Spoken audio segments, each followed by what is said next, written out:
Hello everybody and welcome back to my channel. My name is Rux, I'm Western Tropical Astrologer, and today we are going to be talking about May, the month of May. And oh my god, what a month. We start off with a crisis, then we've got some stability, then we've got surprises, then we've got a full-blown celebration, we've got adventure, we've got excitement. May has a little bit of everything. Now, why do I say we're starting off with a bit of a crisis? Maybe it's not a crisis, but it is definitely a very intense start to the month. 1st of May, we've got a full moon in Scorpio. Big feelings, big fights, big arguments, having to attack issues that we feel very strongly about and that we have very significant philosophical attachments to. Those are all kind of themes and topics probably coming up at the beginning of the month. We are seeing major transformation at the beginning of the month with this full moon in Scorpio. Scorpio is, after all, a sign very strongly associated with transformation, with death and rebirth. We are probably seeing transformation on the leadership front. We are also seeing big battles that result in major transformations, sort of major resets. And everything is happening in sort of this really loud, intense, obvious, dramatic manner. Mars, the ruler of the full moon, is going to be squaring Jupiter in Cancer. This is going to be exact on the 5th of May. So pretty much from the 1st until the 5th, 6th of May, big arguments, big fights, big conflicts are very possible. Fights escalating, maybe people fighting over differences in terms of beliefs, worldviews, people standing up for their beliefs, people fighting for what they believe in. This is all very possible. But also we are likely to see big battles on the legal front. We're also probably seeing action being taken on the legal front as a result of things coming to the surface, as a result of the truth getting revealed. This full moon in Scorpio is going to reveal some stuff that's been hidden, that's been buried, that's been under lock and key. And oh my god, I believe that people will immediately act. Action will immediately be taken as a result of whatever is revealed. Courage is also going to be a big theme at the time of this full moon, and pretty much first week of May. I'm sure we're going to see some really bold people standing up, taking a stance, and to an extent also inspiring others. Venus is also going to sextile Saturn 1st of May. Venus is going to be in Gemini.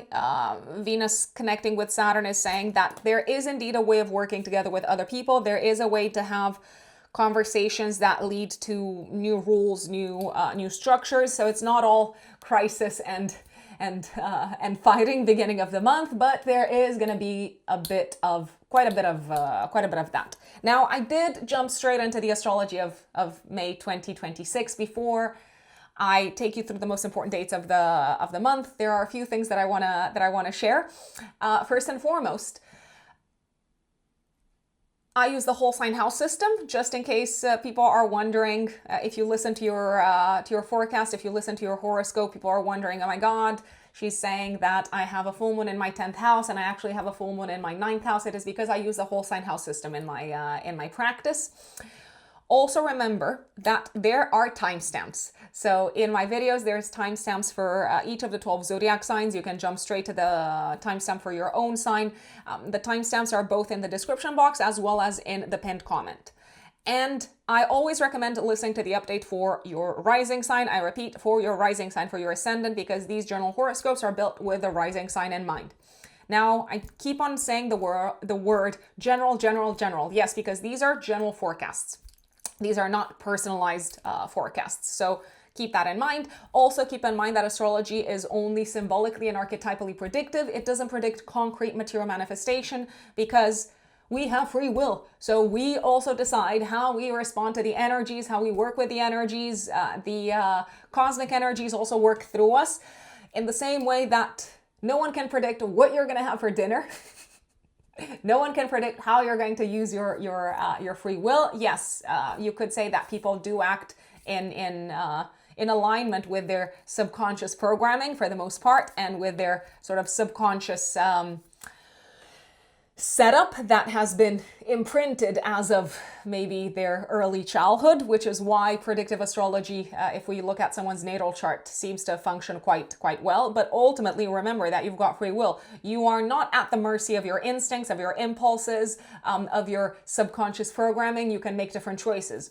So again, that is why astrology does not, I repeat, predict concrete material manifestation, because you've got free will, folks. It is only symbolically predictive. I always offer scenarios and examples as to how the astrology can play out and how it can work out, and also how you can use it to your advantage, how you can align with the energies as opposed to swimming upstream, as they say. But it does have its limitations. I will put it out there. And before we continue with the astrology of May, I also want to share this, especially with folks who are new here on my channel. First of all, thank you for being here. Thank you, a big thank you to all of you for being here and for watching my videos. I'm a full-time consulting astrologer. I'm a full-time astrologer. That is my work. I work with clients on a day-to-day basis. So if you want to book a personal consultation, a personal reading with me, you can do that via my website, writteninthestars-astrology.com. It's also in the pinned comments and in the description box. And if you're thinking, when is a good time to consult an astrologer? Here are a few examples, here are a few scenarios. If you are at a crossroads, if you're looking to change jobs or careers, if you're wondering when is a good time to start off something new, when is a good time to move houses, when is a good time to put something on the market, when is there a higher chance than usual for a new job offer to come in, or how should I maximize my chances of getting a new job? How can I maximize my potential from a career perspective? When is a new relationship likely to come into my life? Or how can I make the most of my, of my chart, of the cards that I have been dealt from a relationship perspective? How can I improve my relationships? How can I improve the relationship that I have with someone in particular in my life? Also, questions such as, what is my mission and purpose? What are my lessons in this lifetime? How can I best channel my energy? How can I take advantage of the life chapter that I'm in? All of these questions are valid questions that astrology can help us with. In my practice, I do natal chart interpretation, forecasting, so looking at the year ahead, looking at the months ahead. I also do compatibility readings, astrocartography, so relocation astrology, if you're looking to travel, if you're looking to change locations, vocational astrology, so again, focused on career, profession, and vocation, karmic astrology. So these are services that or let's say branches of astrology, electional astrology as well, that I offer in my practice, in my work with clients. So if you're looking to work with me, writteninthestars-astrology.com. If you're a new client, the 1 hour, 15-minute Zoom consultation is the option to go for, regardless of the type of astrology or astrological service that you are looking for. So it doesn't matter if you're looking for natal chart interpretation or a compatibility reading. We can cover all of that or several topics during the 1 hour, 15-minute Zoom consultation. And if you're an existing client, you know that you probably know, I don't know if you do, I'm telling you now, you have two other options, the 30 minutes follow-up and the 1 hour year ahead forecast consultation option, with, of course, preferential prices because, hey, you are existing clients. And also, if you are in a rush, if you are pressed for time, if you are in need of a reading immediately, there's also an emergency reading option on my website, and there's a link in the pinned comment and in the description box as well. Now let's go back to the astrology of May. 1st of May, full moon. Also, 3rd of May, Mercury changes signs. Mercury goes into Taurus, so it changes signs from Aries. Our speech is probably going to become a lot more focused on practical matters and maybe a lot less combative. And we're probably going to be thinking about practical solutions more than anything else. 5th of May, Mercury squares Pluto. Ha ha ha. Like, why do I say that? Why am I? Ha ha ha. So we've got a clash between very practical, sort of grounded, down-to-earth thinking and a greater, stronger, bigger force at play that is looking to transform things at a collective level. So how can we translate the practical into a solution that works, that functions for the collective, and that also has an element of innovation to it. Also, Mercury squaring Pluto is revealing secrets that are probably going to change the lives of people, of wider communities, of wider groups of people. Also, 5th of May is when Mars is exactly squaring Jupiter. Mars in Aries is exactly squaring Jupiter. We have a clash here between individualism and the belief in sort of family and state and tribe kind of coming first, let's say. Pluto goes retrograde 6th of May in Aquarius. So we're going to have a few months to integrate some of the transformations that have been happening as of 2024 at a collective level for wide kind of communities, for wide groups of people.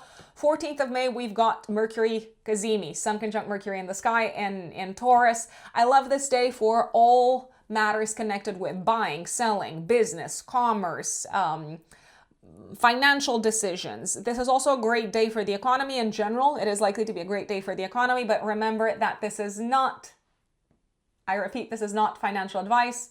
This is pure entertainment only. There can also be this kind of tremendous focus on what needs to be done, on kind of solutions that are likely to bring in more security and more stability in our lives. Mars conjuncts Chiron on the 16th of May. Some people are going to take some things very, very personally, and there is a sense of things getting exacerbated in regards to an ongoing conflict. 16th of May also, we've got a new moon in Taurus sextiling Jupiter. At a collective level, this is probably going to bring a sense of increased stability and prosperity from an economic perspective, from the perspective of the economy. From a financial perspective, things are looking good. The markets are probably, I'm looking at the stock market and so on, they're probably feeling a lot more stable, a lot more solid. And it feels like we're entering a stage of increased stability compared to how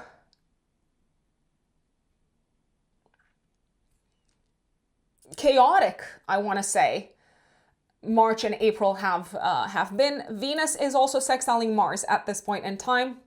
So we've got, around the time of the new moon, we've got very, very constructive conversations about how we can work together, how we can take action that serves a joint goal, a joint purpose. And Venus in Gemini does once again support commerce. It supports the sphere of communications, the sphere of business. So just putting that out there. 17th of May, Mercury goes into Gemini, and Mercury is going to be in domicile for the rest of the month. So our minds are sharp. Conversations are very mentally stimulating, and Mercury immediately activates Uranus. So this is very important for the collective. It's going to happen 18th of May. It's going to be exact the conjunction, but it's also active day before, day after. You may remember that Uranus in Gemini over the next few years until 2032, 2033 is going to bring big breakthroughs when it comes to communication, education, cars, transportation, and we've got a massive activation of that 18th of May. When Mercury comes together with Uranus. We've got another massive activation of this energy, 22nd of May, when the Sun conjuncts Uranus. So I wouldn't be surprised if there were big announcements of, I don't know, major discoveries or big changes affecting education or cars or transportation. Uranus is also very strongly connected with scientific breakthroughs, with technology, and it's a very inventive energy. So once again, I am thinking of kind of new inventions coming up around this time. Now, Mercury will trine Pluto 19th of May. Once again, the truth is coming to the surface, and conversations that are probably going to have a very transformative impact are happening. 18th of May, Mars goes into Taurus. Mars doesn't like to be in Taurus. This is a long transit, quite a long transit until the end of June. Mars is the planet of energy and action. So we're probably going to feel energized and motivated to take action.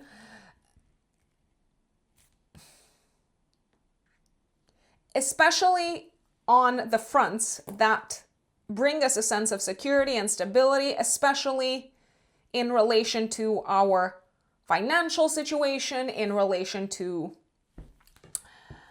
our possessions.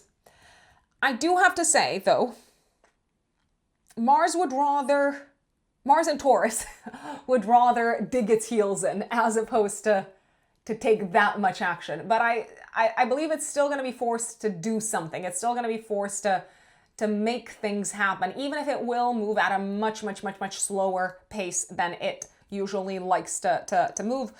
Mars will square Pluto. 26th of May, it's also going to be active a few days before, a few days after. This is my least favorite transit of the month. It spells intense fights, intense arguments. It can spell accidents, explosions, implosions, major incidents connected with technology, major incidents connected with land. So I'm thinking earthquakes, major incidents connected with money, the economy. I know I've just said that a little bit earlier in the month, there was a sense of things looking good for the economy, but maybe there's like a hack happening around this time. Maybe like a big sort of financial institution dissolves or crumbles.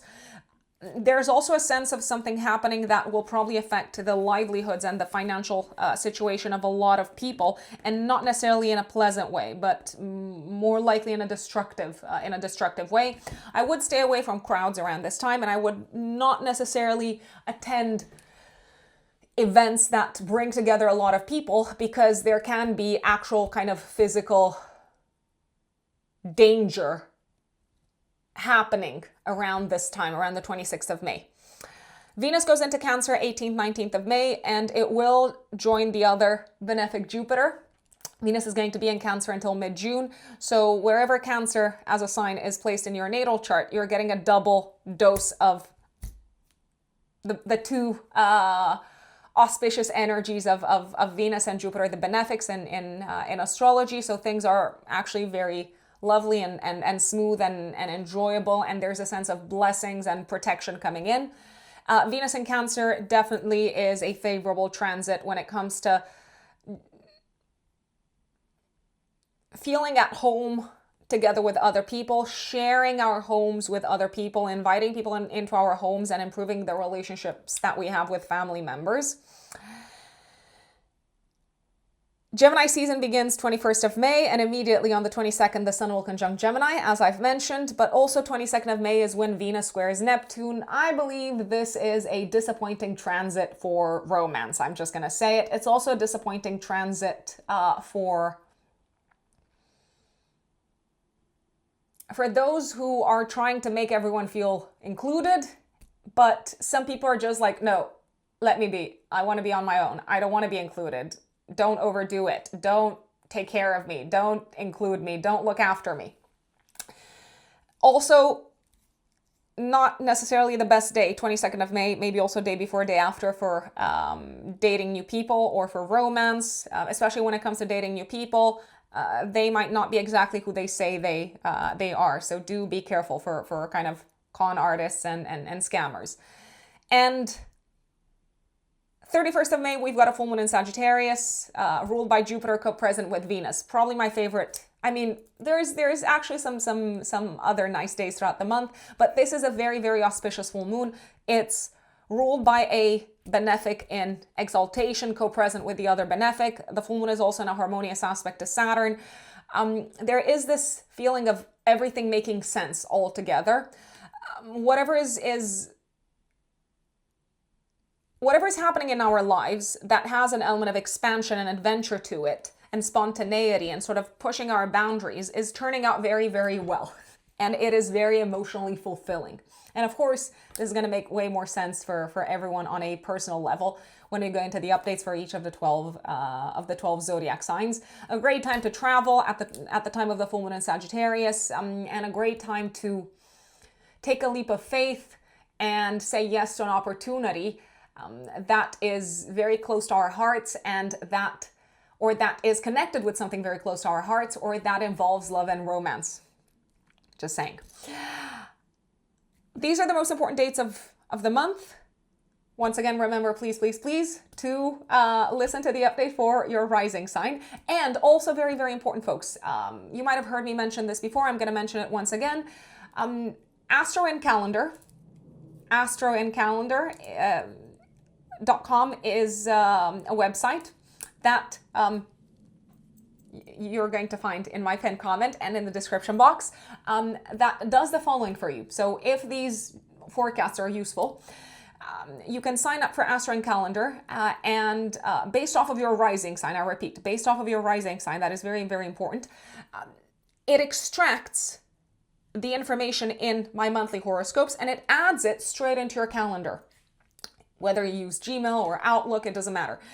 And every day, when there's an important event in the sky going on, for example, 1st of May, full moon in Scorpio, you're going to have that in your calendar, flagged, and with the written description of these monthly horoscopes for you to access at any point. So it's a very neat and really straightforward and really helpful way to have within your calendar, very accessible, the astrology of the month for your rising sign. Of course, you can also write this down by hand if you want to, but this website, Astro and Calendar, does this automatically for you, and it saves you time, obviously.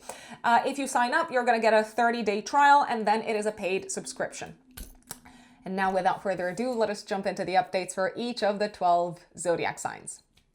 My dear Aries, Aries suns and Aries risings. May of 2026. What does it have in store for you, my lovely Aries? Well, the month begins with a full moon, 1st of May, active 3 days before, 3 days after. This full moon in Scorpio activates your financial axis. What is this telling me? It's telling me that you probably have some things that you need to pay for around this time. You might be paying for things around the house. You might be buying things for the family. You might be paying for someone else's things or someone else's expenses. That is very, very, very possible. It's also equally possible that you might receive a little bit of financial help from someone else. I am thinking of a family member. I am thinking of a maybe partner. Now, money is the hot topic at the time of this full moon. I believe you have some very, very strong feelings around who should be paying for what. I think this is actually a very good moment in time to potentially reassess how expenses are covered around the house. I'm looking especially at joint expenses. So if you live with, I don't know, like a housemate, or if you live with your partner, it may be a good idea to sit down with calm, and I'll explain why. It may be a good idea to sit down and calmly talk about what's working and what's no longer working from a financial perspective. Maybe you need to cut down on some expenses. Maybe your partner needs to cut down on some expenses. Maybe there's a particular financial issue that is making, I believe, you angry. Now, I repeat, it is a good time to sit down and talk in a calm manner and sort of share your thoughts in a calm manner. You are probably going to feel a little bit on edge, I will say. Mars, the ruler of the full moon, is going to be in your house, in your first house, in your sign, and it will be squaring Jupiter. So if you go in super strong, you might hurt someone's feelings. The other person might cry. It might all sort of escalate, and I don't believe you want that. I believe you just want things to maybe work differently, let's say. However, Venus at the time of the full moon is going to be in a harmonious aspect from your third house in Gemini to Saturn. So I repeat, if you sit down with a plan, if you sort of expose your arguments and ideas in an orderly fashion, I believe you can reach some sort of an agreement. Now, I also believe that you are ready to change something, Aries, something very, very big, something significant when it comes to one of the following. Your living situation, so maybe you are ready to live on your own, or maybe you are ready to move into a bigger space. Maybe you're ready to buy new furniture. So there may be something big happening on the home front that you are ready to tackle, but you might have to sit down with someone else, I mean, any other people who might be affected by this, and sort of get their feel for it as well. You might also be ready to change the dynamic, the relationship dynamic with a parent, a family member, a spouse.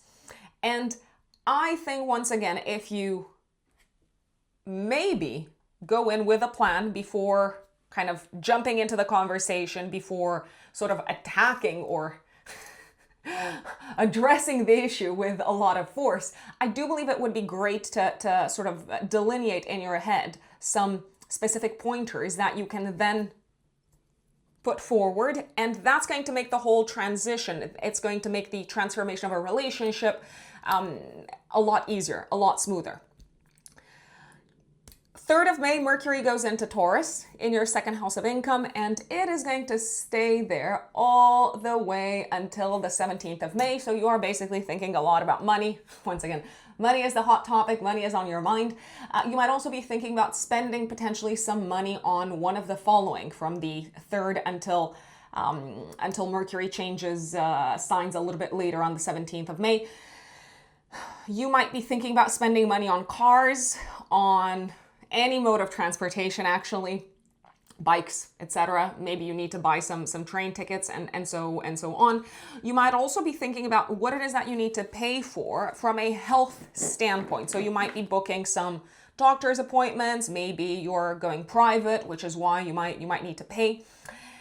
On the 5th of May, and you might also feel this energy a day before and a day after, Mercury will square Pluto. These days seem to bring some difficult conversations. They may be difficult conversations with a friend, with a colleague, with a sibling, with a cousin, with a neighbor, with a coworker. That is a lot of people. And yes, I know, because Mercury rules a lot of things. In your chart, Aries, it rules your 3rd house for Aries risings. It rules your 6th house as well. The gist of it is difficult conversations probably need to happen. So things that are not easy to say or that are not easy to dig into will probably need to be addressed. They may be difficult conversations, once again, around money, around ways of working together. You might need to let a work colleague know that they're potentially not necessarily doing that good a job, and it is affecting your own work objectives, your own goals. And they might not respond in a very friendly fashion to that. You might also need to communicate something to a friend, and once again, their reaction is probably going to be quite intense, quite strong, way stronger than you thought it would be. It's not the easiest of days when it comes to interacting with other people, when it comes to communication with other people. I also believe it's not the easiest of days because on the 5th of May, but it's active day before, day after as well, the Mars-Jupiter square is happening in the sky. It's exact on the 5th of May, I repeat. Mars-Jupiter together, what a powerhouse. So you seem to be very demanding, go, this is what I want, this is what I'm gonna do, this is where I want to go, this is the action that I'm gonna be taking, and you might be overdoing things a little bit. Now, Mars is also giving you a lot of energy, but also potentially making you a bit more impulsive, Aries, making you a little bit more blunt and more direct, and I dare say maybe even rude around this time. And other people may not take kindly to that, especially people that are close to you, people whose feelings you might hurt by being so self-focused, I will say, or by not taking into consideration their mood, their emotions. So once again, if you do have difficult conversations around this time, be careful not to insult anyone. It could turn into a big conflict, a big row. I mean, 5th of May, day before, day after, is a period where arguments and conflicts can escalate, especially with people that are very close to you, family members, in-laws maybe. There could also be a big fight around a home-related matter around this time. I'm not saying that you're in the wrong, but what I'm saying is it might be a good idea to dial it down a bit, and it might also be a good idea to show a little bit of extra empathy and compassion around this time, because someone close to you might be going through a more difficult period, and yeah, you don't want to pour salt on the wound in any shape or form. 6th of May, Pluto goes retrograde in your 11th house, so all the transformations that have been happening on the friendship sector, on the goals and objectives front as of 2024, end of 2024, are sort of slowing down for a little bit. Pluto retrograde is giving you the chance to integrate on a mental level, on a psychological level, how much your vision for the future has changed and evolved, and how much your circle and your communities have evolved as well, sometimes in painful ways. We do have on the, let's see, 14th of May, a Sun-Mercury conjunction. I love this. This is probably one of the best days of the of the month. We have a Mercury Cazimi, 14th of May. Essentially, this is a fabulous day for all things connected with the following: money, asking for raises or for a raise, securing clients, entering into a new sort of contract, signing a new contract, buying something, selling something. I believe this is a day when you have tremendous clarity in regards to what is truly and actually valuable to you moving forward. It's a fabulous day for interviews. Now, let me just check. Let me just see if it's not on a weekend, because sometimes I give you folks these dates and you're like, no, Rux, it's a Saturday. I cannot schedule an interview. Oh, alas, it is on a Thursday. Take advantage, folks, of the 14th of May. Schedule interviews, talk about money, secure clients, buy, sell. You may be able to find some really good deals. You might also have clarity in terms of what is worth investing your money and resources and time and energy into. And this is also a day when you are very proud of yourselves, Aries. You should be, because you have a lot to offer. So you're becoming much more confident in your resources.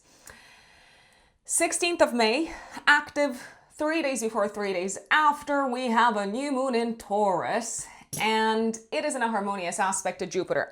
I love this. I love this new moon.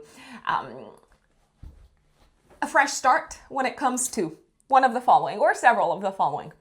Some of you might be starting off a new chapter from a financial standpoint. Maybe you've got more money to play around with. Maybe you are taking a better look at your budget, at your resources, and you're saying, okay, I'm making a plan.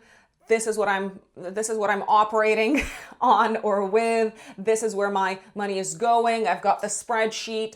You seem to feel very hopeful and positive and optimistic about your financial situation. It's probably because things are looking much better than they have so far. So your budget, your income, your resources are on the rise. By the way, this is a perfect time, I repeat, to start a new job, to start off a new collaboration from a financial perspective. It's also the perfect time to allocate more money to the things that matter to you on a personal level. So to start investing more in the home, or to start saving money to buy a home, or to start working together with maybe a family member on a matter that affects, in a positive way, both of your lives. And it looks like you're on the same page in terms of where the money should be going, where the time, where the energy should be going. It also seems to me like your sense of self-worth and self-esteem is getting a boost around this time, probably because you've managed to deal with some really sometimes challenging, sometimes overwhelming matters on the home front, on the living situation front. And now you're like, hey, I did this. And now I've got more time, and now I've got more money, and I made this happen, and well done me. So you are probably very proud of yourselves, my dear Aries, and so you should be. Venus is going to be in a harmonious aspect to Mars in your first house at this point in time. Venus is in Gemini at the time. This could also be the new moon when you start allocating more money and more resources to learning something, to maybe taking a class, a course, or you could start paying for, let's say, your child to take, I don't know, like Spanish classes or any extracurriculars. Oh God, that is an interesting word. You may start paying for an educational activity that could be connected with what you want to learn, but it could also be connected with what maybe your children want to learn. And it feels like money very, very well spent. And to me, it looks like you have every single reason to be optimistic and to be excited about what the future holds from a material perspective, from a financial security perspective. I believe there's a lot of clarity in your mind, and that makes all the difference. 17th of May, Mercury goes into Gemini. So for the next few weeks, your third house is once again activated, which is the house of short distance traveling, communication, siblings, neighbors, transportation. Again, short distance traveling in particular. Now, Mercury is doing something very interesting immediately once it goes into Gemini. By the way, I would take advantage of the period from the 17th of May all the way until, let me tell you when. Let's see. All the way until the 1st of June. That's when Mercury will be in domicile in Gemini. I would take advantage of this period to take exams, to buy cars, to maybe meet new interesting people, to network, to write things down, to prepare your thesis, to write presentations. So anything communications oriented and learning oriented, and maybe also commerce oriented as well, is very nicely aspected during this transit. However, there's a twist. 18th of May, Mercury conjuncts Uranus. You might also feel this energy day before, day after. Big, sudden, unexpected news coming in, both around the 18th of May as well as around the 22nd of May, when the Sun in Gemini will conjunct Uranus. So we've got a few days of sudden, disruptive, surprising, unexpected news coming in. Now, I do believe that for the most part, you're going to be happy to hear whatever news is coming your way. Why? Because this conjunction between Mercury and Uranus, and then the Sun and Uranus, these conjunctions will be in a harmonious aspect with Neptune in your first house, Neptune in Aries, and in a wide harmonious aspect also with Pluto. So there could be some sudden good news connected with your education, connected with your work, connected with your colleagues, connected with maybe a learning opportunity. And I say, my dear Aries, this is the time to think outside of the box and to give yourselves permission to do things differently, especially when it comes to learning, studying, classes, courses, work. I also believe you're probably going to have some aha moments, some moments of enlightenment after talking maybe to some people either around the 18th of May or around the 22nd of May. So it could be conversations with siblings, cousins, friends, neighbors, colleagues that inspire you. And all of a sudden, you have that light bulb moment and you say, oh my God, I know what I'm going to do with my life. I know what I'm going to study next. I know what I'm going to buy next that is going to help me achieve my long-term goals and plans. Equally, there's also a possibility, both around the 18th as well as around the 22nd, that siblings, colleagues, cousins, the extended family may have some very random news. So I wouldn't be surprised if you have a sibling who told you, oh, I am moving to a different country altogether. Or you had a colleague saying, oh, I'm actually pregnant. I'm going to go on maternity leave. where does that leave you? I believe everything is leaving you in a very good place. I'm gonna say this. So I would not be afraid of the sudden announcements. 18th of May, Mars goes into Taurus. So Mars is your chart ruler. It's going into Taurus in your second house of income, self-worth, and self-esteem. So you're going to be very driven and motivated to make money, but to also spend money. To spend money on yourselves, to spend money on your physical body, on your appearance, but also on maybe some major kind of like transformations that you want to undertake. Also 18th, 19th of May, Venus goes into Cancer in your fourth house of home, family, and living situation, and it will be there until the 13th of June. Okay, so Venus in Cancer is a lovely transit. It joins Pluto there. I apologize, not Pluto. Forgive me. Pluto is in Aquarius. It joins Jupiter there in your fourth house, so you're going to have two benefics kind of playing hand in hand in that part of your chart.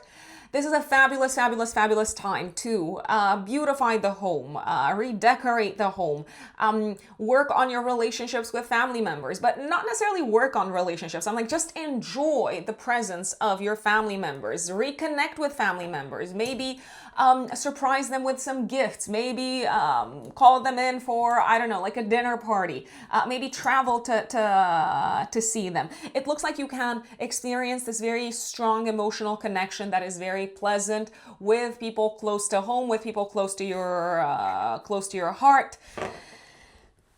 It's also a very good time to maybe prioritize within the container of your relationship. If you have a relationship, private matters, home related matters, real estate related matters, living situation matters. So together with your, I don't know, husband or spouse, if you wanted to secure a mortgage, take advantage of this transit, or if you wanted to, I don't know, like try for a baby, take advantage of this transit also.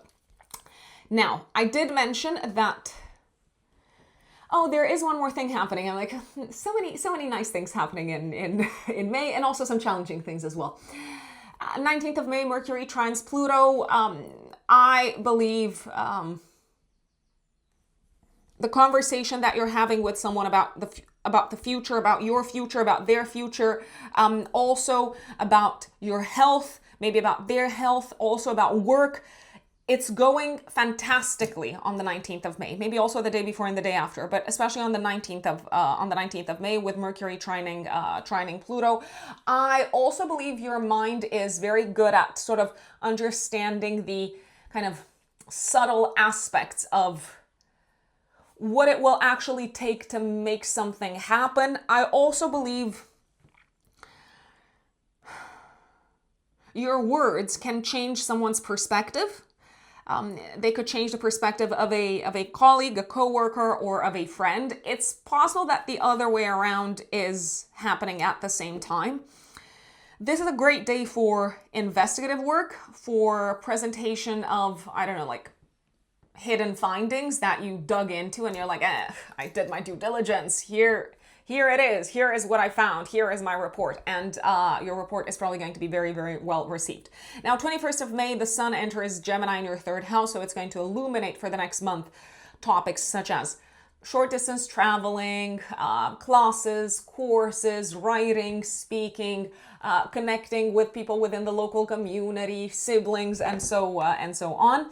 And 22nd of May, the sun conjuncts Uranus, like I said, a day of unexpected news once again. This could also be a day of unexpected news when it comes to children and romantic partners. Now, by the way, if you want to change your car or if you want to change your preferred mode of transportation, I do believe that both the 18th as well as the 22nd of May, maybe also a day before and a day after, these days are kind of nudging you to make that change, to disrupt the current flow of affairs when it comes to your car. So maybe you just need a new car, I repeat. 22nd of May, also Venus squares Neptune.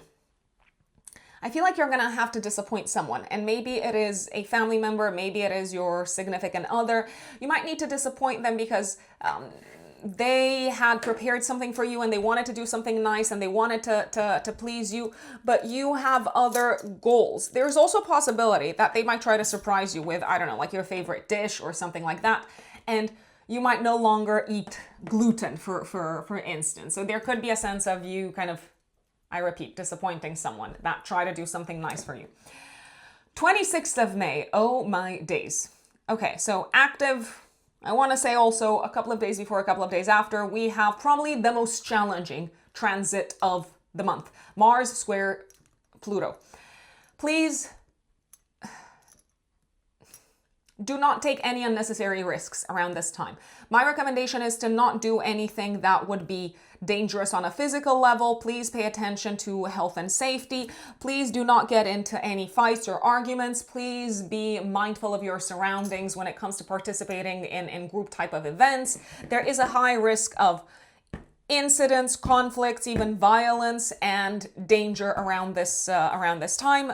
Speaking of conflict, you might have a massive, intense clash with a friend or with a group of people that might result in you deciding to leave that group of people eventually. But I have to give you a heads up. Mars, Pluto together are not, especially in a tense aspect, they are not friendly energies. So I repeat, whatever you do, make sure that you do not take unnecessary risks from a physical perspective. Don't do anything dangerous. And on the same day, the Sun trines Pluto. I feel like you're going to have a little bit of an aha moment as to whose buttons you shouldn't push or as to who you should stay away from around this time. Trust that insight, my dear Aries. And 31st of May, active 3 days before, 3 days after, we've got a full moon in Sagittarius. It activates your travel axis. So you might be traveling to see family, or family might be traveling to see you. You might be finalizing very successfully some sort of a legal endeavor connected with your home, your living situation. Maybe you're signing a contract. Maybe you're buying a home. Maybe a trial for like a family member is over, or something that has to do with a family member's, let's say, visa, green card, immigration status. It's over. It's good news. I love it. The full moon is in a harmonious aspect to Saturn.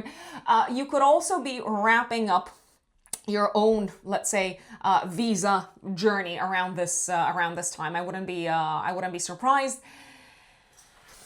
Is this a good time to travel with family? Is this also a good time to connect with in-laws if you have in-laws? Absolutely, Aries. Go ahead. My dear Taurus, Taurus suns and Taurus risings. May of 2026. What is going on in the sky, Taurians? Well, the month begins with a full moon in your 7th house, which is the house of relationships, partnerships, collaborations, interactions with others in a one-to-one fashion. It is also the house of adversaries and competitors and, to sound super dramatic, open enemies, okay? So to me, it looks like you will have some sort of a confrontation around the 1st of May, active, day before, 3 days before, 3 days after. It may be a confrontation with an adversary, so it could be a rival at work, or it could be a confrontation with your spouse or with a business partner, or maybe even with someone that is supposed to advise you in some shape or form. Now, why do I believe this is a very confrontational moment? Because Mars, the ruler of the full moon, is going to be in your 12th house. So this person that you have the face-off with, doesn't matter if they're your spouse or if they are your rival, I see a face-off. They seem to have been taking action behind your back. They seem to have been doing something behind your back, and you are probably finding out around the 1st of May, and you are not happy at all, my lovely Taurians. Now, Venus is going to be in a harmonious aspect to Saturn at the time of the full moon. So I believe there is maybe a part of you that sort of understands why they did what they did.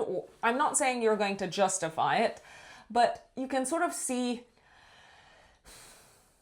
that they were struggling with something, that they were going through a tough time, so they just had to act. But they could have acted by telling you something or by sort of consulting with you first. And I don't necessarily know if they have consulted with you beforehand. There is also a possibility that a partner, business partner, life partner might share with you around the time of this full moon the fact that something is not going as well for them as you thought it was going. They might also share some sort of a hidden, maybe they've kept it hidden up until this point, some sort of a hidden source of frustration and irritation on their end. I can tell you that there is a huge potential for conflict around this time. There's also a huge potential for conflict, for very kind of intense arguments, and maybe to an extent unexpected, and maybe even with like a little bit of like tears or very strong emotional reactions around the 5th of May, also day before, day after, when Mars will exactly square Jupiter. What I will say, Taurians, is if this relationship is important to you, if this collaboration on the, oh, my camera was doing something. If the collaboration with this person is important to you, you can be the one offering an alternative, offering a solution, offering a more kind of lighthearted perspective. I'm gonna say it, even though you might be angry as well. You might be equally angry. The other person might be angry, and then you're probably gonna get angry also. Jupiter is also the ruler of your 8th house and of your 11th house. There is a possibility, maybe that the confrontation is happening in a group type of setup around the 1st of May, but maybe also around the 5th of May. There's also a possibility that you might be having an argument with a friend. I apologize. I am filming this with Mercury retrograde, and it looks like it just does not want to focus on my face, the camera, but no problem. We'll give it a second. We've given it a second, and now we are back. So the beginning of the month is quite intense in terms of your interactions with other people, Taurians. I do believe that your peace is probably going to be kind of shaken up a tiny little bit. I also believe that you can manage and control the situation. How? Not by ignoring it, not by pretending that it's not happening, but by bringing in a very sort of detached, controlled, objective, and maybe even a lighthearted perspective. That was intense. 3rd of May, Mercury goes into Taurus all the way until the 17th. Mercury in your own sign is probably going to help you with all things communications oriented, communications related, all things interviews related. If you need to speak in front of an audience, if you need to write something, if you need to take an exam, if you need to persuade people, it looks like you are going to have a way with words, even more so than usual, my dear Taurians. One particular day that I want to flag to you is the 14th of May, when we have a Mercury cazimi in the sky. The Sun will conjunct Mercury. This is probably the best day to hold a speech, to maybe talk in front of an audience, to talk to an important maybe authority figure with a boss, maybe to make a big announcement from a professional perspective. Maybe it doesn't necessarily have to be from a professional perspective. It could also be from other maybe standpoints, let's say. But I would really urge you, if there is anything communications oriented, writing oriented, presentations oriented, to take advantage of the 14th of May, to take advantage of the Mercury cazimi of this month. By the way, the Sun is the ruler of your 4th house of home, family, and living situation. So 14th of May is probably one of the best days to maybe sign a property-related contract, agreement, sign a mortgage, if you want to put your house up for sale, or if you want to buy a house, maybe schedule a viewing around this time. Also, if you've been struggling in terms of figuring out what's next for you, or what it is that you actually want from your personal life, from your home and living situation, I do believe you have major clarity around the 14th of May. You might also know really what it is that you want to invest in when it comes to your home life, family life, and living situation And I believe that your mind is once again in the right direction from a money and financial standpoint, especially around the 14th of May. But let me go back. So I love Mercury in Taurus. I love Mercury transiting your first house. The other reason why I love Mercury transiting your first house, Taurians, especially Taurus risings, is because Mercury is the ruler of your fifth house of fun and enjoyment. So to me, that says that the fun comes to you. It could also be that you are the fun. You are the entertainer. You are the one sort of bringing people together, organizing fun activities that feel very wholesome all the way until the 17th of May. 17th of May, Mercury goes into Gemini until the beginning of June, which is your second house of income, values, self-worth, and self-esteem. But let's go back to the beginning of May, 5th of May. Mars is squaring Jupiter exactly. Now, apart from all of the things that I've already mentioned, be careful on the road. Be careful when it comes to cars, transportation. Something could crack, I don't know, like a wheel. Don't take my word for it. I know nothing about cars, so what I say might sound like utter nonsense when it comes to car talk, but basically something could break.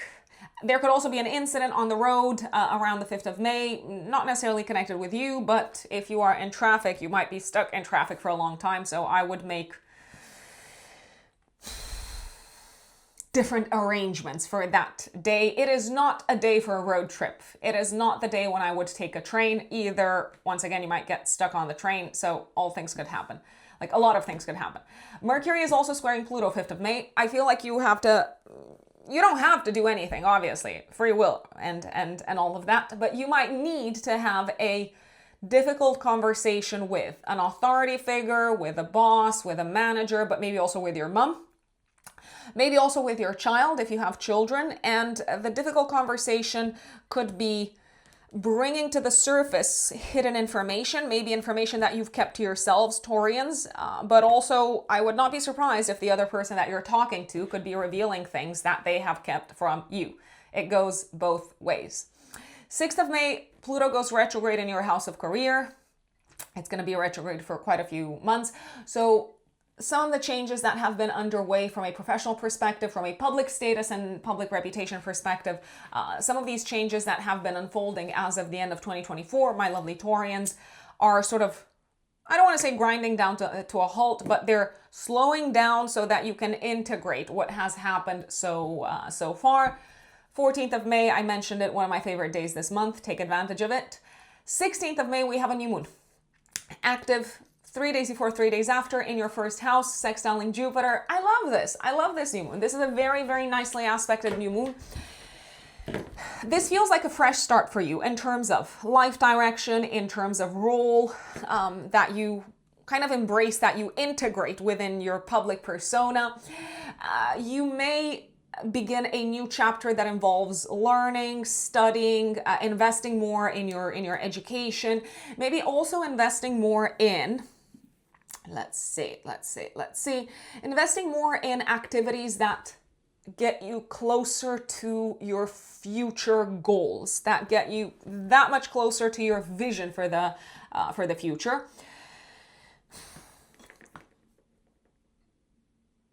I also believe that your relationship with yourselves, my dear Taurians, is improving. Your own opinion of yourselves is improving. You're maybe, but you're going to be much nicer with yourselves. You're going to be more of a friend to yourselves from now on, my lovely Taurians. And it starts small.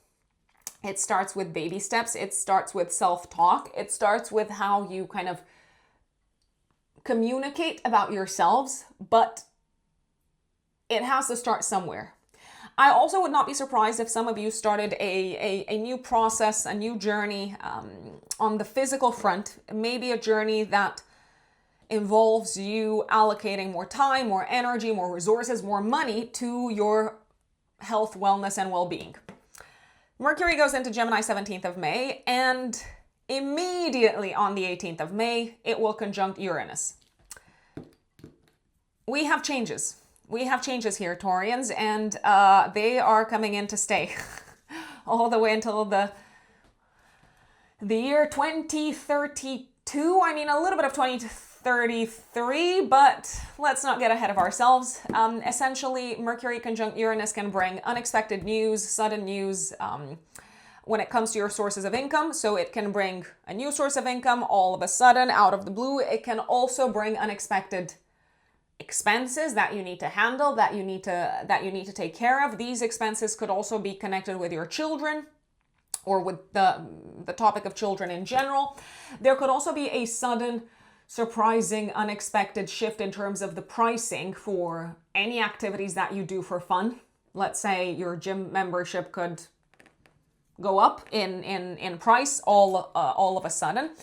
This is also a little bit of an aha moment, both the 18th of May actually and the 22nd of May, when it comes to how you are meant to shift your approach to money, finances, material security, material stability, maybe also when it comes to how you price your services if you work for yourselves, my lovely Taurians. So all of a sudden you might wake up in the morning and say, I'm no longer going to be offering these services. I'm going to be packaging my services differently. And it could feel like a bit of a random out of the blue event, but Uranus does act in very disruptive ways. And in this case, it does seem to be disrupting the kind of existing flow of your material situation, but that can also be, in some ways, it could be a good thing.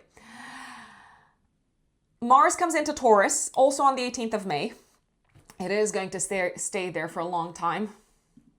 Let's see, until when? If I'm not mistaken, all the way until the end of, until the end of June, until the 28th of June. Now, Mars in Taurus is going to give you energy. I will tell you this, it's going to motivate you. It's going to light up a fire underneath your bottom. But Mars does not like to be in Taurus. So you might be a lot more irritable, a lot more frustrated, a lot more annoyed at other people, especially because Mars is the ruler of your 7th house of relationships and interactions with others throughout this whole transit. Now, this is a very good transit to take advantage of when it comes to channeling your energy towards specific goals. So you know what you want and you're gonna, to me, it looks like you're gonna go for it. However, be careful not to get yourselves into hot water, Taurians. Be careful not to hurt yourselves physically, not to burn yourselves out, not to hurt yourselves in the gym and whatnot. And also, I would be very, very careful around the 26th of May. Maybe also a couple of days before and a couple of days after. Why would I be careful here? So first and foremost, Mars will be squaring Pluto. Mars-Pluto activations are, and you could say actually Mars-Uranus as well, they are famous for the accident-oriented energy that they bring up. So Mars wants to move fast, Pluto wants to reset something, it wants to blow something up, so there is an energy of something blowing up. Now, what could be blowing up around this time? A big conflict with a boss, a manager, maybe even a parent, an authority figure, and it could all be happening in public, in the eyes of the world. Now, I'm not here to tell you, hey, don't stand up for yourselves, Taurians. Do not be assertive. You've got every single right to do that. And you will probably feel like you want to be very, very assertive throughout this transit. But if you challenge someone openly, if you are pulled into an open sort of like argument or conflict, please be mindful of the possible implications from a reputation perspective, from a job perspective, from a public status and public image perspective, because you may, I'm going to say you might destroy part of your reputation around this time. There is also a possibility that you may want to destroy someone else's reputation around this time. And astrology is not moral. Astrology just describes what's going on in the sky, right? We have morals. We humans make choices and we have morals. That's why I always kind of get super annoyed when someone says, oh, if this person has this placement, it means that they are like a bad person. I'm like, no, that is total and utter BS. No placement makes you bad or good. It is your choices that do. The placements only tell us something about your psychological makeup, but you can use your psychological makeup for better or for worse. Anyway, I digress. Let's go back to Mars, Pluto. If you're looking to take someone down, you might around this time, around the 26th of May, maybe a few days before, a few days after. I believe you are fighting a system. I believe you're fighting something much bigger than you thought you would be fighting. So unless you are prepared for a much more intense fight than you thought you were signing up for, I would pass. I'm like, no, thank you. I don't want to get involved. Absolutely not. 26th of May, active a few days before, a few days after, is also the perfect time to maybe make a big announcement to the outside world. When it comes to your professional life, maybe announce that you have completely changed paths, changed maybe industries professionally, or you might make a big announcement about your relationship status, and the world might be scandalized, and they're like, oh no, we did not see this coming. I also recommend taking it easy from a physical perspective around this time. Don't overdo it because you might physically crack under the pressure. So this is not the time to try to score personal bests in the gym. Now I'm going to go back in time a little bit. 18th, 19th of May, depending on where you are in the world, Venus goes into Cancer in your third house, and it does come together with Jupiter. Well, not immediately in a conjunction, but they are co-present. So whatever goes on from the 18th, 19th of May until the middle of June, I believe you can be the spokesperson, you can be the soft-spoken one, you can be the one that kind of speaks in a manner or communicates in a manner that makes other people feel heard, that makes other people feel like you empathize with them. And I do believe words are going to be not your secret weapon, but your kind of number one ally. Now, Venus transiting the third house makes you very good at persuading others, at maybe attracting good deals when it comes to buying or selling something. It may help you improve your relationship with colleagues, siblings, your local community potentially as well. It's also a really nice transit when it comes to maybe buying cars or any other kind of mode of transportation, a bike for example. Also, Venus is the ruler of your sixth house as well. There's a lot of stuff, a lot of intense things going on second half of May in the workspace for you, my dear Taurians. Remember that sometimes a soft word or a gentle, kind word is worth its weight in gold. So even if you make a decision to leave your current workspace, even if you make a decision to leave something behind, I think it doesn't hurt to be gentle, especially with your words. 19th of May, Mercury trines Pluto. Really good news. Really good news from the workspace, but especially really good news connected with you changing something in the workspace, maybe changing your professional direction, maybe securing a new job altogether, maybe securing a new position altogether, maybe you securing a raise of some sorts. I feel like your mind is very much set on transforming your career direction around this time, and you believe 100% in what you're planning to do. 21st of May, the sun goes into Gemini in your second house of values and income for the next month. So you will probably be very strongly focused on reorganizing, resetting your budget and your financial situation. And then 22nd of May, the sun will conjunct Uranus. As I said, major disruption when it comes to your existing setup and situation from a financial security standpoint, but I believe you saw this coming. I believe you are prepared for it, Taurians. Also, 22nd of May, Venus squares Neptune. I believe you're trying to be nice to someone and they are not nice in return, or you hear that they said something not very nice about you behind your back and your feelings are a little bit hurt. Sun also trines Pluto on the 26th of May when Mars squares Pluto. So to me, it feels like taking a little bit of a more detached approach to any big changes that you're making from a professional perspective or from a public status perspective this month, that is going to work wonders. There, I said it.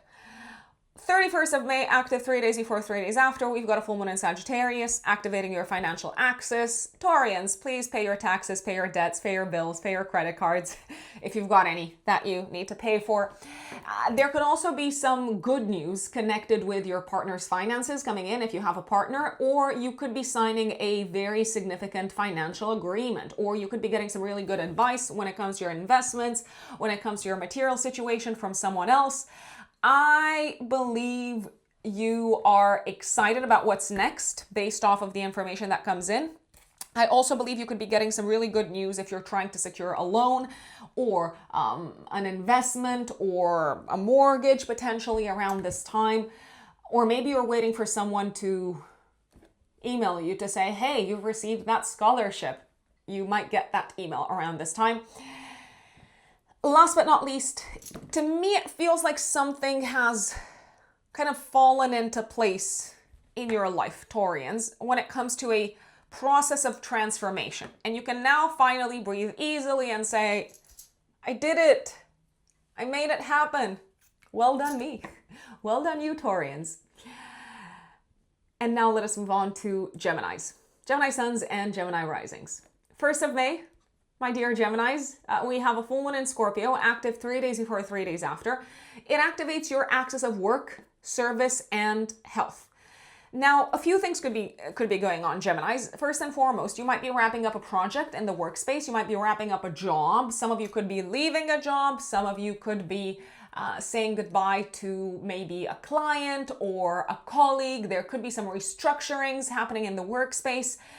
I feel like things are moving quite fast. Things are transforming quite fast in the workspace. Now, if you're going away, if you're leaving your existing job, Geminis, I believe you're doing that because there is something much more attractive lined up for you on the horizon from a financial perspective. So I believe you're leaving because you're going to make more money someplace else. Okay, you might still feel all sorts of ways. You might have some mixed feelings when it comes to saying goodbye to some of the people that you're working with. Maybe you've grown quite close, quite attached to some of them, and it could feel a little bit bittersweet, but it is what it is.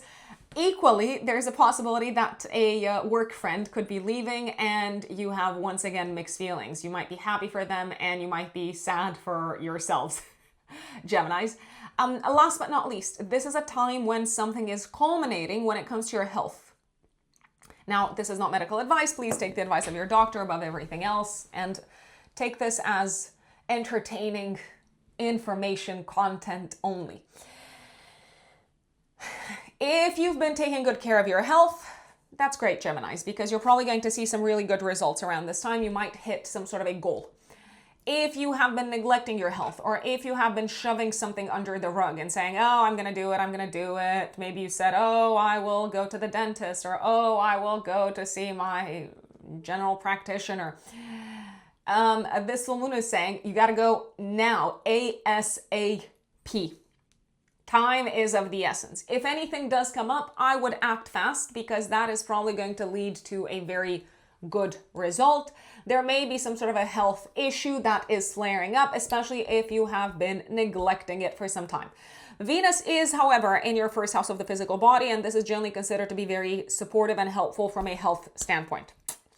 And Venus will be sextiling Saturn around the time of the full moon. So I believe you can once again sort of stabilize the whole situation quite rapidly if you talk to someone straight away, if you see a practitioner straight away. 3rd of May, Mercury, by the way, it's your chart ruler, Geminis. Mercury is going into Taurus in your 12th house from the 3rd of May until the 17th. I believe you're thinking a lot about, well, some of the things that you've been neglecting, my dear Geminis. So maybe you're thinking about your body, your health. Maybe you're thinking about resting more, relaxing more. Maybe, Geminis, you're also thinking about dealing with matters connected with home, family, property, the living situation, matters that you have been postponing or neglecting or just never got around to addressing. This is also a very good transit. I will say the 12th house is, I mean, it can be a place of isolation. So from a mental health perspective, it might not necessarily be the easiest of periods, the 3rd of May until the 17th. Maybe you want to retreat from the world. Maybe you're dealing a lot more with sort of like self-sabotaging thoughts. But this is actually a very, very good transit to rest, to relax, to meditate, to withdraw from the world, and to deal with private matters. Maybe also to process some things that you haven't had time to process from the past, maybe even from your childhood. So I would take advantage of this transit in this way. And if you could also include in your arsenal of self-care tactics some sort of mindfulness practices where you just focus on your breath, focus on your body, things like that. This is a superb use of the Mercury in the 12th house transit. Now, 5th of May, Mercury squares Pluto. I don't like this transit. I don't like it at all. I believe you might find out some disturbing information. I know, I'm sorry. When it comes to one of the following. When it comes to maybe an in-law, maybe when it comes to a family member in general, there's a possibility that they might have hidden something from you, and it does come to the surface around this time. There could be some really difficult news that sort of pops up around the 5th of May, also connected with your home and living situation, and it may have legal implications. So I'm going to give you an example. Let's say interest rates for your mortgage go up, and that does not seem to be great news in any shape or form. You're thinking, oh my God, how am I going to make this work?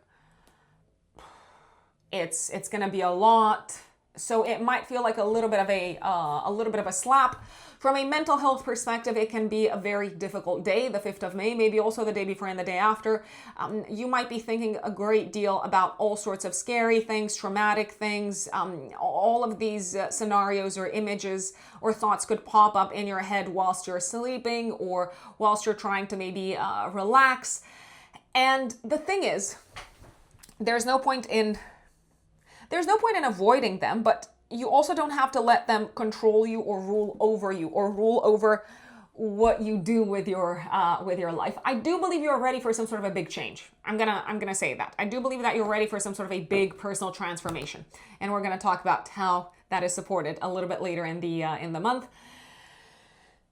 Just because something feels very scary, it doesn't mean that it's not worth doing. I mean, some of the best things worth doing in this lifetime are probably immensely scary. Immensely scary.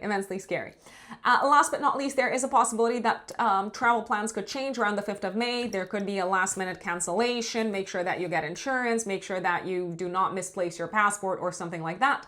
Also, 5th of May, Mars squares Jupiter. Exactly. Active day before, day after. I'm like, this could be a big fight over different worldviews and belief systems between you and a friend or between you and a community of people. It could be a big sort of like argument online. Now, the thing is, it's important to not take things super personally around this time. You might. Most of the times you're very good at not taking things personally, and most of the times you are actually the trickster, Geminis, who kind of plays the devil's advocate. On this occasion, it could be that someone else, maybe a friend, is playing the devil's advocate. It's important to not overly identify with your beliefs and to be able to hold different worldviews, different perspectives in your mind as potentially being true at the same time, or as having value maybe at the same time. Also, 5th of May could bring in a big expense. Big expense. Like maybe it's connected with traveling. Maybe it's connected with a group event. Maybe it's connected with your friend's wedding. Maybe it is connected with your career. I don't know, but something is costing you a lot. Pluto goes retrograde on the 6th of May in your 9th house. So you're going to have some time to integrate some of the changes that have been occurring at a mentality level over the past, year and a half, let's say. 14th of May, Sun conjunct Mercury. We have a Mercury cazimi in your 12th house. Tremendous clarity in regards to what it is that you need to let go of in your lives, Geminis. What it is that you need to release. What it is that has been sabotaging you. What's been getting in the way. The Sun is also the ruler of your 3rd house. Mercury is also the ruler of your 4th house. You may feel ready to do a massive clearing out. To do a massive process of like cleaning throughout the house, get rid of stuff, stop hoarding, donate things, give them to someone who has a better use for them, sell them. But I think it's time to release some of the kind of energy that's been building up in the home. You might also have tremendous clarity in regards to maybe a conversation that's been plaguing you, that's been playing out in your mind over and over and over again. A conversation maybe with a family member, someone close to you, and now you sort of see why it's been annoying you, why it's been tormenting you, why this is still a trigger for you, potentially. 16th of May, active, 3 days before, 3 days after, we have a new moon in your 12th house. I believe this new moon is bringing a fresh start. A fresh start that is giving you a boost when it comes to your sense of self-worth, a sense of self-esteem.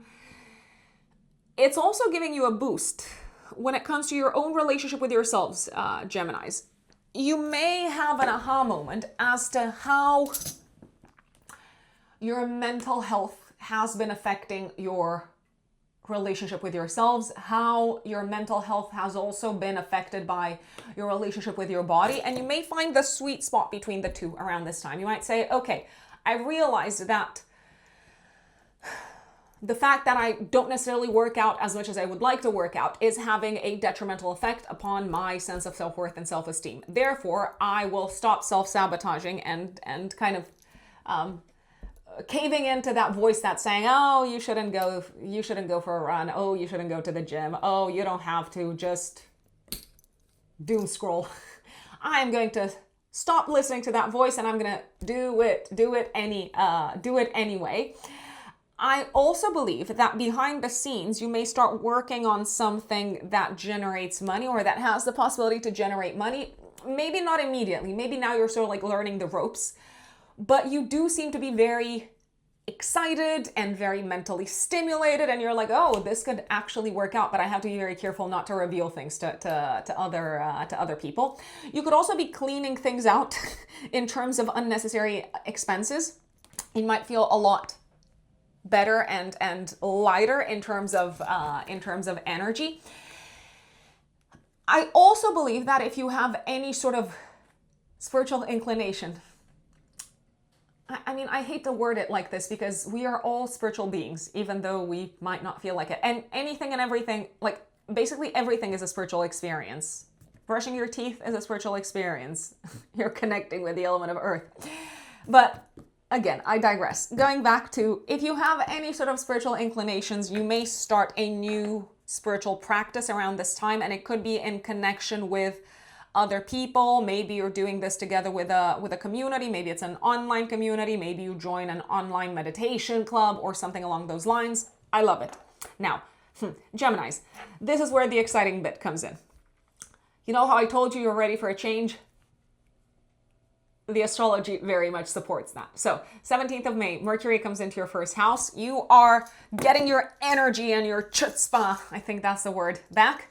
You are getting your good vibes back. You are getting your words back. You're like, oh, I feel like I have things to say once again, and I'm not just going to talk to myself in my head anymore. So energetically, vitality-wise, you're probably going to be feeling much, much better from the 17th of May onwards, even better from the 21st of May when the sun comes into your first house.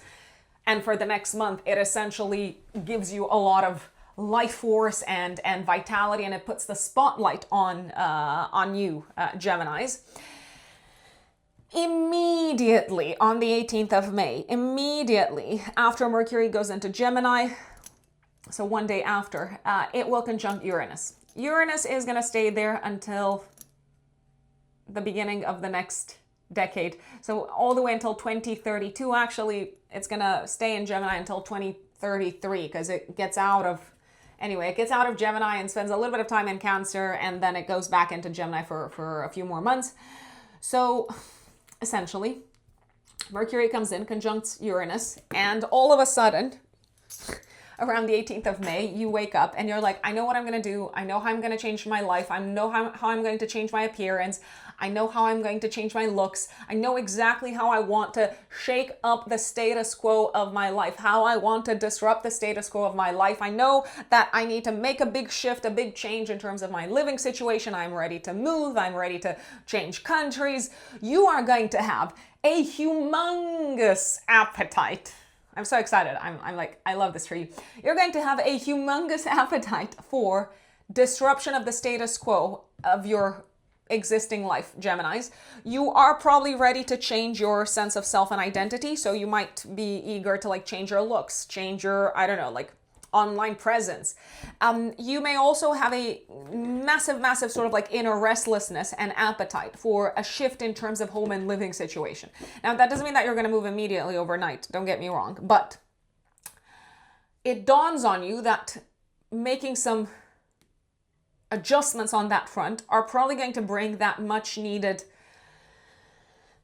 new lease of life your way, Geminis. I feel like you're also brimming, like you are brimming with innovative, brilliant ideas. Write them down around the 18th of May. Also write them down around the 22nd of May, day before, day after, when the sun will conjunct Uranus. By the way, the sun is the ruler of your third house of the logical mind. So it looks like your mind is sort of like blowing up with exciting, innovative, progressive, unconventional ideas. Do not think that you will always be this inspired, Geminis. I mean, I know you have a way with words, and you have this ability to kind of operate with information quite easily, but this is on a whole different level. This is you sort of channeling some sort of a higher power. You're connecting with the spirit of progress at a collective level. Write things down so that you don't forget them. If you feel like talking to anyone all of a sudden out of the blue, do it. And like, take action. Act on your exciting ideas. The one thing that I don't recommend doing is just staying put and doing more of the same. I'm like, I do not recommend that, but that's up to you. 18th of May, Mars goes into Taurus in your 12th house all the way until the end of June. Now, to me, it looks like there are some forces working behind the scenes, a tiny little bit against you. What are these forces? Well, sometimes, unfortunately, it can be people that you thought were friends. They are not necessarily friends. They turn out to be hidden enemies, and they will show their faces. They will reveal their true colors, especially around the 26th of May when Mars will square Pluto. Maybe also a couple of days before, a couple of days after. You can, I mean, it can be painful, but you can at least do a proper sort of like thorough cleanup in your circle of friends around that time.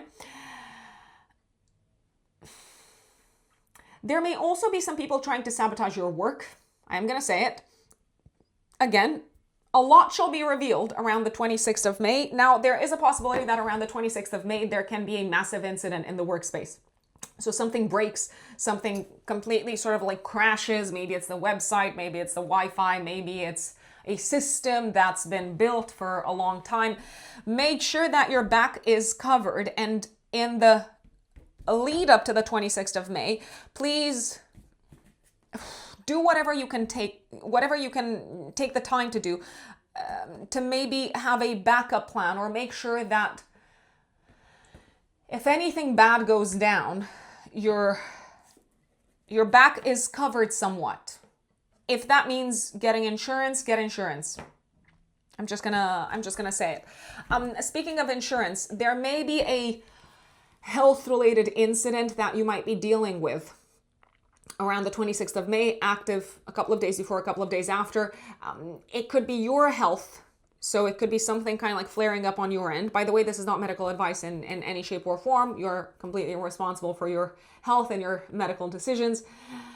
But there could also be a health-related incident in the workspace. So someone might experience like an accident of some sorts. I mean, I know this sounds absolutely horrible, but make sure that you don't get hurt. I mean, I think sometimes that is very, very important. When it's about survival, it's important to kind of like to watch to look after yourselves and to watch your own back. But also make sure that you don't have any kind of like part to play in this as much as humanly possible. So Mars transiting the 12th house is not necessarily the friendliest of transits. Things are going on behind your back. There may be some instances in which you feel like people are trying to sabotage you, but you will probably catch them. And I do believe you're actually in a very kind of like strong position yourselves, a position of power and influence. So it's not going to affect you. It might, however, make you very angry. Venus goes into Cancer 18th, 19th of May until roughly the middle of June. I like this because Jupiter is also there. So 2 benefics in your house of income, in your income sector. I'm like, you couldn't ask for more. Go for that raise. If you cannot go for the raise internally, then go for it externally. Look for another job. Look for a better paid job. Also, if you work for yourselves, put up your prices, my dear Geminis. I mean, it is a good time to do that. If you're looking to attract new clients, this is a fabulous, fabulous, fabulous time. There is a possibility that from the 18th, 19th of May until the middle of June, you might also be spending money on children, but also on your mental health, maybe also on matters connected with, I don't know, like institutions, dealing with institutions, so libraries, hospitals, etc. 19th of May, Mercury trines Pluto. I like this. I feel like your mind is very much made up and very clear about how old beliefs, old mentalities, old worldviews have been holding you back, and now you are no longer letting them hold you back at all. There is a possibility that you have also this major kind of like tremendous clarity in terms of what it is that you need to say in a legal setup, in maybe a setup where you interact with people from different countries, different cultures. So I feel like you've got a very like good way with words around this this time, even when you're talking about very difficult topics. 22nd of May, the Sun will conjunct Uranus in your first house. I feel like the world is, like I said, it's a time of aha moments, but it's also a moment when the world is watching you. They're like, oh, you're making this big change. Oh my God, I can't believe that you're doing this. Wow. So you're getting a lot of visibility for the changes that you're kind of embarking, or the changes that you're embracing at this point in time. Geminis, Venus will square Neptune. I feel like a friend might cancel on you, or an activity that you had planned to do together with a friend or with a group of people might cost more than you thought it would cost. So I would be prepared for that. Last but not least, 31st of May, active 3 days before, 3 days after, we've got a full moon in Sagittarius ruled by Jupiter in your second house. So to me, this looks like a very auspicious full moon. Essentially, it's a culminating moment when it comes to a professional collaboration, a very auspicious financial collaboration. You could also be paying someone for a very, very, very good service, or they could be paying you for a very, very, very good service. In any case, it's a very mutually fulfilling interaction, and regardless of whether you're spending money or not, I mean, if you are spending money, it's probably going to feel like money very well spent. I also believe that someone in your life, it could be a spouse, it could be a business partner, it could be an advisor, a consultant, someone is making you feel very good about yourselves. I mean, they are sort of like reinforcing your views, your ideas, and they're making you feel like you know how to handle things. That is because you actually know how to handle things. You are very good at doing some things in this lifetime, Geminis. I mean, we all are, but you are getting that very kind of like strong positive reinforcement. Can this be a very auspicious time from a romantic perspective? Yes, both for people who are on the lookout for love, or just open, but also for those of you who are already in a relationship. I believe that you are feeling very valued and appreciated by someone on the romantic front. So I repeat, it doesn't matter if you've been with them for a long time or if you've just been dating. If you've been dating casually, then a relationship could become more serious. Maybe you're starting to talk about more serious things, such as money, such as how would a life together look like. And lo and behold, you seem to be on the same page in terms of values, which I believe is absolutely, I mean, I believe that. I don't know if anyone else does. I mean, maybe some people do. I believe it is essential for two people to have similar value systems if a relationship is to work in the long term. My fellow Cancerians, Cancer suns and Cancer risings. Cancer rising here, yours truly. What is going on in the sky in the month of May? Lots of things. So the month begins with a full moon. It starts off with a bang. We have a full moon in Scorpio in the sky, activating your 5th house, 11th house axis. I mean, Cancerians, I believe you are going to enjoy this full moon. Most of you are going to enjoy this full moon. Why? I will say it. A lot of people are going to find this full moon very intense. They are going to have all sorts of feelings and emotions popping up all over the place. You might be very emotional as well. Let's not kid ourselves. You might have some very strong emotional reactions as well. But I believe you are having very, very strong emotional reactions to something that is worth celebrating. So, what do I believe you're celebrating around this point in time? You might be celebrating a big win from a professional perspective. You might be taking a big leap of faith from a professional perspective. You might be scoring a big win and you just can't, you're like, I can't believe this. You just cannot contain your amazement. And you might even cry tears of joy around this time. You might also be celebrating a big success that's taking shape, that's taking place in the life of a child. Now, it doesn't necessarily have to be a traditional kind of win, such as, oh, they're getting a big promotion, or they have been accepted into, I don't know, like a prestigious university and whatnot. You might also be celebrating the fact that your child has overcome a very difficult period in their lives. They are ready to kind of spread their wings. Maybe there's been a lot of fear, there's been a lot of doubt, there's been a lot of emotional stress and turmoil, and alas, they are ready. They are moving forward. So there's some sort of a big win materializing, and I definitely believe it's a reason for celebration. Now, I did mention the topic of children. I would not be surprised if some of you were expecting a child, or if you had a partner that is expecting a child. I'm looking especially at Cancer risings people here. Also, you might make a big announcement to the world at this point in time. You're like, hey world, I've got this reason to celebrate, and it's exciting, and my life is going to change in very big ways, in dramatic ways, in auspicious ways. My career is going to change as well, but I am pumped, and I know it's going to be a massive transformation, but please celebrate with me. I mean, I don't know if you're going to say that, but I do believe that there will be plenty of people who will celebrate with you. 3rd of May, Mercury goes into Taurus in your 11th house. So you're going to be thinking a lot about the future. That's what I'm looking at here. And I believe you're going to be talking a lot about the future as well. What does it entail? What plans have you got? How is your future going to change? And so on. You might also feel very motivated to be socially active, to catch up with friends, to connect with friends, to send them messages, to reach out to them, to meet up in town, to go out, all of that.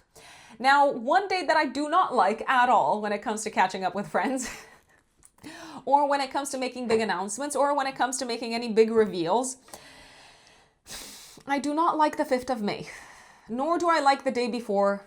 The day after is sort of so-so, but the day before I don't like it either, so the 4th of May. Mercury will square Pluto.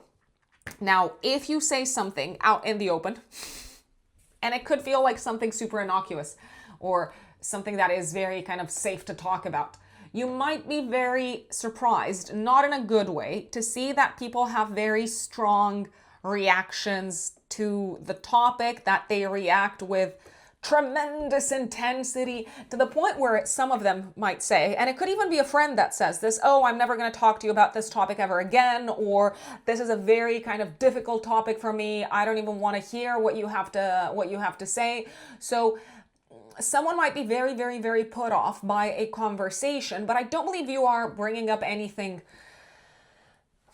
inherently sort of triggering. It may be triggering for them. There's also a possibility that you might hear news of a friend going through a very tough time, going through maybe a challenging time from, it could be a work perspective, it could be an educational perspective, it could be a financial perspective. You may also find out that a friend has hidden something from you.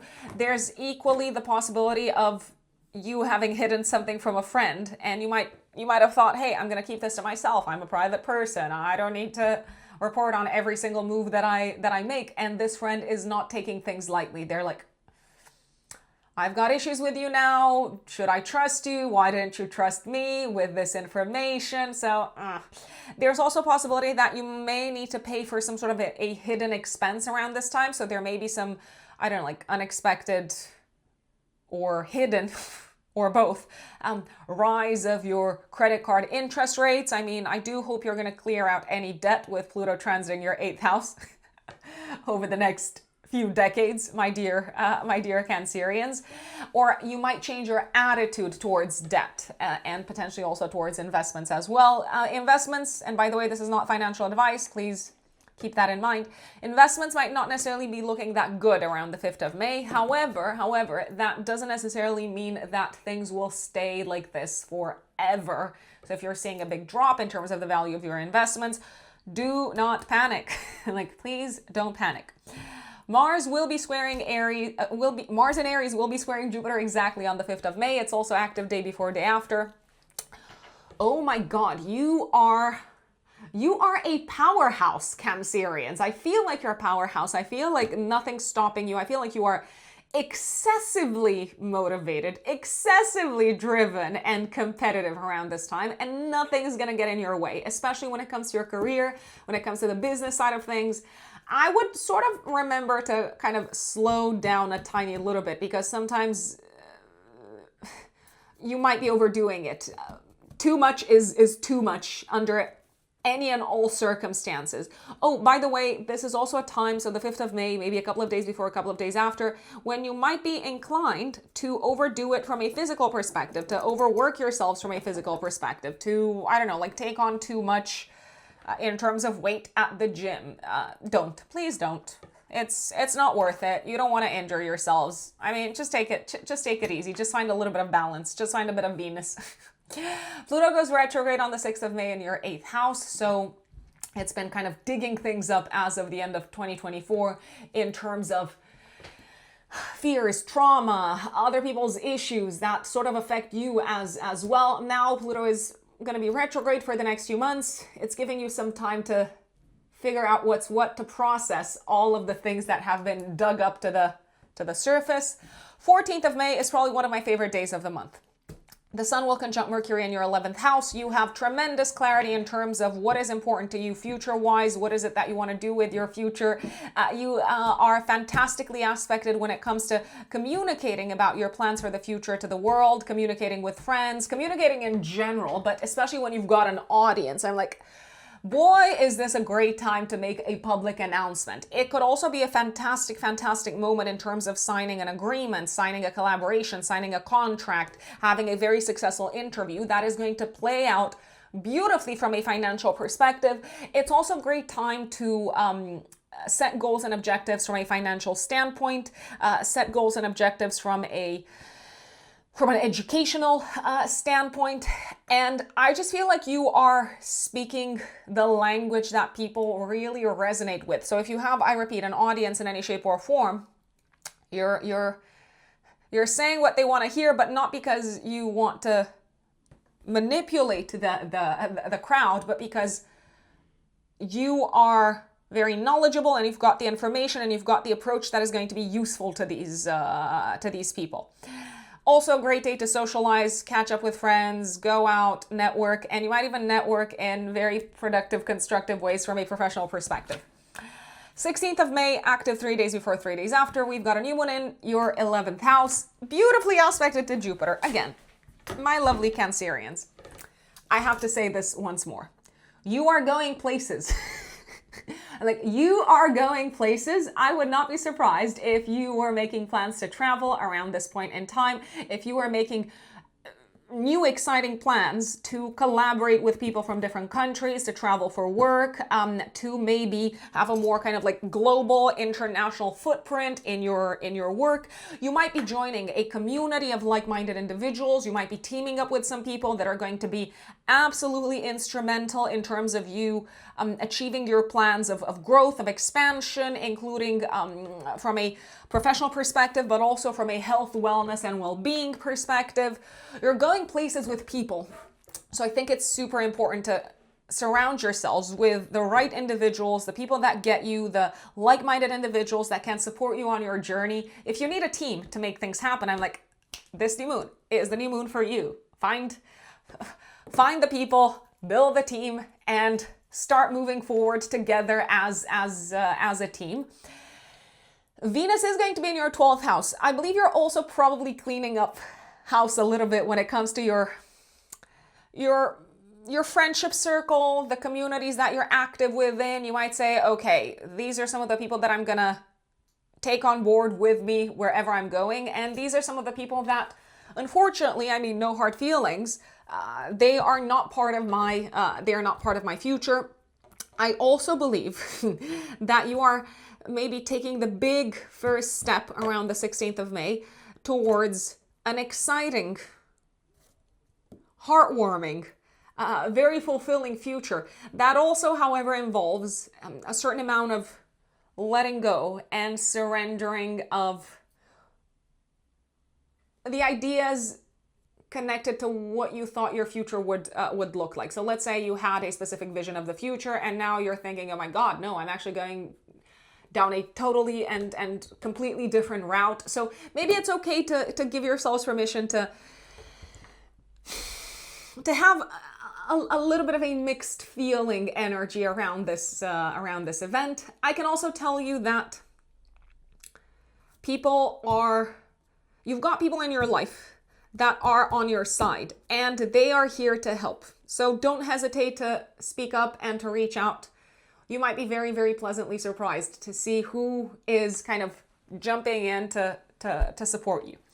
Now, Mercury is going to go in your 12th house from the 17th of May until the beginning of June. You're thinking a lot about sort of what you've been neglecting, or your blind spots, or maybe even your mental health, your spiritual life for the next couple of weeks until the beginning of June. I would not be surprised if you were doing a lot of reading, writing, research, analysis of kind of like data and stats and information behind the scenes over the next few weeks.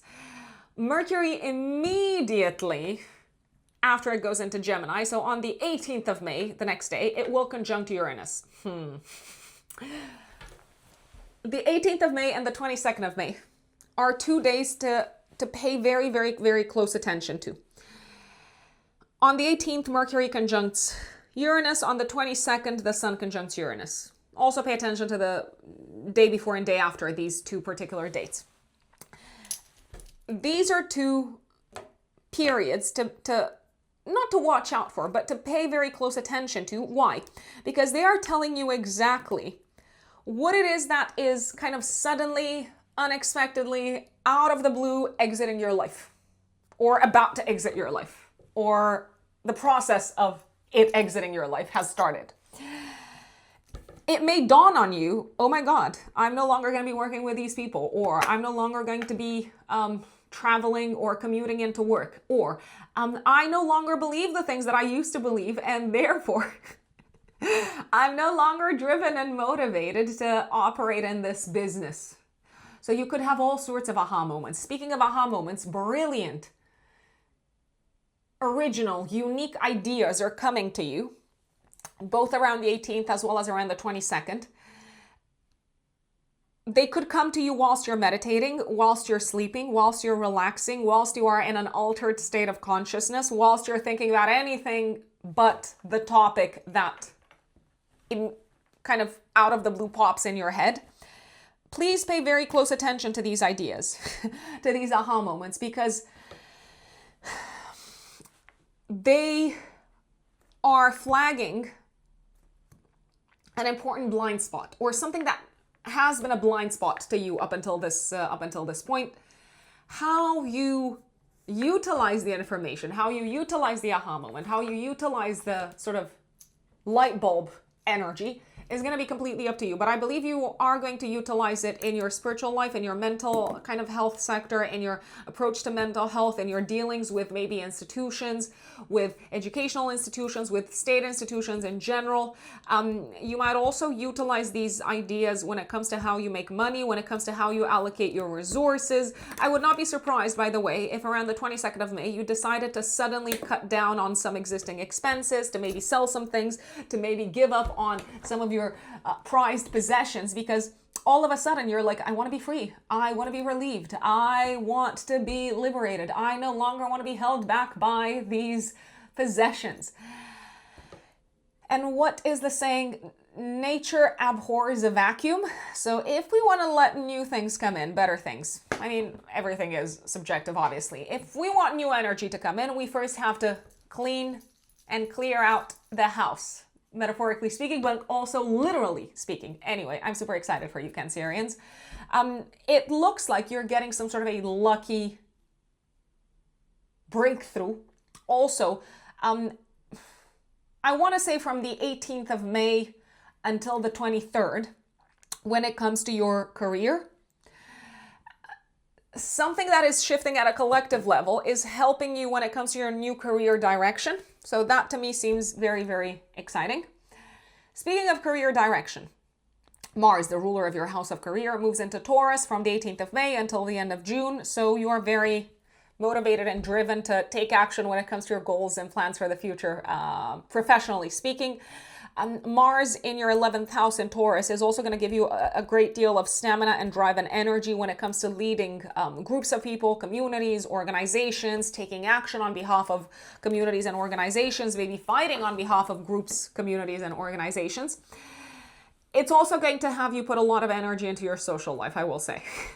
There is, however, a moment in time when I don't really like what Mars is doing. So 26th of May, active a couple of days before, a couple of days after. Mars will be squaring Pluto. Mars in Taurus will be squaring Pluto. Now, the reason why I don't like this energy is because it's a very kind of intensely argumentative and accident and destruction prone energy. However, we can also use destruction to our advantage, right? So if you want to no longer build your career in a certain direction, you might take some sort of really intense action around this time. So maybe you are shutting down your website, or you are closing your Facebook page, or you are handing in your resignation. I mean, let's see if the 26th is a weekend or not a weekend. Let's see, I'm very curious. 26th of May. Oh, it's a Tuesday. Like, it is not a weekend. It's a weekday.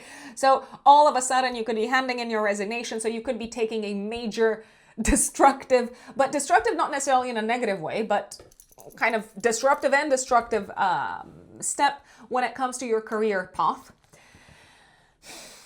The sun on the 26th of May will be trining Pluto, and the sun is also the ruler of your second house of income. So I believe you are kind of, you know, something that you're not going to reveal to the world when it comes to your financial situation, your investments, your financial security and stability. You're like, oh, I'm cashing in. I'm sort of taking my money and going someplace else, or I'm taking my stocks in this company and going someplace else. And here you go. Here is my resignation. But going back to Mars Pluto, you can do things in a very rude, blunt, infuriating way, and you can do things in a more diplomatic way. Whatever action you take on the professional front, I would be prepared for people to have intense, and I mean intense, reactions. They will not take things lightly. Your boss might not take things lightly. A client might not take things lightly. I feel like things can kind of really turn sour very, very, very quickly. This is a time when I would recommend staying away from conflicts because they can escalate, but it is also very conflict-prone energy. From a more practical perspective, I mean, I know this is all practical. Mars squaring Pluto is saying to me, hey, Cancerians, if you don't have to go out, if you don't have to go to concerts, if you don't have to go to any sort of group type of events, if you don't have to go out to town to meet a friend or go out after like work, go to like drinks and such, don't go. I mean, I would recommend not going because, again, things can turn bad. They can turn sour. There can be arguments. There can be really intense interactions that go sideways. And when it comes to dealing with groups of people, there is an actual risk of physical danger. There is also a risk of you becoming absolutely infuriated with a friend who has crossed a boundary. So, not my favorite day, but now you are aware of this. Speaking of friends, there is a chance that there might be a really, really kind of extreme argument coming up with a friend, and I would not be surprised if you decided to call it quits with them. Now, I know, I'm sorry, not the easiest of energies, but now you know. Venus, 18th, 19th of May, depending on where you're based in the world, will come into Cancer in your first house until the middle of June, until the 13th of June. Oh my God, you are so supported. You are so protected. You are attracting love, appreciation, supporters, friends even, good luck and benefits, and enjoyment from kind of like all corners, with the exception, there is an exception, with the exception of the 26th of May, a couple of days before, a couple of days after. I feel like even around the 26th of May, you could still play the diplomat. But don't put yourselves in danger, Cancerians, for someone else. That's just my recommendation. So going back to Venus transiting your first house makes you very magnetic, very attractive, very kind of like pleasant and charismatic, almost like in a seductive but emotionally kind of subtle way. Let's say. We have to remember Cancer can come across as quite shy, even if they're not. If you're looking for love, if you're open to love, then this is a transit to take advantage of. Go out on dates and so on. If you're looking to upgrade, update, change your looks, also take advantage of this transit. I'm really liking it. And I'm like, treat yourselves. This is the transit to use. The sun goes into Gemini 21st of May. Actually, on the 19th of May, there's one more thing happening. I'm like, there's so much happening. Mercury trines Pluto. You may find some sort of hidden information that spurs you into action when it comes to money, investments, when it comes to someone's sort of like dealings. You may want to dig deeper, and your detective kind of mind is going to find some really useful information. Then 21st of May, the sun goes into Gemini. For the next month, I would actually recommend maybe taking some time off at some point. It is a very, very good time to do that. Even if you just take time off to like read, take some classes, some courses, stimulate your mind in new ways. Venus will square Neptune on the 22nd of May. I feel like you have to let someone down gently. There's also a possibility someone might let you down, but I'm like, that's okay. If things don't turn out as you thought they would turn out, especially within a professional setup, maybe you had high expectations of someone, or maybe you thought someone would be a stronger sort of like supporter of you, it's okay. People sometimes can get jealous and they can react in all sorts of weird ways. 31st of May, active. 3 days before, 3 days after, we've got a full moon in Sagittarius. You are completing something from a work perspective, so you are quite happy with the way that you've done your job, if I may say so myself. Some of you might be saying goodbye to a job, but it is because you've got some really exciting things lined up. So you might be delivering the final kind of outcomes and whatnot, the final reports and whatnot, and then you're like, goodbye, I am sailing into the sunset. The full moon is in a harmonious aspect to Saturn, so I feel like you've done a great job. Some of you might be hearing news from maybe an interview, a job application, or something along those lines. If you've been applying for new jobs, you are probably gonna get a new job. And I believe, once again, you are super, super happy with the way things turn out. This could also be the time when you're ready to share with the world the results of your work on the health side of things. So if you've been improving your health, if you've been working on your health, Cancerians, alas, you are sharing that with the world. And I believe the world is going to have generally very positive feedback for your hard work and effort. Now let us move on to my dear Leos, Leo suns and Leo risings. What is going on in the sky, my lovely Leos? Lots of action this month. Let me start off with obviously the 1st of May. We've got a full moon activating your 4th house, 10th house axis. Something is culminating on the private life front, but it's also affecting your professional sector as well. So what could be happening?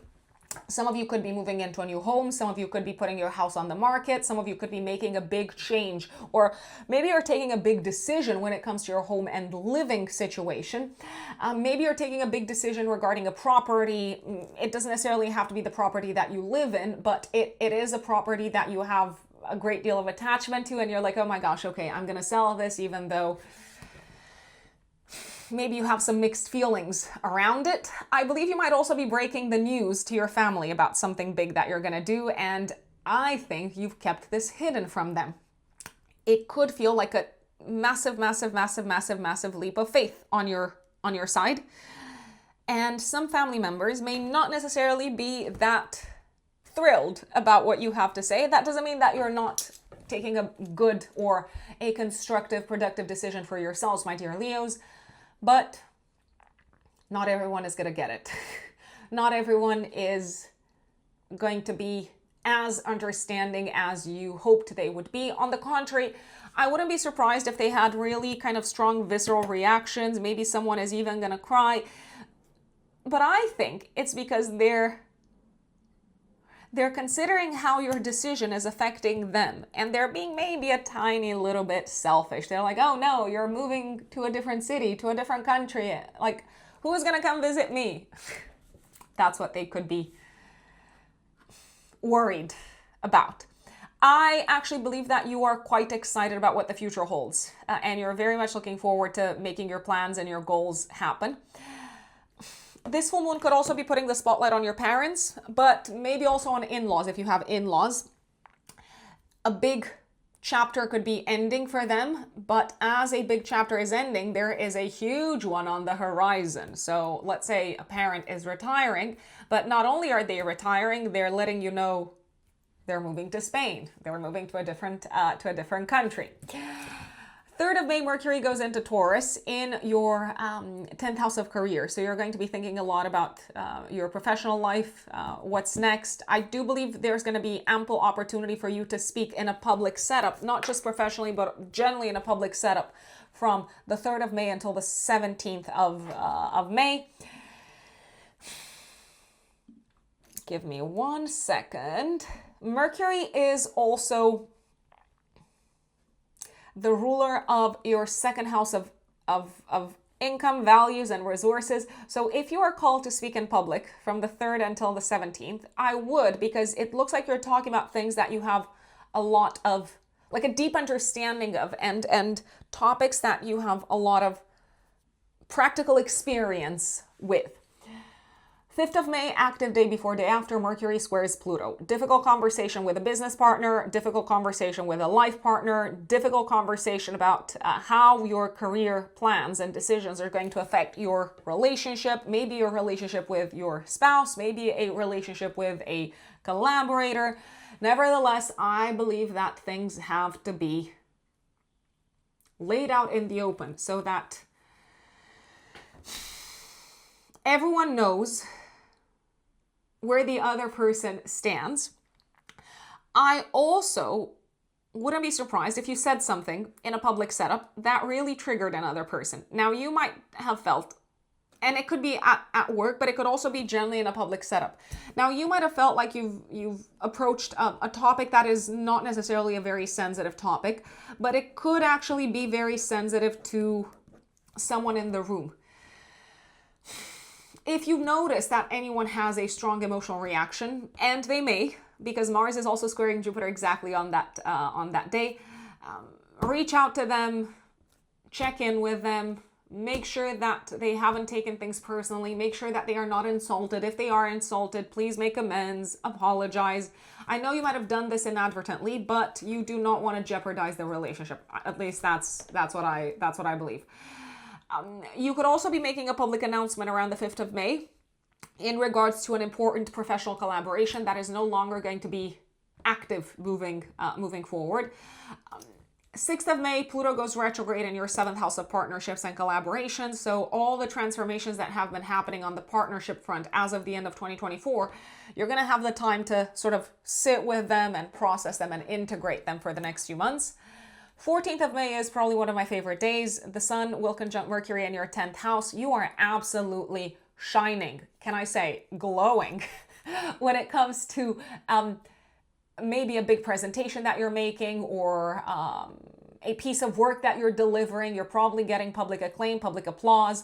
Please speak in public if you can. Please make a presentation if you can on the 14th of May. Please schedule an important meeting or an important conversation work-wise around this time. You are going to smash it. And not only are you going to smash it, you are going to stand out as an expert, as a leader, as someone that is very good at what they do and someone that is very passionate about what they do also. You may also have tremendous clarity as to what it is that you want to do moving forward from a career perspective. And I also believe you are in the good graces of someone with power and influence from a professional standpoint. This could also be a very good day to have a significant conversation with a mentor, a parent, maybe also a boss. New moon 16th of May in Taurus, active 3 days before, 3 days after, sextiling Jupiter, and Venus is going to be in Gemini in your 11th house. Okay, so this is a fresh start for you, my dear Leos, when it comes to your career sector, when it comes to your professional life. So some of you could be stepping up into a new role, a new position. Maybe you are being promoted. Maybe you are being assigned a very prestigious account, a very valuable client. So it feels like your career is on the rise.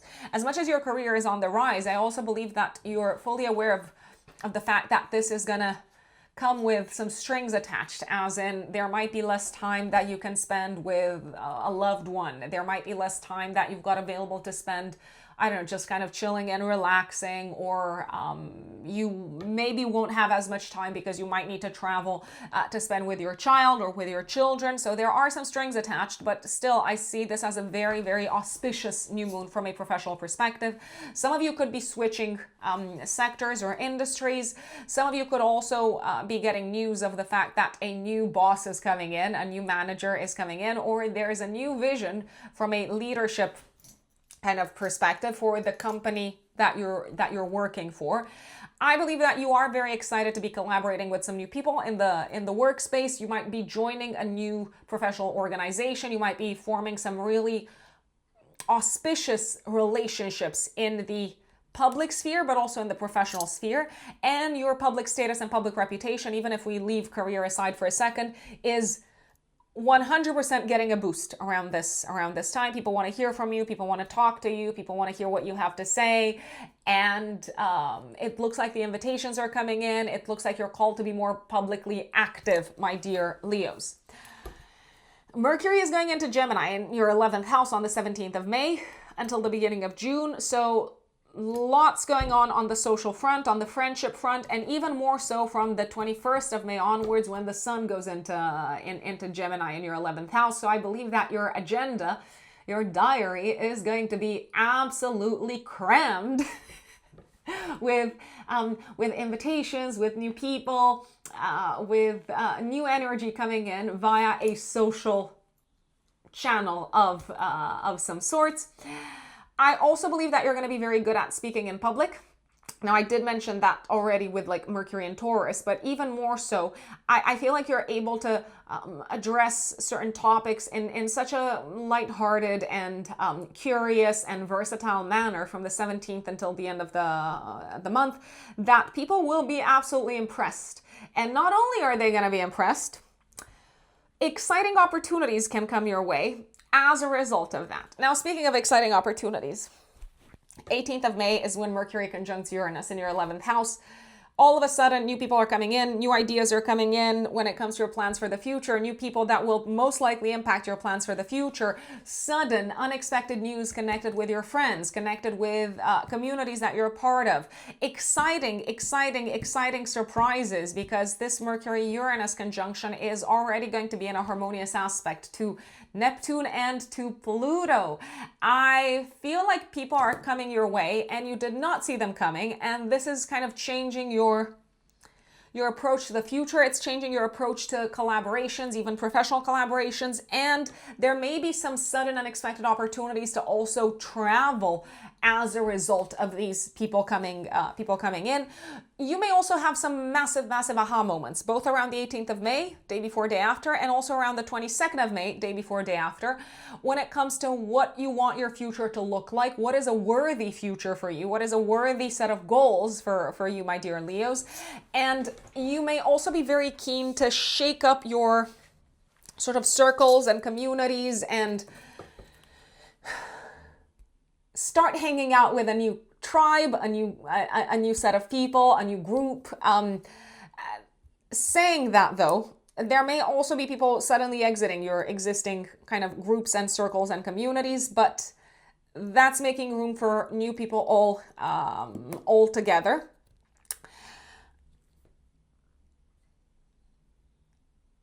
I also believe that you are tremendously inspired by some conversations that you're having, either with friends or with like-minded individuals when you're going out into the world. So maybe you are traveling to a work conference, or maybe you're attending, you could be attending any kind of social event. It could even be like a birthday party. It dawns on you all of a sudden that you have not been taking into account certain possibilities or certain options from a future perspective. It dawns on you that you could actually change things up and shake things up to a very high degree, and that can work out a lot better than you thought it would work out for you. So see what ideas come your way, see what people come your way, my dear Leos, and whoever is kind of ready to leave, I'm like, let them leave.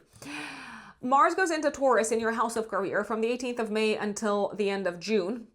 So Mars is going to give you a great deal of drive and focus and energy and desire to make things happen in a professional setup. And this transit is generally quite supportive if you are taking the lead on professional projects or on any projects that are meant to impact society in some shape or form. However, this transit can also bring up conflicts with authority figures, conflicts with parents, conflicts with in-laws, and even conflicts with the law or with legal kind of entities and institutions. And that is very, very, very, very, very likely to happen. I mean, there's a higher chance than usual for that to happen around the 26th of May, maybe a couple of days before, a couple of days after. Why? Because Mars is going to square Pluto at the time. So there can be some really intense kind of power struggles, really intense conflicts, really big arguments, quite destructive arguments with maybe a business partner, an authority figure, maybe even with a client. And I'm not saying don't stand up for yourselves, don't assert yourselves, my dear Leos, but what I'm saying is you might be dealing with a much stronger opponent than you thought you would be dealing with. Also, you might be very, very tempted to completely break up a partnership, a collaboration, or the relationship with someone that you work with. I think there are much gentler ways to break things up than to drive a bulldozer over the whole thing. Metaphorically speaking.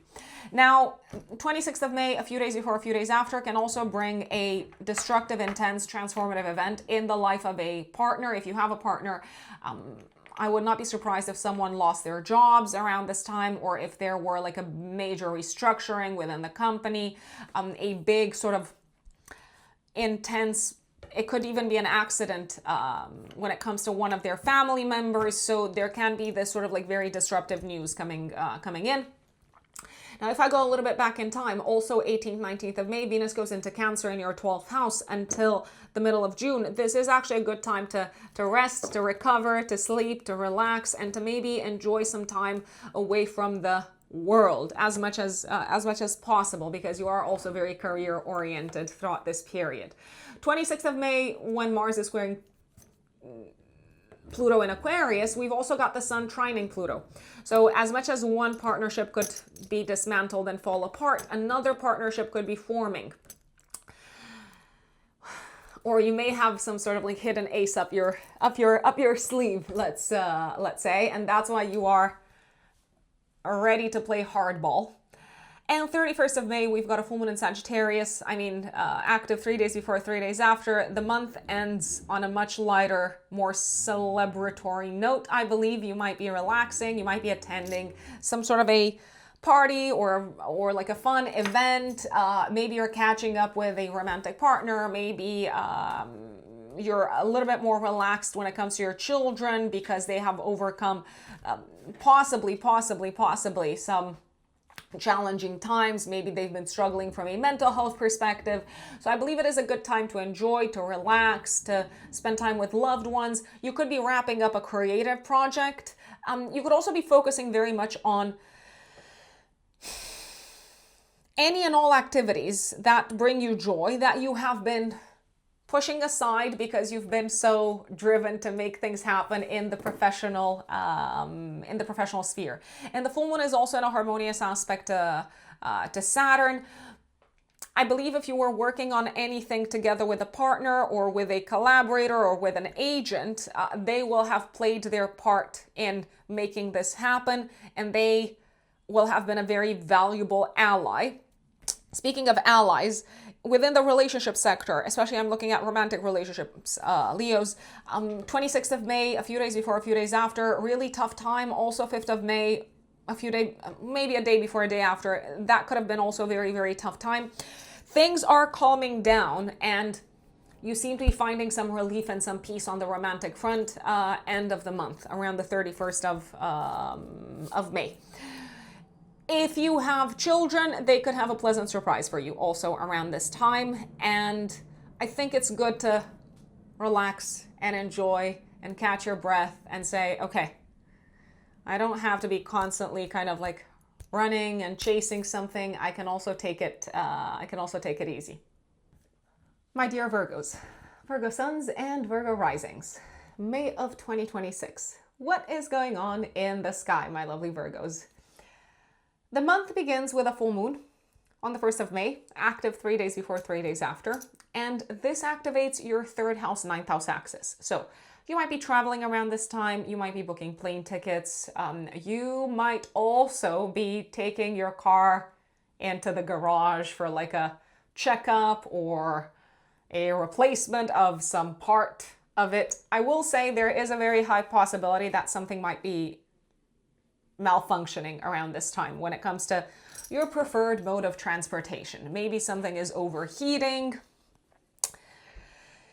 Maybe your regular car checkup or assessment is overdue, so you just have to hurry up and get it done so that you don't get a fine on the road. This can also be the time when you sell a car or buy a car, or generally when you can sell things. But I feel like if you are selling something, you may have to negotiate quite hard with the person who's looking to buy whatever it is that you're selling. You might know that they have plenty of resources, but they might act all stingy. I think that is the word. So they might not actually want to pay you whatever the object is worth, and that might result in a little bit of a frustrating interaction. Speaking of frustrating interactions, very, very important conversations are happening around this time. Virgos, with the full moon in Scorpio in your 3rd house. They could be very important conversations around money, around finances, around investments. They could also be very important conversations around the future, plans for the future, how the future is going to shift. You might also potentially need to open up to someone about a topic that you know they're going to have a very strong emotional reaction to. So you might need to talk to maybe a colleague or a sibling. And the reason why you haven't opened up the topic up to this point is, again, because you know they have strong feelings and they may not be 100% aligned with your decision. That doesn't mean that you should not move forward with your decision, but be prepared for a little bit of an intense, kind of inflammatory verbal reaction.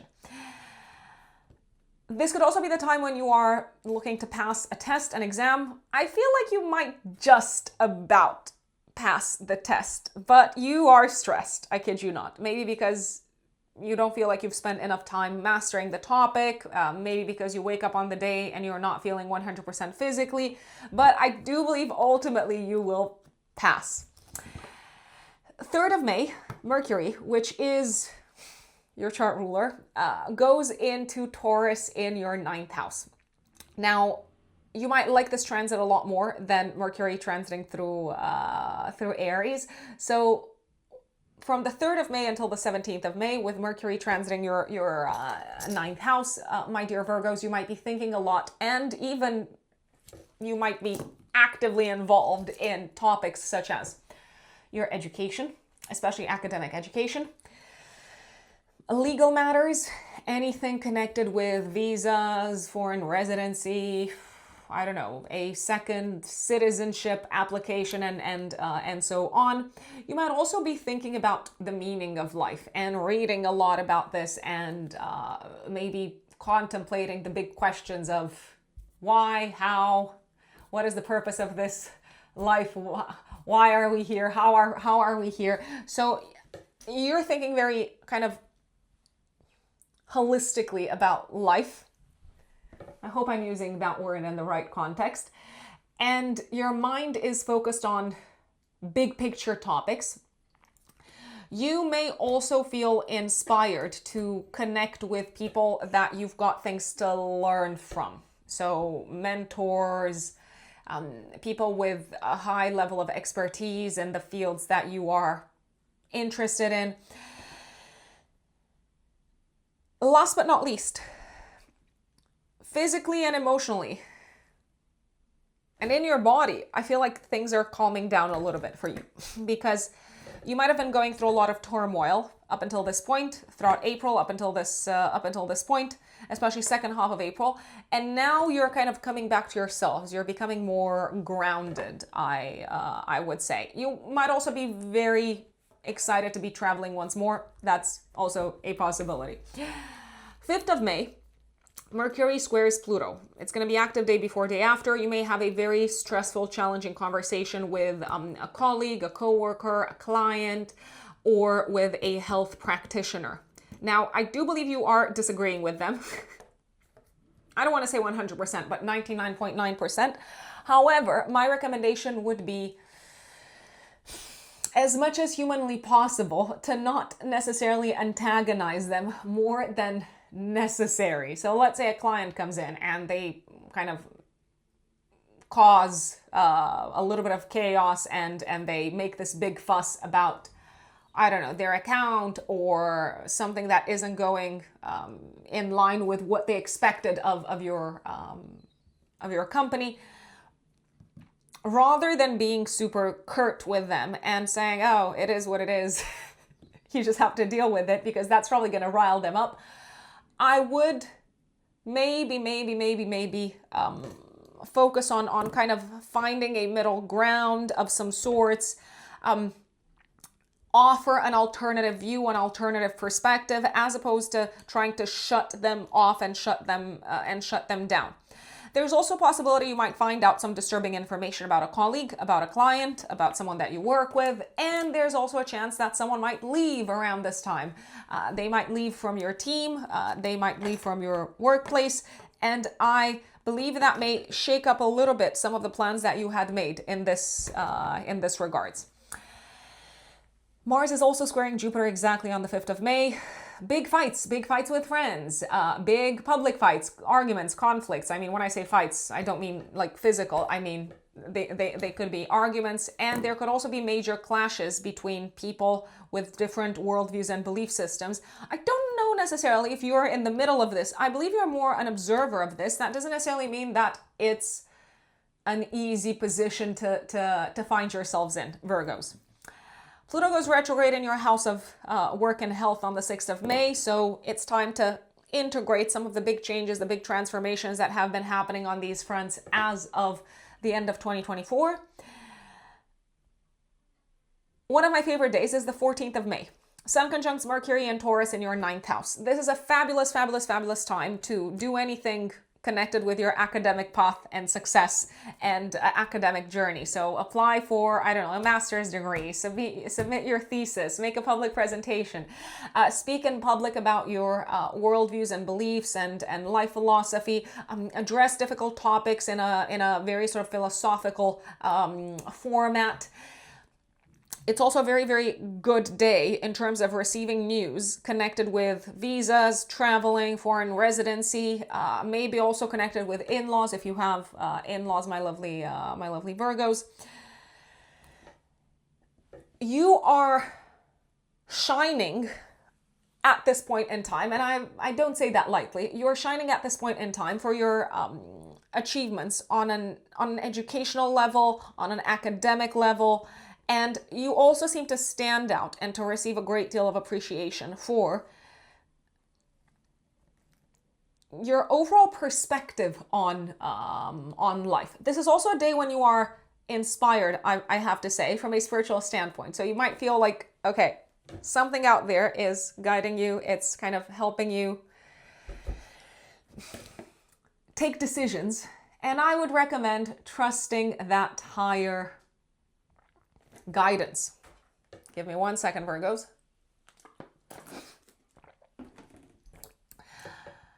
We have on the 16th of May, active 3 days before, 3 days after, a new moon in Taurus, sextiling Jupiter. I love this new moon. So it's a very, very beautiful new moon, ruled by a benefic Venus and in a harmonious aspect to the other benefic to Jupiter. So this new moon can bring in a fresh start when it comes to your professional collaboration with people from abroad, maybe offices from abroad.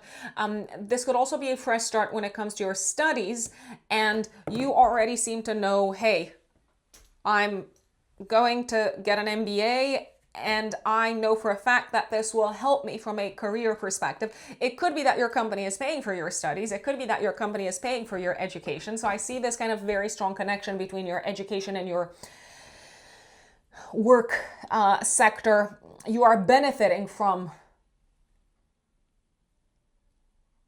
the professional side of things.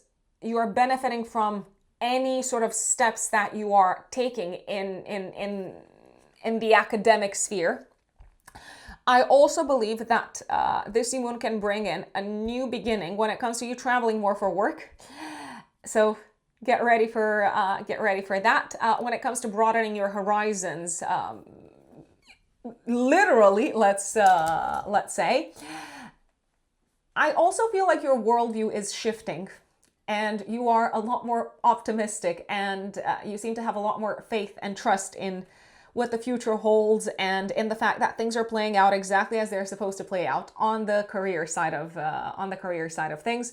I would also not be surprised if a new mentor came into your life, someone that is really going to make a very, very significant difference when it comes to your career sector, but also generally someone that you can be very good friends with and that will inspire you when it comes to your goals and plans for the future.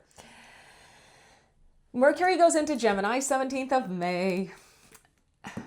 I'm smiling because this is just the beginning, my dear Virgos. So from the 17th of May until the beginning of June, Mercury, the ruler of your career sector, is in domicile. This is a fantastic period to schedule interviews, schedule important meetings or presentations in the professional sphere, talk to people or reach out to people, send applications if you're looking for a new job. you're getting a massive, massive, massive boost on the professional side of things from this transit, especially if you speak up, if you're very communications oriented, if you reach out to people, if you take the opportunity to share your views, to share your opinions, and if you are not shying away from expressing what you actually believe, including when those beliefs and opinions are very different, unique, unconventional, and so on. And here is where Uranus comes into the mix. So Virgo risings especially. You know how I told you Uranus, planet of change, disruption, innovation, progress, surprises, is going to be transiting your house of career pretty much from 2026 until 2032, but it will be there also in like 2033, I apologize. So 2032, 2033, Uranus will be transiting your career sector. This transit is going to bring tremendous disruption, and I mean tremendous shakeups, tremendous unexpected developments. Radical shakeups in your career sector, in your industry, in your professional path, within the company that you maybe work for or work within. Now, some of you might say, Rux, how is that good? Or why should I be excited about that? Well, I think you should, because even though these big changes, these massive disruptions, which you will probably start becoming more aware of as early as the 18th of May, when Mercury conjuncts Uranus, and they will be reinforced on the 22nd of May, also day before, day after, when the Sun will conjunct Uranus. These major disruptions, these big shakeups, these big announcements, these major changes, they seem to support a successful transformation of your career sector that is kind of pointing you in a new direction, that's maybe giving you a lot more power, a lot more influence, that is,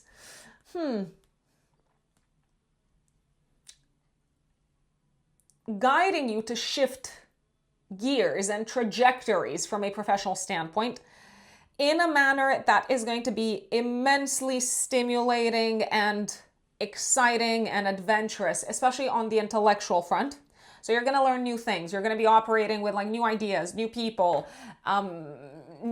Major kind of like breakthroughs are happening in your field, in your sector.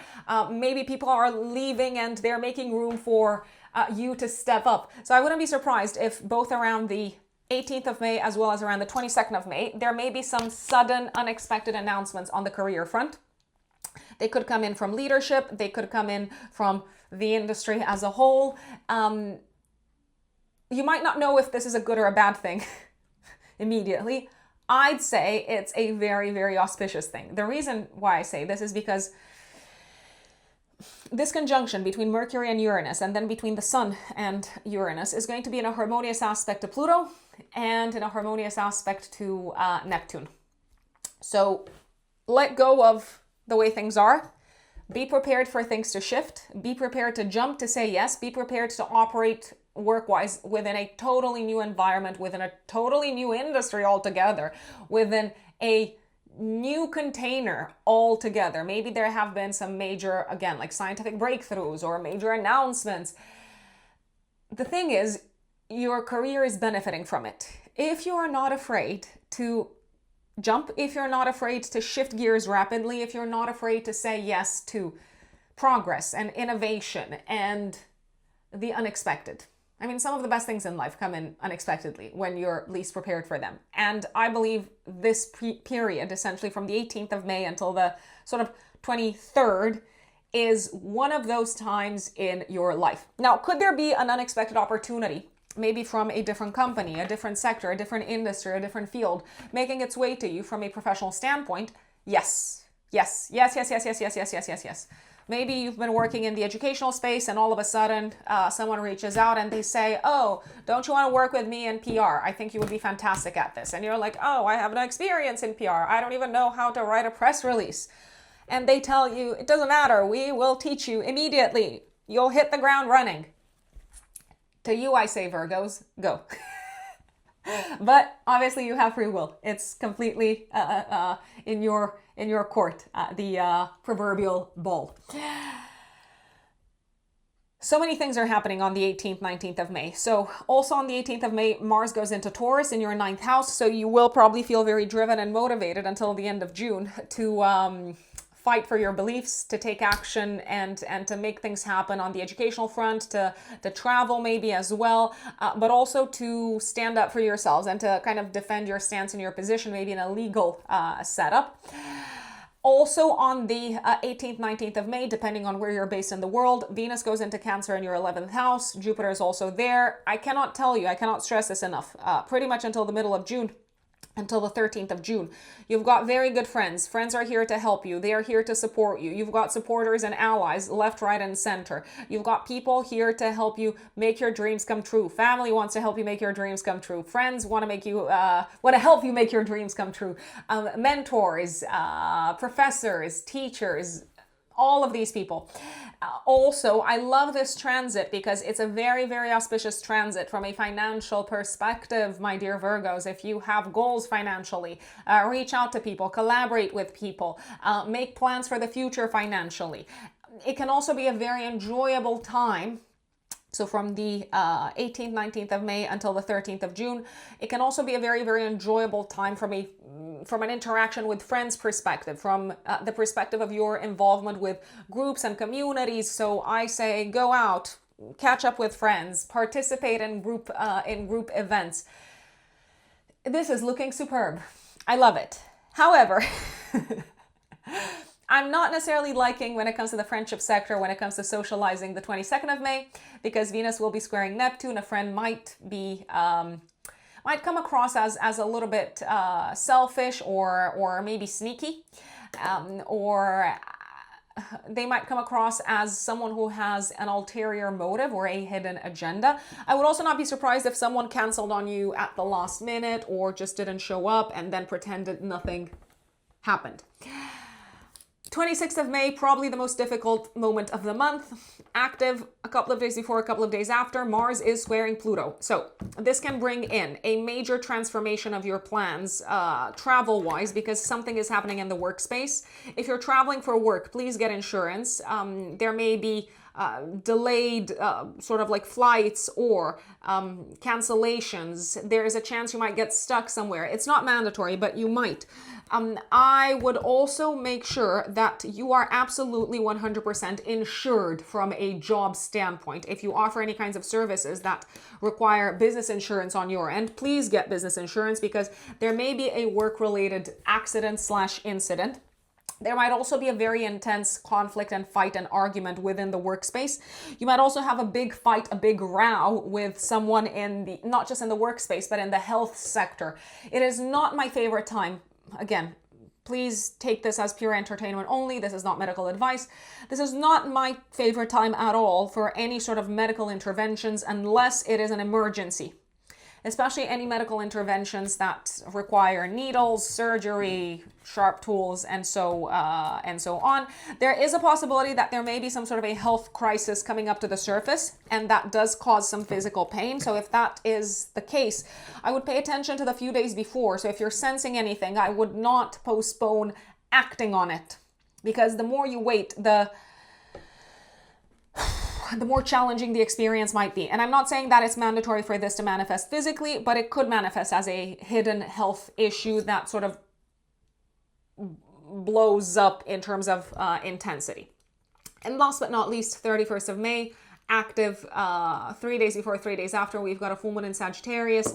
I feel like you're achieving some sort of a dream, some sort of a goal connected with either your home life, your family life, your living situation. I would not be surprised if some of you finally sort of like bought a house or moved into a new home or welcomed a new family member within your midst, so to speak, my dear Virgos. I also believe this is a time to celebrate something with your family. Maybe you're traveling to see family. Maybe family is traveling to see you. Maybe it feels like a crisis is over at home. Maybe it also feels like a crisis is over at home, and now you can focus more on your career and on the exciting things that are unfolding in the professional space. Parents are doing very well around this time, even if they have been historically dealing with some challenges. Let's say, I mean, when I say historically, I mean beginning of the month. If they have been a little bit overwhelmed by all the actions and the decisions that they were faced with, I feel like things are falling into place at home. Can this also be a time to dream big about your home life, your family life, your living situation, Virgos? Yes, dream big, take action, make things happen. And I do believe that you've got a very, very strong support circle around you to be with you on this exciting journey. And that is Virgo. Now let us move on to Libras, Libra suns and Libra risings. My dear Libras, what is going on in May in your life? Well, the month begins with a full moon. It activates your financial sector. It's a full moon in Scorpio. I think you're getting paid. I think you're getting paid. I think you are getting paid handsomely. I even believe that you might be getting paid handsomely, and part of you might be thinking, do I deserve this? Am I worthy of this payment? So you might score a big win, a big client, a very fruitful business collaboration, and you might be a tiny little bit taken aback by how eager and excited this person is to work with you, whether they're a business partner or someone that you will offer your services to. I do have to say though, Libras, especially Libra risings, they probably have significant expectations as well. And their expectations might require you to take action fast, to move very, very fast. So if you're not comfortable, especially when it comes to delivering services, products at a super fast pace, please manage their expectations. Otherwise, they will come across as very impatient and pushy even. This is also a time to talk about money and finances with your partner. If you have a partner, to talk money and finances with your lawyer, your legal advisor. You might be paying a lawyer, you might be paying a legal advisor, you might be paying your accountant.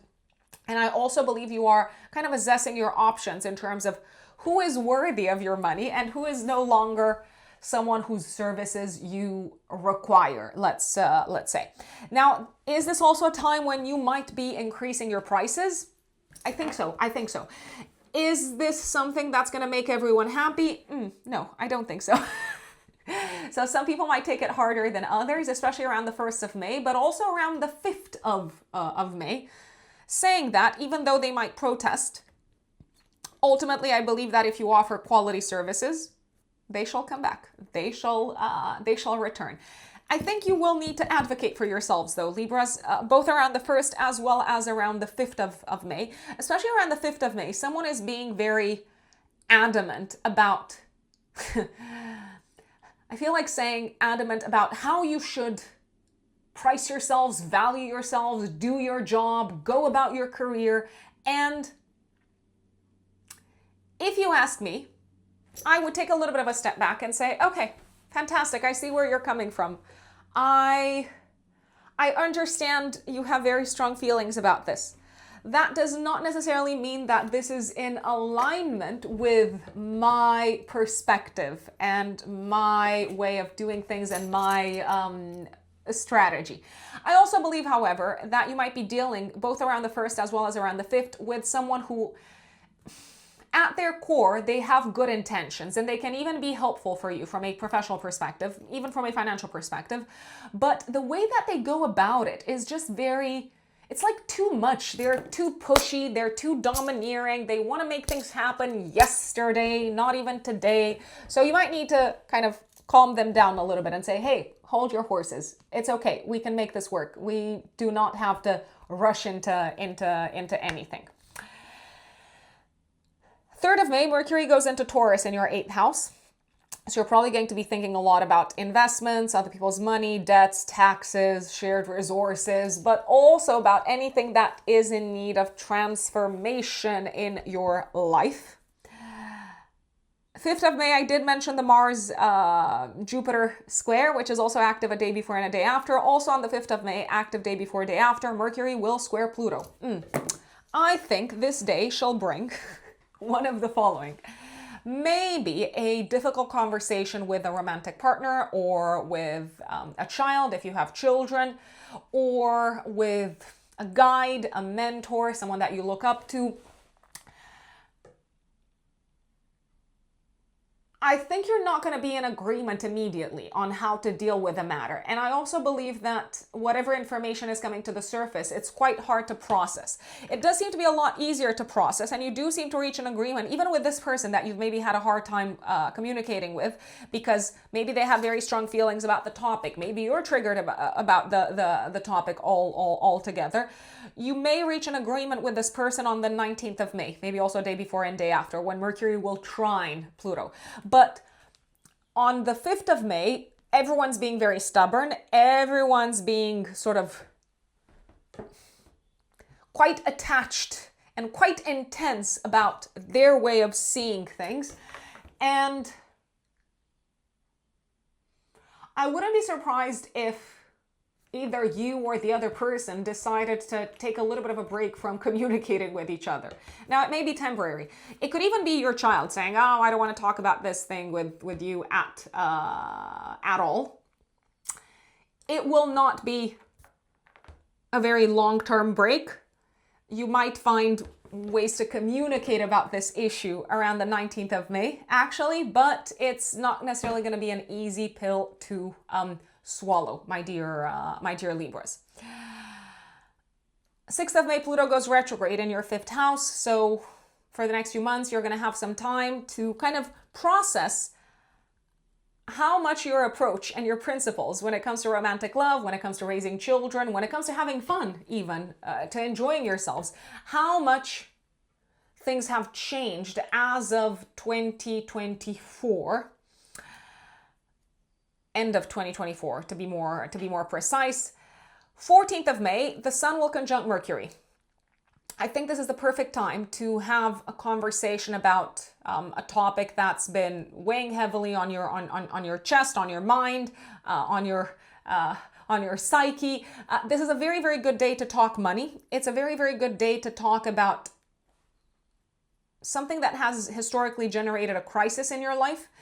It's a very, very good day also to transform the relationship with a friend and maybe to reach out to them. And if they've wronged you, to say, hey, I understand where you're coming from. If you've wronged them, to kind of do a mea culpa and say, I'm sorry that I acted in this way. I'm sorry that I sort of caved into my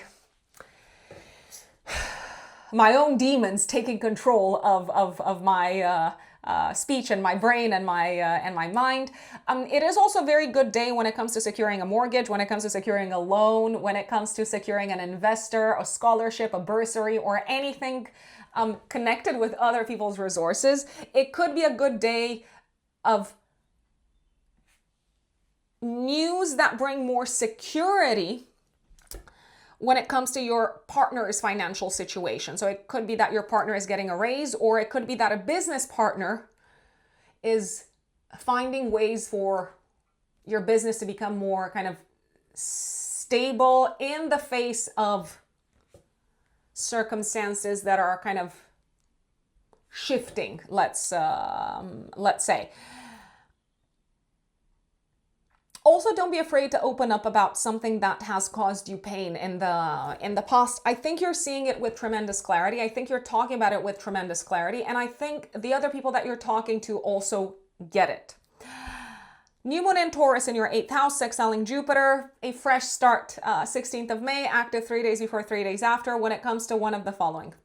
So I believe that this could be a really exciting fresh start when it comes to the investment sector. So you might decide to be more intentional about your investments. Maybe now that you are kind of making more money in your career, maybe you've increased your prices, you decide, hey, I'm going to save this much money every month and I'm going to put it into my pension fund. By the way, this is not financial advice. You're completely responsible for your financial decisions. This is also the time when you could be agreeing with a boss on a new commission-based way of working. Could it be the time when you're getting your first commission, higher commission? Yes, very, very possibly. You may also kick off the process of transformation of your career around this time, of your business, if you have a business, of your relationship with your audience. Maybe you're deciding to branch out. Maybe you're deciding to invest more into marketing. Maybe you're deciding to invest more into, I don't know, like a PR agency or someone to help you with social media, someone to help you with, again, reaching a broader, wider audience. Can this also be a really nice time when it comes to joint assets, shared resources, and when it comes to your partner's resources? Yes. So maybe a partner is getting a raise. Maybe you're agreeing that joint expenses are going to be addressed differently. I don't know, maybe you're in a position to pay more now, or they're in a position to pay more, or they are in a position to pay you back if you've been covering more of the expenses, or they can sort of make it up to you from now on. Can this also be the time when you start tackling debt? Yes, absolutely. I believe you're going to have more money to play around with, and by all means, don't let debt weigh heavily over you. Some Libra risings might also secure a scholarship, by the way. So if there is any possibility to apply for that, by all means, please go ahead. 17th of May, Mercury goes into Gemini until the end of the month. You're going to be thinking about travel, academia, education, and the sort of like big questions of life. What is the meaning of it all? Is there a higher power? And so on. You might also be thinking a lot about what it is that you want to learn and who you want to learn things from. Your mind is very stimulated.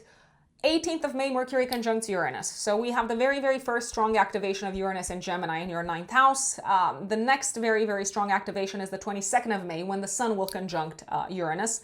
You have sudden aha moments, I will say, both around the 18th of May, day before, day after, and around the 22nd of May. You have sudden aha moments in terms of the beliefs that are no longer serving you. So I would not be surprised at all if you symbolically kind of divorced or renounced some of your existing beliefs.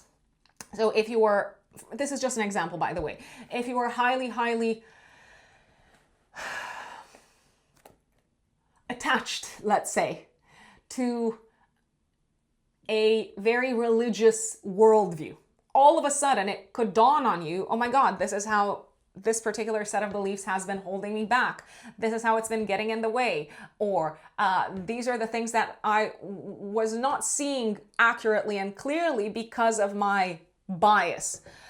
At the same time, new exciting ideas from a spiritual standpoint could come into your sphere, space, brain around this time. So some of you might discover a new spiritual tradition, or a new worldview, a new philosophy, a new way of looking at life. It doesn't necessarily have to be spiritual. It could just be a new set of beliefs altogether.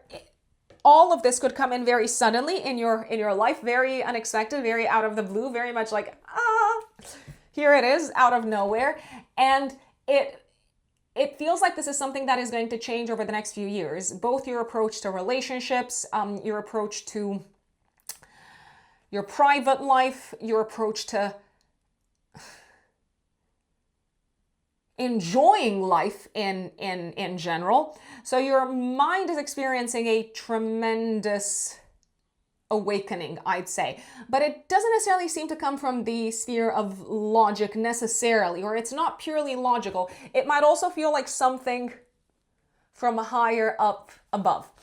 Also, I want to say from the 17th of May until the 23rd, there can be sudden, unexpected news and developments connected with in-laws, connected with your education, connected with foreign lands and foreign countries, connected with your foreign status, if you're living abroad, if you're an immigrant, if you're applying for citizenship. So there could be kind of sudden news and changes that somehow put you in a better, more auspicious position, I will say, because the conjunction between Mercury and Uranus, and then between the Sun and Uranus, these conjunctions are going to be in a harmonious aspect to Neptune and to Pluto.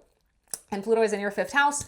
Neptune is in your 7th house. So if there are kind of sudden news connected with your legal status, for instance, I believe you've got people that love you around you, maybe a partner, maybe also people who know what they're doing, who can help you navigate these changes in a manner that feels very easy, very fluid, and in a manner that actually simplifies your life. I will just say that. I would also not be surprised if you had some sudden aha moments from the kind of 17th until the 22nd, Libras, when it comes to what you want to study. So if you want to study something new, if you want to like embark on a new journey academically, if you want to change your major, that could all happen throughout this period. Now, also 18th of May, Mars goes into Taurus in your 8th house. This can be until the end of June, until the 28th. This can be a very sexy transit because the 8th house is also connected with intimacy, and I believe this is actually a very good way of utilizing this transit. It might also make you very motivated and driven to pay off debt, to pay off taxes, but it might also make you quite quick in sort of like sharing and giving away your resources, or in accessing other people's resources. You might immediately sort of like sign up for a new credit card and whatnot. 26th of May, active a couple of days before, a couple of days after, is when Mars will square Pluto. I don't like this transit. This is probably the most challenging transit of the month.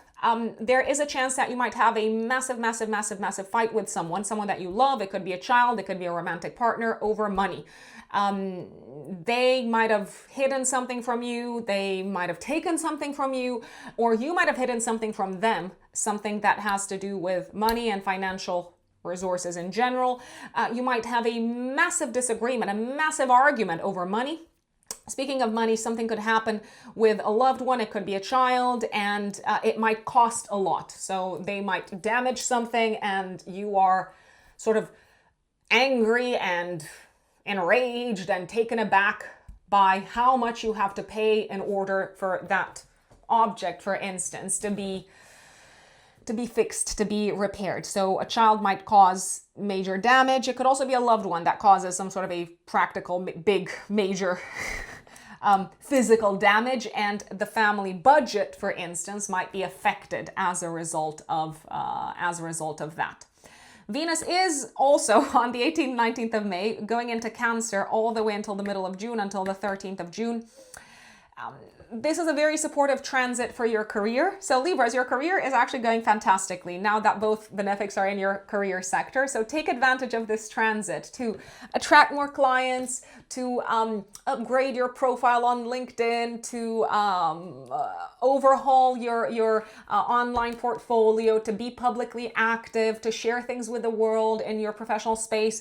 If you're looking for new jobs, oh my gosh, I would absolutely take advantage of this transit. You might also generally enjoy being in the spotlight, being out into the world. Your reputation is getting a boost throughout this transit. And you might feel very valued and appreciated for the kind of empathy and compassion and soft skills that you bring into the world throughout this transit. I did mention 19th of May is a good day to have difficult conversations because it looks like you're going to be on the same page with people.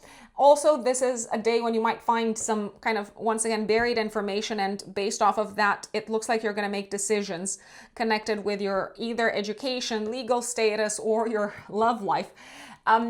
You may also keep something, but on purpose. You might want to keep it a surprise. You may keep some information hidden for a little bit from someone that you love, so that when you reveal it, it's kind of this huge reveal. It's like, this is glorious. This deserves a celebration.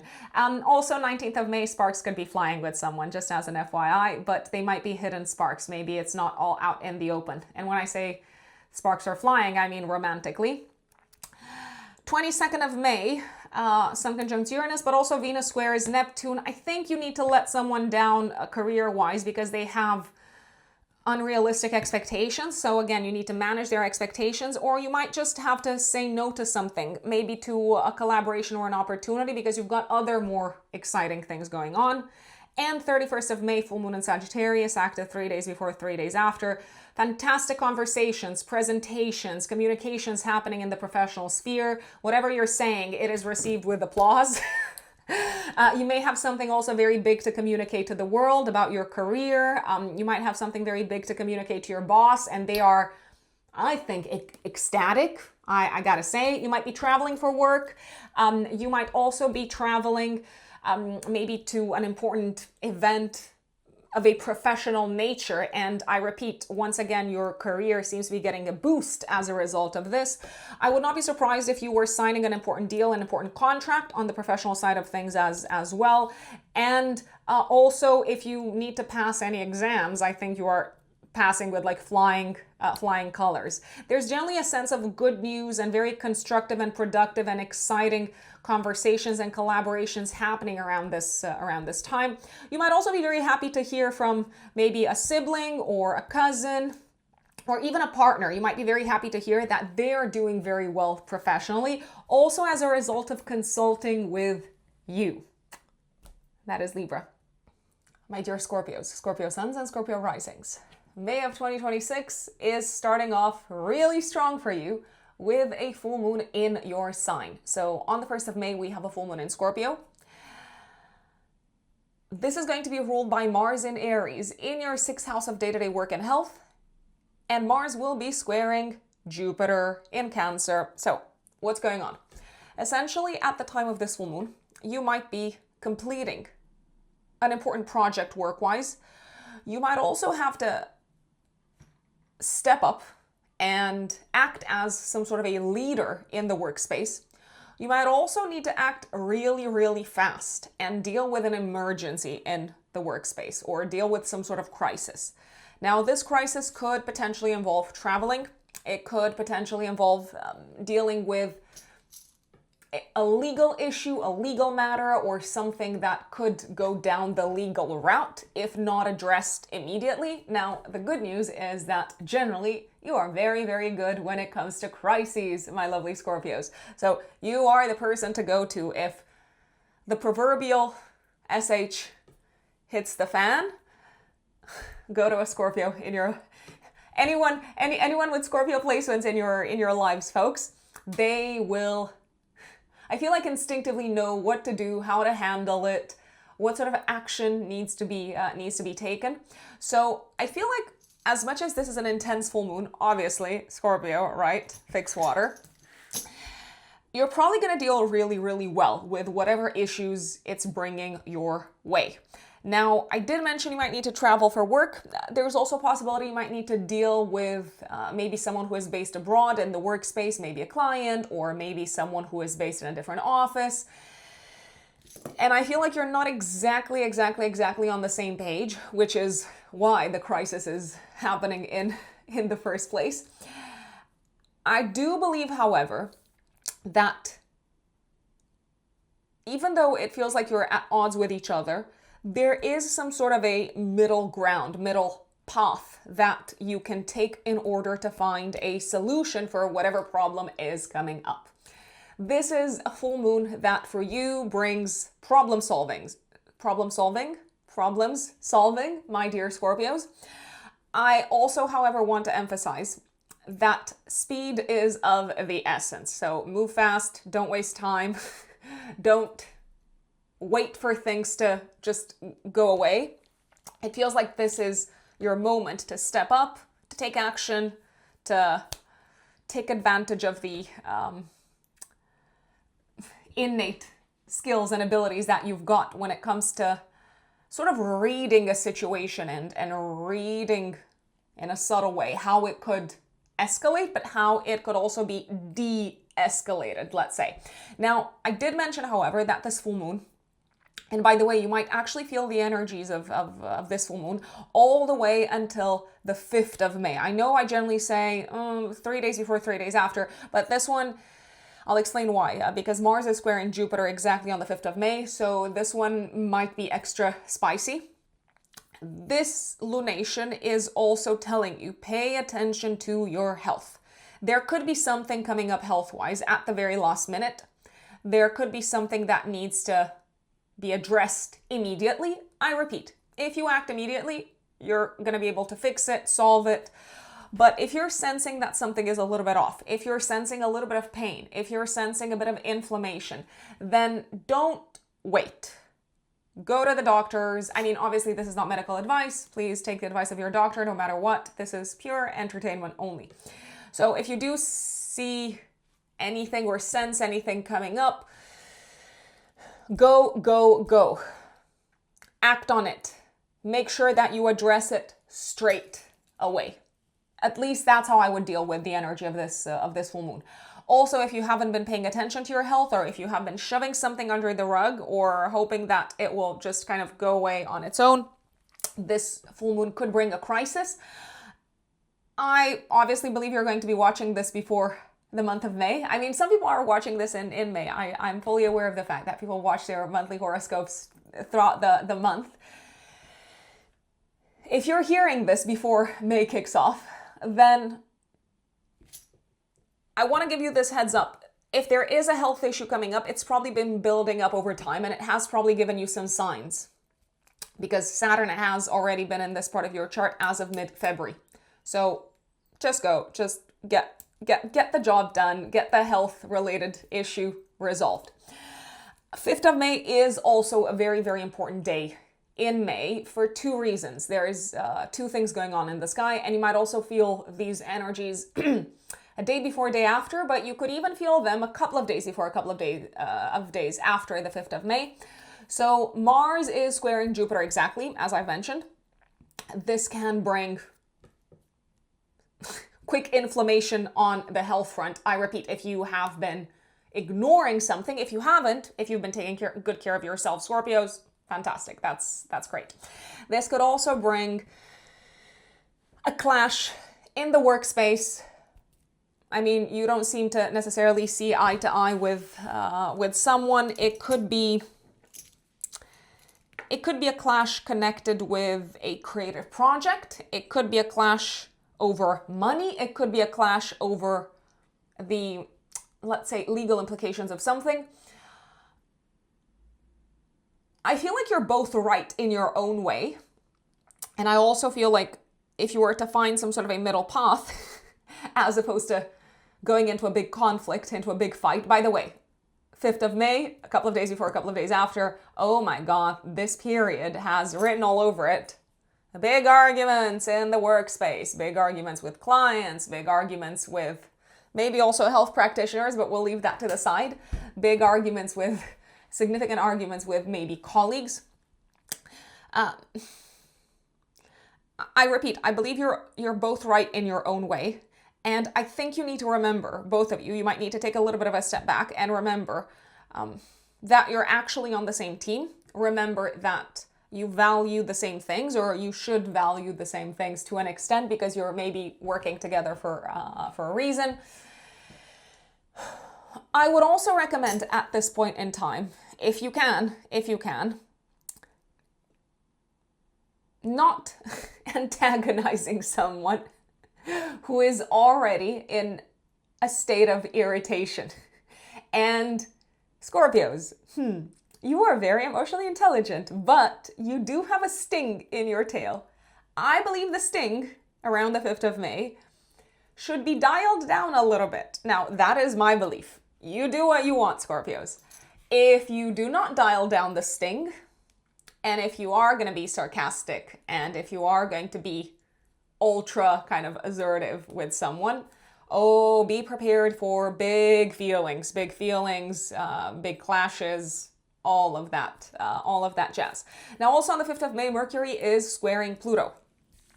Mercury is the ruler of your 8th house, of your 11th house, and it is going to be in Taurus, in your 7th house of relationships. Actually, Mercury has entered Taurus on the 3rd of May, so a couple of days before.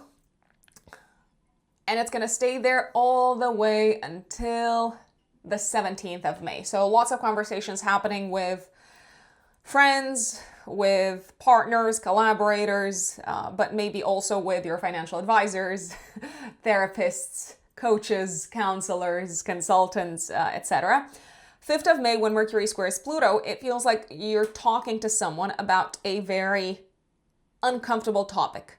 Now, they could be the ones opening the conversation, or you could be the one opening the conversation, but I do believe this is coming from them for the most part. It could be your spouse, it could be a friend, it could even be a parent, it could be a family member,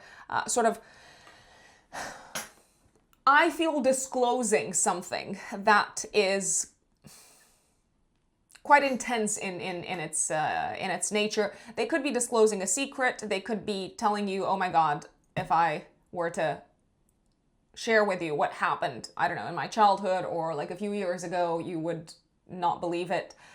But I just kept this from you because I didn't know if you would understand. So it feels like maybe they've hidden something from you, they've kept something from you, but not necessarily because they don't believe you can handle the truth, but because maybe they were ashamed to talk about it or it felt very hard to talk about it.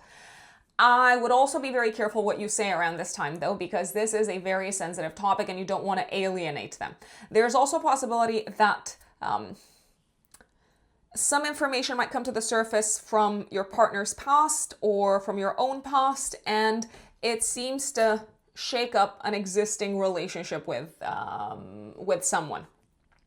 Now, I do want to mention though,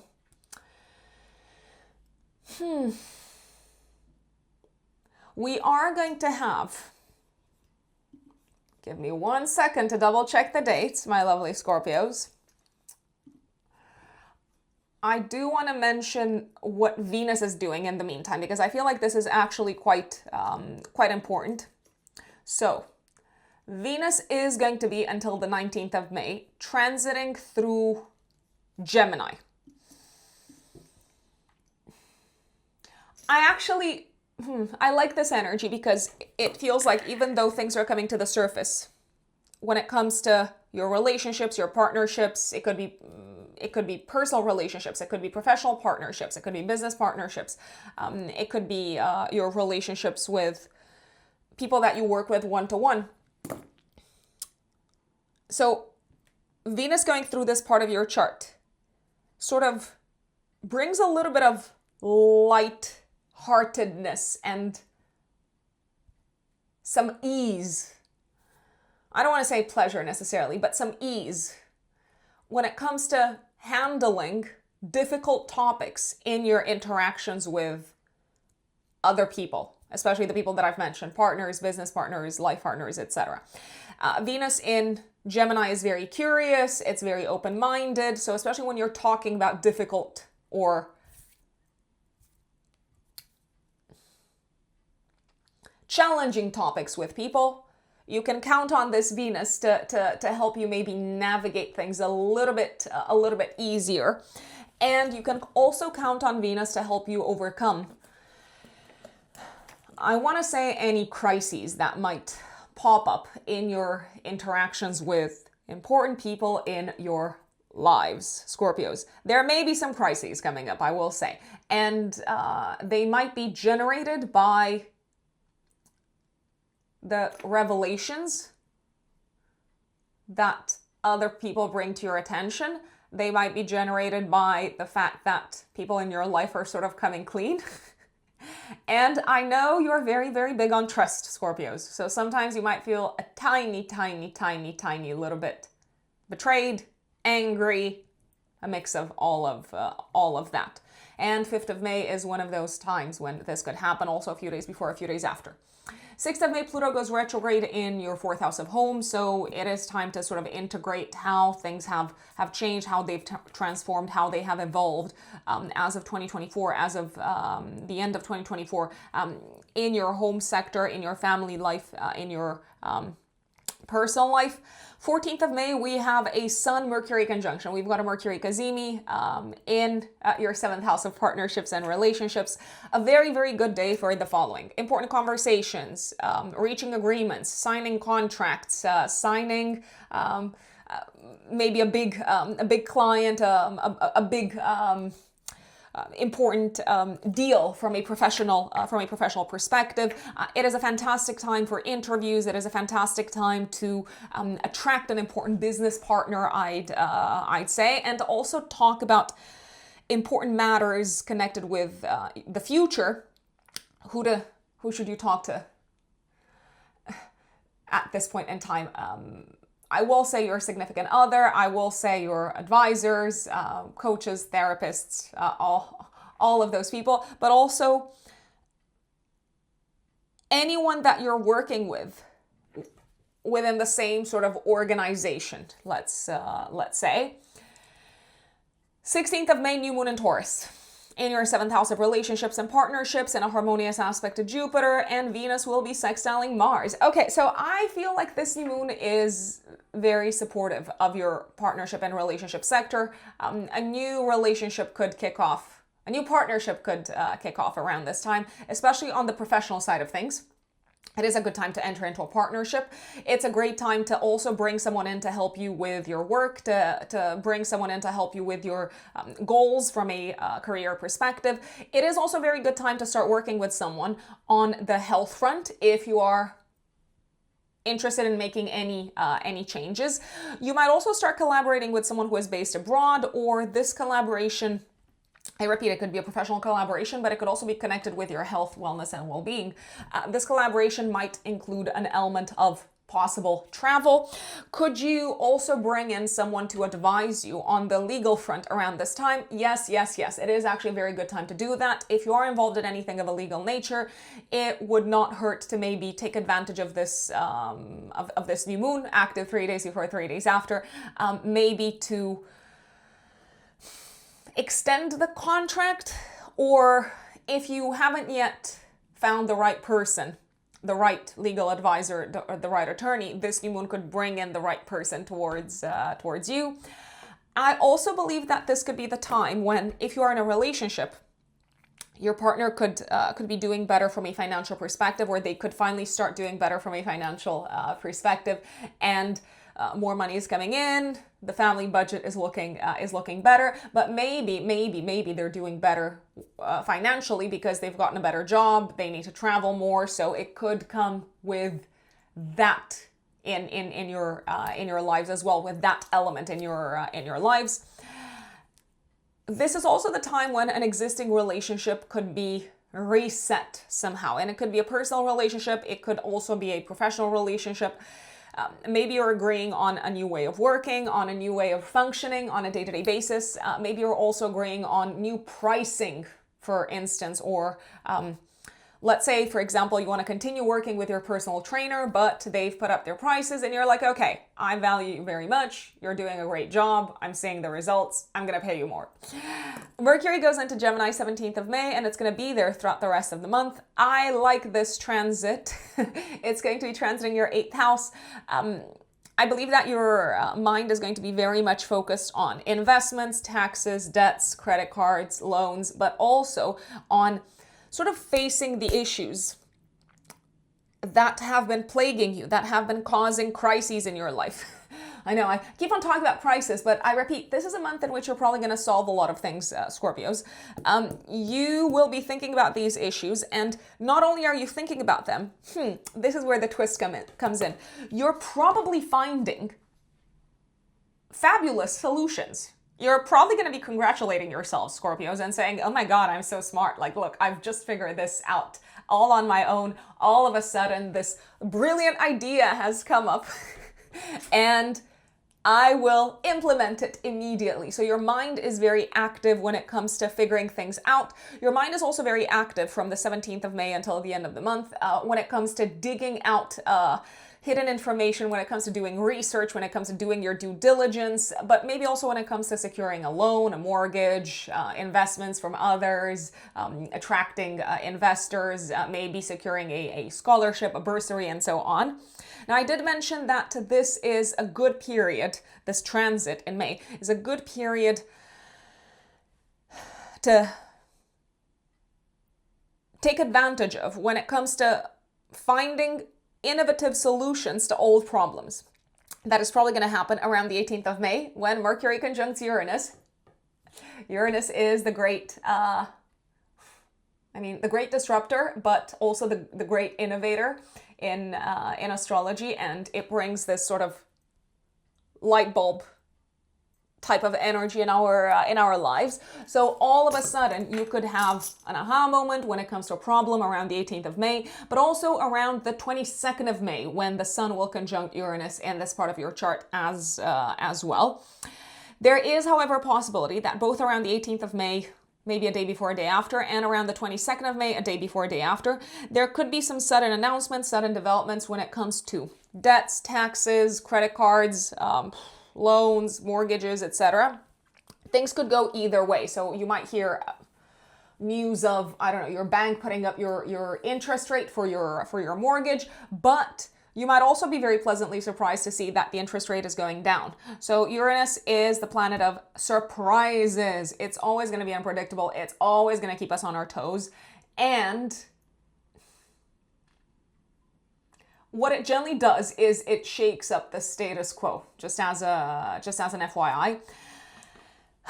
If you have investments, there is a possibility that there could be some sudden shakeups on the investments front as well. But also when it comes to joint assets, at the same time, that's an area that I'm looking at. Joint assets means whatever you own together with someone else.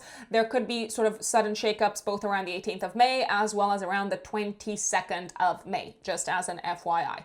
Also sudden unexpected expenses, either for you or for a partner around these same periods, same times. But do you have the money?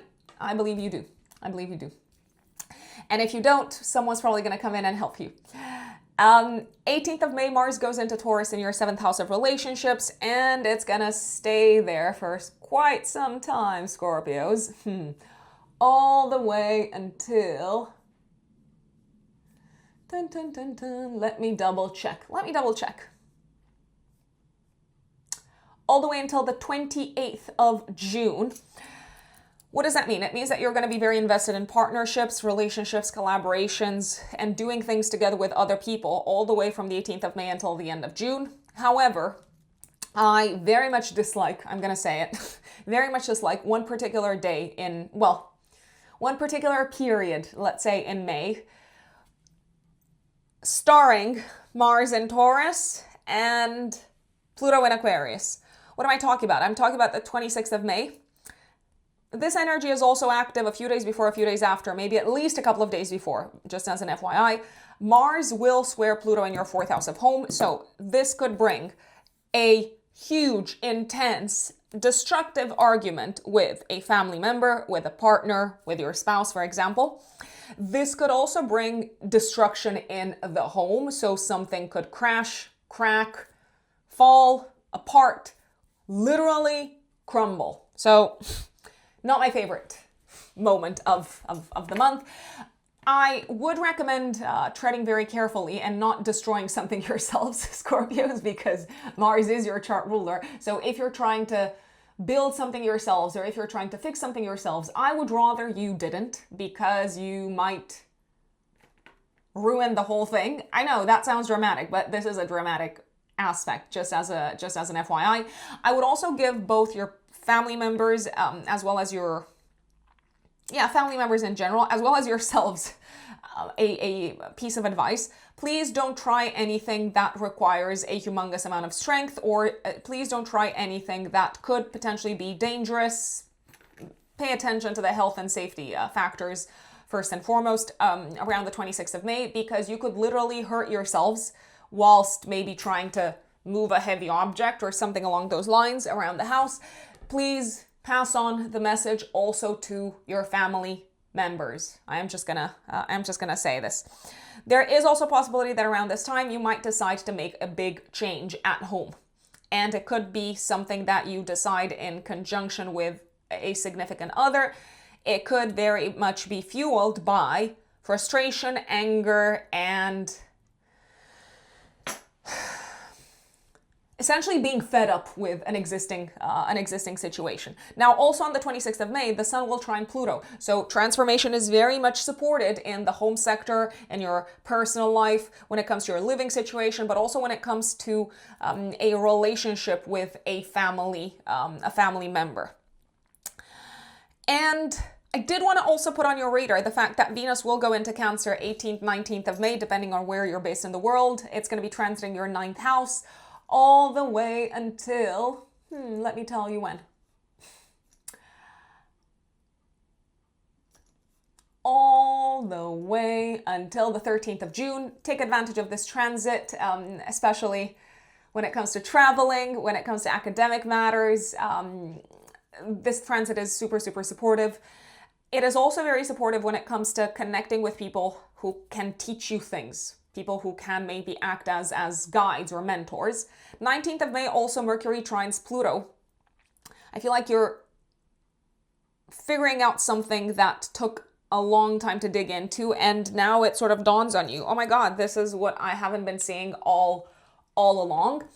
The month ends 31st of May with a full moon in Sagittarius, activating your financial axis. You're paying something off, you're getting paid.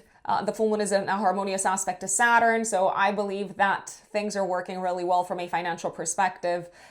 Maybe because because you've worked very hard to make things work. Something that you've been putting a lot of energy into from a professional perspective is finally paying off. You may also pay something off, maybe pay off a debt or just pay off a very important service that contributed to the improvement of your health, my dear Scorpios. My dear Sagittarius suns and Sagittarius risings. May of 2026 is kicking off with a full moon in Scorpio. It's happening on the 1st of May, and it activates your 12th house, 6th house axis, Sagittarians. I feel like you've been incredibly busy in the lead up to this full moon, and you are wrapping something up. What are you wrapping up? Maybe you're wrapping up a job. So you could be saying goodbye to a job. Maybe you're preparing for your next chapter and you're like, oh my God, I am done with this job. I cannot wait to go to see if the grass is greener someplace else. You could also be wrapping up a creative project. You could also be wrapping up something that's taken a lot of your time. When it comes to your children, so maybe you've helped them with one of their school projects. There is also a possibility that you could be saying goodbye. I feel like you're going to have mixed feelings about this though, Sagittarians. I will give you a heads up. You could be saying goodbye to something that was very close to your heart, but you feel like you've outgrown it. So maybe it's a passion, it's a hobby. It looks like it is something that you used to be into very much in the past, and maybe you still have strong feelings, strong attachments to it, but now you realize, I'm done, this is no longer going to be a huge part of my life moving forward, so it could have a little bit of a bittersweet tinge to it. I do have to say, Sagittarians, you have probably been burning the candle at both ends, as they say, and to me it looks like you might need to take it easy. Slow down a little bit. So this full moon is potentially also going to make you feel a little bit drained, a little bit tired. If you haven't been sleeping much, please make sure that you sleep. This full moon can also lead to a little bit of self-undoing, I will say.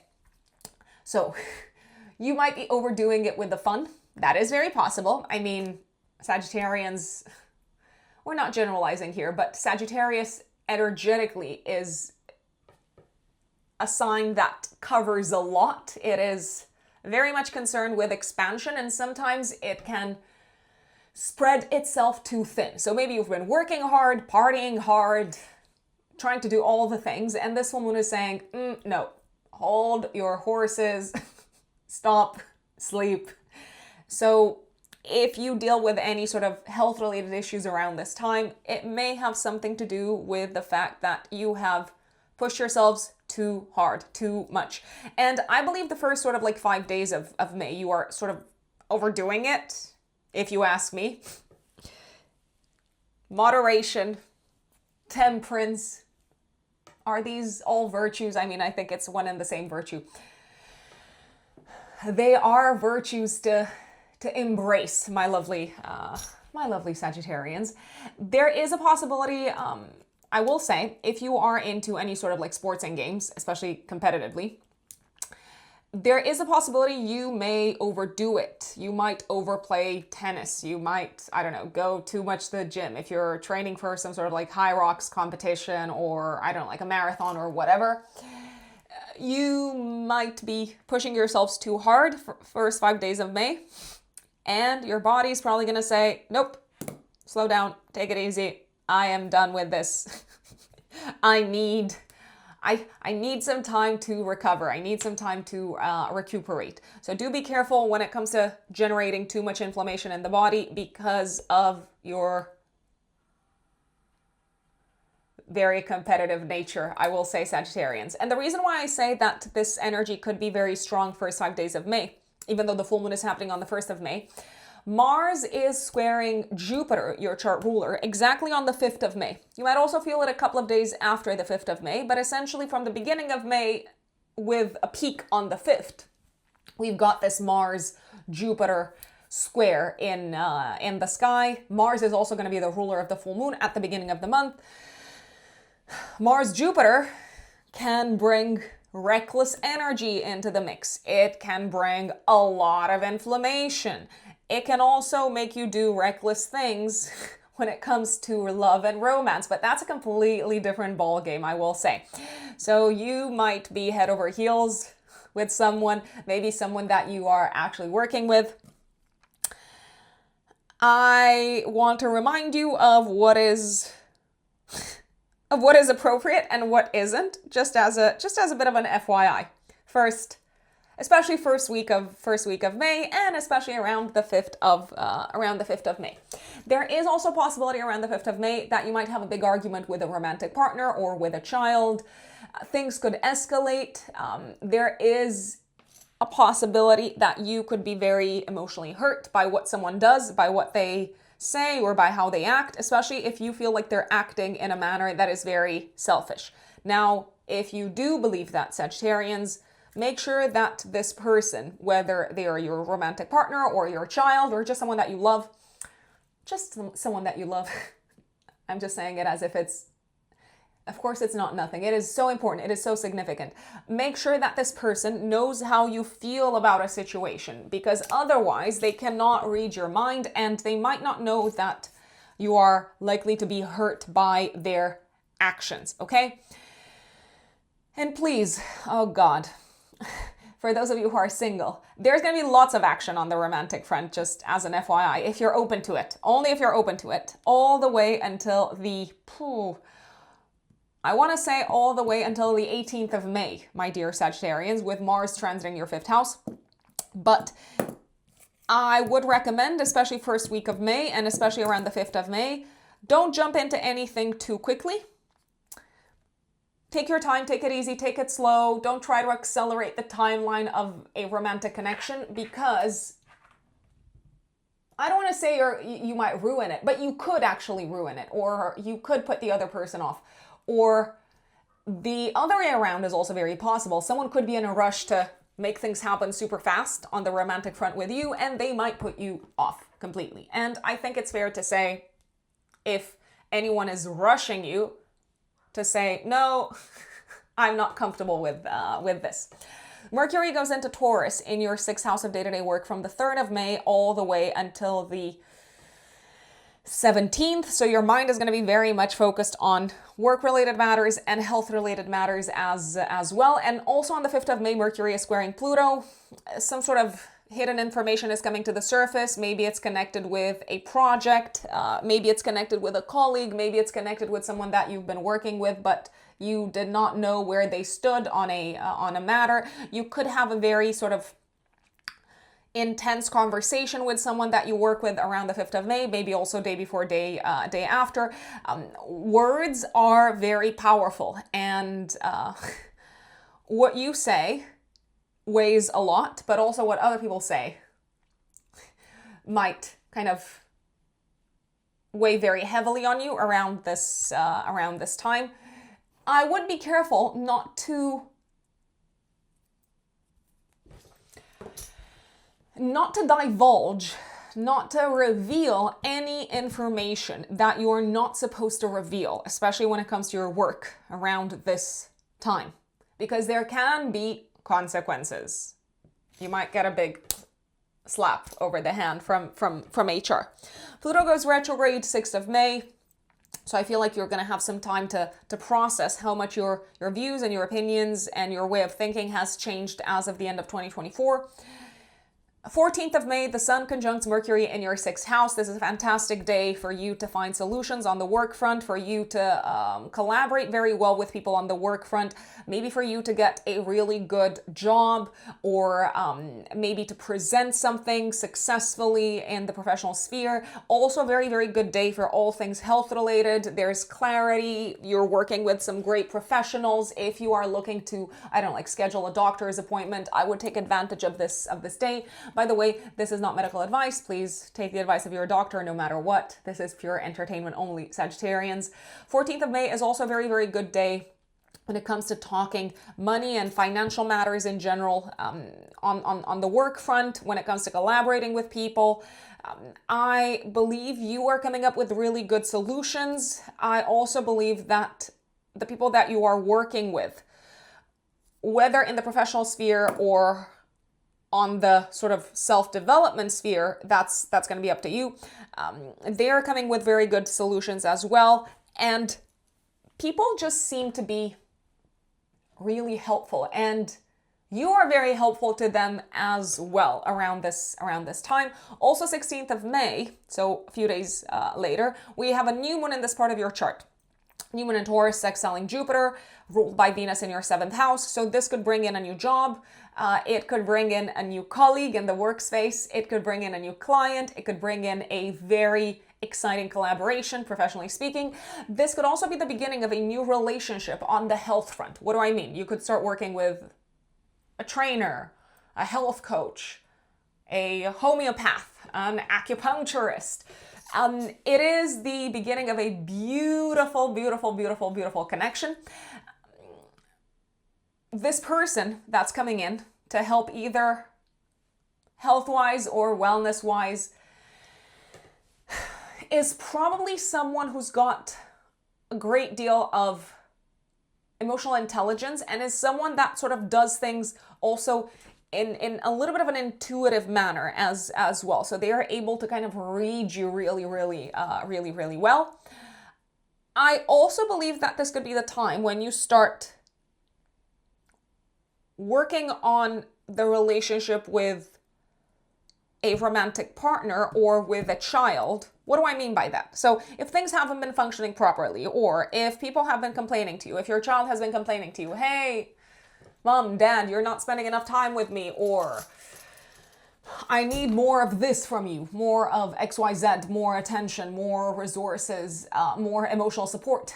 I believe that this is a really, really supportive new moon when it comes to implementing new routines and new habits within the container of the relationship. 17th of May, Mercury goes into Gemini until the end of the month.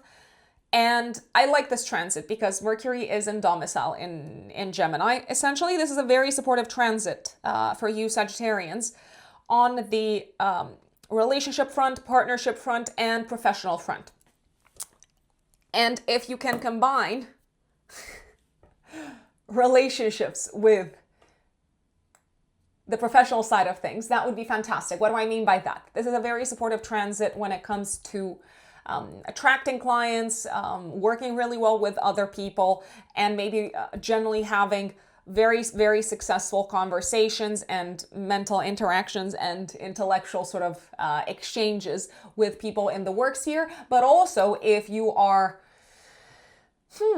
if you're looking to date, I'm like, this transit could bring in some very, very interesting people. Venus is still in this part of your chart until the 18th, 19th of May. I mean, I know it gets out of this part of your chart quite soon after Mercury comes in, but I believe maybe someone has piqued your interest. I think that's the way you say it. As of maybe April on the romantic front, and now you're maybe getting to know them better, possibly. But going back to Mercury in Gemini, this transit is also very exciting, if you ask me. But that's because I find Uranus to be a very exciting planet. This transit is very exciting because on the 18th of May, Mercury will conjunct Uranus. So what's happening? 18th of May, active day before, day after. Mercury comes together with Uranus, so you can expect sudden, unexpected. You can expect the unexpected, right? Sudden, unpredictable, out of the blue developments when it comes to partnerships, collaborations, and your career sector. There could be sudden announcements of, I don't know, let's say your boss leaving or a new boss coming in, or maybe someone reaches out to you out of the blue and they say, let's work together. And you're like, oh my God, I never thought I would be working with this person. So there can be very, very pleasant surprises coming up around this time, my dear Sagittarians. Also very pleasant surprises around the 22nd of May when the Sun will conjunct Uranus in this part of your chart as well. Active day before, day after. The Sun is the ruler of your 9th house. So around the 22nd of May, maybe someone who's based abroad reaches out to you all of a sudden and they say, hey, I'm visiting your hometown, or I'm traveling to your home country. Let's meet, let's chat, let's talk business, let's work together. I also believe, going back to Mercury conjunct Uranus,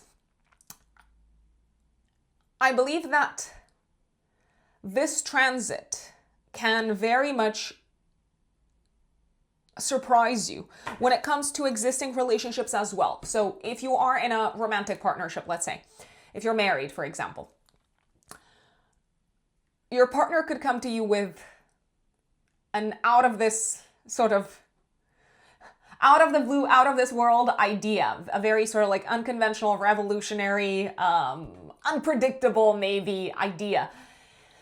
And you're like, wow, I did not see this in you. Who are you? I don't even recognize you. But in a very auspicious way, once again, if you ask me. You might be very surprised to see that someone's changed their approach, their mind, their way of thinking. And it could actually feel very, very exciting, Sagittarians, because it might almost feel like you're connecting with this person for the very first time. There's also a possibility that a partner could reach out to you around this time and say, I've got a new job offer, and it is in a totally different country. What are we going to do? Are we going to move? Are we going to consider it?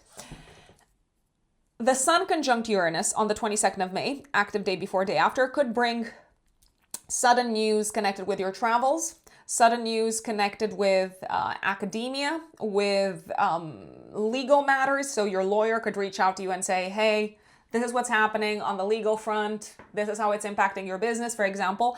But there could be these unexpected developments when it comes to both traveling, your connection with foreign lands and foreign countries, and your connection with the legal and academic spheres. Now, on the 19th of May, Mercury will trine Pluto. We have this beautiful trine between Mercury and Pluto. This is probably one of the best days for important conversations, for the reset of a relationship, the reset of a business partnership, of a personal relationship as well. So a relationship is transformed for the better, if you ask me. Talk to people who are important in your life. Open up about how you feel. Don't be afraid to say the things that you actually have been thinking, but maybe you've been too scared to talk about them, or maybe historically people have reacted poorly. They have reacted badly to you revealing this information. You will be surprised to see how well someone is handling whatever it is that you're telling them. Also, 19th of May, active day before, day after, a fantastic time to buy or to sell something, just as an FYI. Maybe also to take an exam. Venus will go into Cancer 18th, 19th of May, depending on where you're based in the world, in your 8th house. This transit is almost like a 3-week long transit-ish. So Venus will change signs on the 13th of June. Venus is the ruler of your 6th house and of your 11th house. So you can expect over the next sort of 3 weeks, transformation in the workspace, potentially some challenges with people in the workspace, maybe because people are getting emotionally sort of like hurt or triggered. So do be careful not to Don't do that. But this is also a very supportive transit for people who work on commission, or for anyone who's got investments, or anyone who's looking to secure a loan, a mortgage, and so on. It's also very auspicious transit when it comes to the finances of partners, be them life partners or business partners, just as an FYI. Friendships are also going through a little bit of a rough patch, but not necessarily. If someone's having a bit of a harder time, if a friend is having a little bit of a harder time, actually you being compassionate and empathetic could bring the two of you closer together.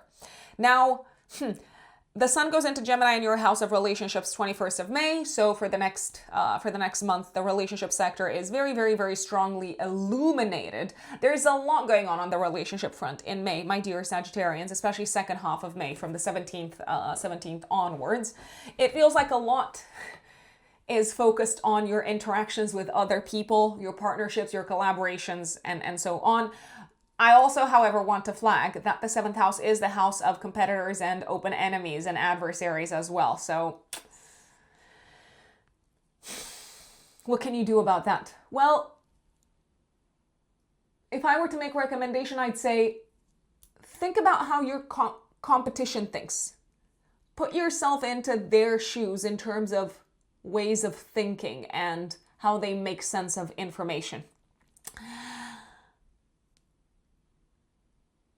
18th of May, Mars goes into Taurus in your 6th house until the end of June, my dear Sagittarians. Now, this tells me that you're going to have to put a lot of energy into your work, but also that you're going to be very busy on a day-to-day basis. There might be a lot of things that need to be resolved, especially when it comes to health, but also when it comes to your mental health and any problems that you've been shoving under the rug. Just saying, if you've been shoving anything under the rug. There might also be lots of things to resolve and maybe some of them a little bit on the unexpected side when it comes to children, for those of you who have children. Now, my least favorite transit of this month is happening around the 26th of May. I mean, it is exact 26th of May, but it's also active day before, I'm going to say a couple of days before, a couple of days after. Mars will be squaring Pluto. Mars in your 6th house is squaring Pluto. Please do not enter into any unnecessary arguments at work. That is my recommendation. You may have a big, very sort of like intense fight and argument in the workspace. Please make sure to keep things appropriate. Please make sure to not say things that you cannot take back. If you do have to say anything, and if you have to stand up and assert yourselves and push back and sort of reassert your boundaries, please keep in mind, Sagittarians, that this could lead to you having to leave this job or having to stop working with this client. So if you're okay with that, if you are willing to do that, then by all means go ahead. But if you're not in a position to lose your job, or if you're not in a position to leave your job, then please make sure that you don't say things that cannot be unsaid. This is also quite a destructive transit. I'm going to say it when it comes to something falling apart or something breaking in the workspace. So please handle things with care in the workspace, especially when it comes to anything digital, technological. Also, if you're working with electricity, if you are working with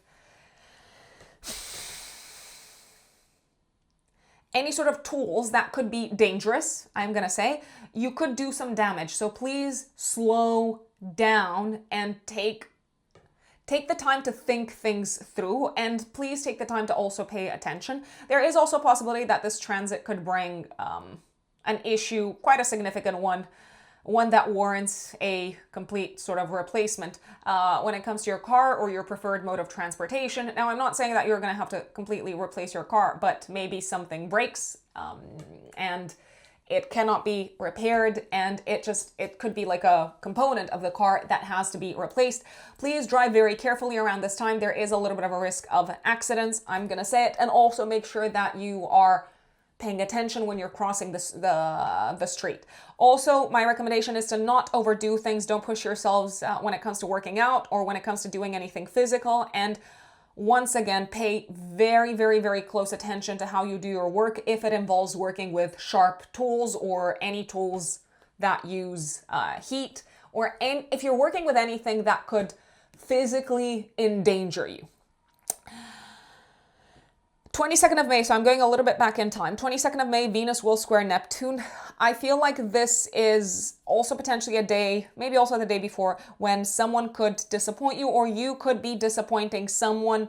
But it's also a general kind of energy of being disillusioned with someone and someone being disillusioned with you. It's not my favorite day for fun. I will say it. If you go to an event, a party, or anything that is supposed to be fun, it probably won't be. It will be sort of like flat.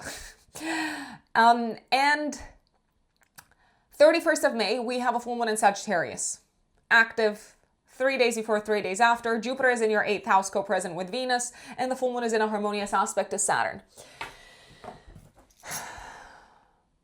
I believe your transformation is somehow complete, Sagittarians. Let's put it this way. This full moon is putting the spotlight on you and the person that you've become, the person that you've turned into. You are a new human being in one way or another. You may feel like a new person from an identity standpoint, from a physical standpoint, from an emotional standpoint, but maybe also from the perspective of your relationship sector. Relationships are very much in the spotlight around this time, and you may decide to show up in a different way within a relationship, or you may decide to completely reset a relationship. It could be a romantic relationship or otherwise. I do believe that you might also be getting a lot of attention around this time because of something that you've tried to keep secret or hidden, or because of something that you've sort of kept partially under wraps, and now it is all being revealed. Now, you could do a massive reveal yourself, Sagittarians, when it comes to your relationship sector. Maybe you've got some big plans, maybe you've got some big announcements to make. You could also be doing a big reveal when it comes to a professional collaboration. I do feel like a creative collaboration, or a collaboration that involves your passions and hobbies, is turning out very, very, very well. I also believe that someone is supporting you around this time when it comes to achieving your goals. This could be a time when you receive an important, maybe sum of money. You could receive a significant amount of money, or there could be news concerning money that is meant to come your way. And you probably feel, in a way, relieved that this money is indeed on its way to you. It might be the sum of money that's going to help you transform your lives in one way or another. And that is Sagittarius. Now let us move on to my dear Capricorns, Capricorn suns and Capricorn risings. My dear Capricorns, what are you doing in May? I feel like you're making plans, and you are probably excited in terms of what the future holds. You are definitely making plans. I mean, I say definitely, but this is a general forecast after all. You're 99.9% making plans around the beginning of the month, 1st of May, maybe also a few days before, a few days after, when we've got a full moon happening in the sky, activating your 11th house. So the spotlight is going to be placed on goals for the future, your vision for the future, plans for the future. You need to consider what are you going to do next? What does the future look like? Or what it is that you want to take action on? What it is that you want to maybe kick off, so that you can turn this vision for the future into a reality, especially when it comes to your living situation sector, your family life, your personal life. Are there any big changes that you want to make? Do you want to move into a bigger home with your partner? Do you want to change neighborhoods? Do you want to stop living with someone? Let's say you've been living with a partner and their parents, and you're like, I am done with this. I am ready to move into my own home. You might also be helping someone achieve their plans and goals for the future. It could be a family member. It could be a partner. I mean, obviously, that would be a spouse, therefore a family member. I believe you might be helping them get out of a crisis in some shape or form, and maybe you're supporting them in kind of transforming their lives for the better. But this could be it. You might say, hey, I'm doing this for you, but this is it. This is where the support has to stop. I also have to focus on my own home, my own personal life, my own family life. So no hard feelings here.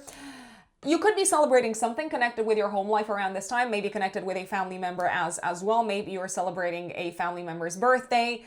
Maybe you are celebrating the fact that you have, I don't know, paid off your mortgage. Maybe you're celebrating the fact that you are expecting a new family member. The family is growing and expanding. This full moon is also putting the spotlight on your friends, friendship in general, and I believe you could be hosting maybe at home, or maybe you could be stepping into the home of a friend. I do want to give you a little bit of a heads up. I feel like you're going to be watching some drama unfold if you're catching up with people around this time, or if you're inviting people in your home, or if you're just kind of attending any group type of events. There's going to be some drama happening. Now, it might not necessarily be connected with you per se. You might not necessarily be in the spotlight, but it could feel like it's sort of taking center stage somehow in your life also. Someone in your life is having some big aha moment, and they are very, how shall we say, loud about it. They are being very dramatic about it. They're like telling everyone, and they're making a big fuss, and it is absolutely their right to make a big fuss. But you might feel like you're somehow sort of like caught in the middle and watching and wondering, what am I even doing here? Why was I called here? This is not necessarily about me. It could also be that a family member or a partner is experiencing some sort of like big feelings in connection with their home, their parents, or if it's a partner, if it could be also a parent experiencing big feelings in relation to your grandparents. They could also be experiencing big feelings in relation to their career. And if you ask me, probably the best thing that you can do is hold space for them from an emotional perspective. I don't necessarily believe that they want solutions. I don't necessarily believe that they want you to take the lead and take action for them or on their behalf. On the contrary, that might irritate them even further. There are some people in your lives, Capricorns, especially Capricorn risings, that are going through it, and they are in quite a mood. I feel like they could be angry, or they could be crying, or they could be throwing tantrums. And sometimes the best thing that you can do is listen. And maybe sometimes the best thing that you can do is also not get involved, okay? Big fights, big arguments are also possible around the 5th of May, day before, day after, with a partner or with a parent, especially if you say something that goes against their worldview, belief system, and life philosophy. So do be careful what you say, and do be careful that you don't insult people, and do be careful that you don't hurt their feelings, not because you want to, but because they are sort of in a little bit of a raw mood. Let's just call it this way. There's also a possibility around the 5th of May, maybe a few days before, a few days after, that something might break around the house, and you might need to immediately contact someone and say, come on, come in, please, Mr. Plumber or Mrs. or Miss. There's water everywhere. A pipe has burst. Also, 5th of May, Mercury will square Pluto. It's active day before, day after. This is an interesting energy. Mercury is the ruler of your 6th house and of your and also of your 9th. Let me see. Let me just double check. So for you Capricorns, indeed, Mercury rules your 6th house and your 9th house. A few things could come up around this time. If you have children, you might find out some information about them. That doesn't necessarily make you very happy. So you might find out that they've been doing something that they were not supposed to be doing. For instance, maybe they've been smoking, or I don't know, like drinking, or just getting involved with the wrong crowd, something along those lines. There could also be a hidden expense coming up related to a child, or your child might have hidden something from you, and now you're dealing with an issue that requires you to pay for the matter, for the problem. There's also a possibility that you might not be on the same page with someone when it comes to a creative project in the workspace. If you ask me, rather than getting super annoyed and frustrated, I would maybe wait until around the 19th of May, when Mercury will trine Pluto. And I do believe that's the time when you are going to get on the same page, because at the beginning of the month, you are sort of clashing. Last but not least, I feel like your way of thinking around money is going through a big transformation around the 5th of May, Capricorns. And as a result of that, you're probably going to be implementing some, I want to say maybe new rules or new approaches when it comes to your financial sector, especially second half of the month, and especially around the 19th of May, when Mercury is trining Pluto. Pluto, speaking of Pluto, Pluto goes retrograde in your second house of income, 6th of May. This is also the house of values. You're going to have some time over the next few months to reflect on what is truly valuable and important to you. Your value system has evolved dramatically as of 2024, as of the end of 2024.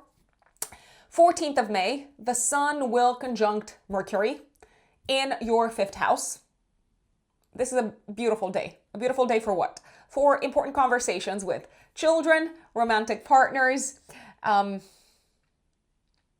colleagues, co-workers.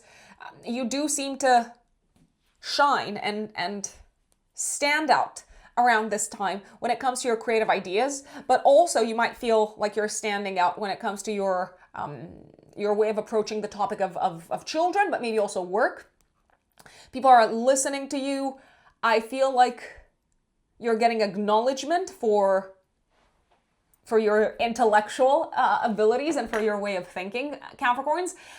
This is a beautiful day to go out on a date. It is a beautiful day to talk about important matters with children and romantic partners. It is a beautiful day to write music, to compose anything, so to kind of use words or language in a creative manner. I love it. I love it. 16th of May, new moon in Taurus in your 5th house, sextiling Jupiter. I also like this new moon. So this could be a fresh start when it comes to a romantic relationship. For some people, this could actually bring in a new partner. For some people, this could bring in a new child. I mean, what does that mean? There could be news of pregnancy, obviously, if you're trying for that. This could also bring in maybe a new way of working with children, if you are working with children in any capacity, or if you are considering working with children in any capacity, Capricorns. This could be the new moon that sort of kicks things off. This could also be the new beginning of a, let's say, beautiful creative collaboration. You could also discover that you have a passion for something new, something that involves, I don't know, using your communication skills or your abilities to convey information in a manner that makes sense to people. Maybe you decide, hey, I'm going to monetize this, or I'm going to use this in my work. Speaking of work, you could kick off a new project in the work sphere as well, but something that allows you to put your own spin on it, something that allows you to be creative in some shape or form. And last but not least, I would recommend, if you're single, getting back on the dating scene, or there is a possibility you might start kind of like flirting or hitting it off with someone that you either work with or that you go to the gym with, or that is kind of helping you in some shape or form, either with your house, your home, or with your health, possibly. Now, health-wise, 17th of May, Mercury goes into Gemini in your 6th house of health and work. So this transit actually benefits you tremendously when it comes to taking care of your health, but also when it comes to work-related projects in general, because Mercury is in domicile in Gemini.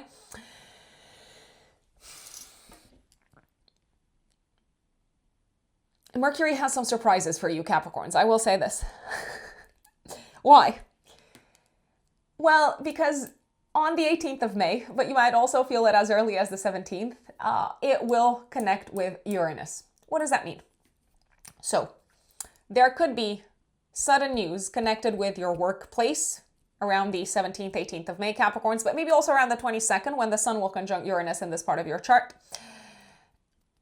There could be news of restructurings in the workplace. There could be news of new clients coming in. There could be unexpected news coming in from maybe like a recruiter. There could be an unexpected job opportunity making its way to you around this time. You could also have a major aha moment, both around the 17th, 18th of May, as well as around the 21st, 22nd, 23rd of May. You may have some major aha moment, Capricorns, when it comes to your health. So you might realize, oh my God, this is what I've been doing wrong, and these are the new habits that I need to implement in order to experience some positive changes from a health and wellness perspective. By the way, this is not medical advice, just as an FYI. This is pure entertainment only. There could be new information that reaches you. Also connected with your team on the work front around this point. Someone might be suddenly leaving or someone might be suddenly coming in, and I actually believe it's probably going to be a good thing for you, Capricorns. It's going to make your life easier. It will simplify things. There are also very big chances of you maybe needing to work with a new tool as of the 17th, 18th of May onwards, or maybe having to work with new teams altogether, new teams of people. If you're mentally flexible, and if you're open-minded, and if you're not super attached to the past, this is going to go swimmingly for you. However, if you are overly attached to the status quo, I can tell you that Mercury coming together with Uranus and the Sun coming together with Uranus, so this energy is pretty much active from the 17th until the 21st. I mean, no, actually until the 23rd of May, Capricorns.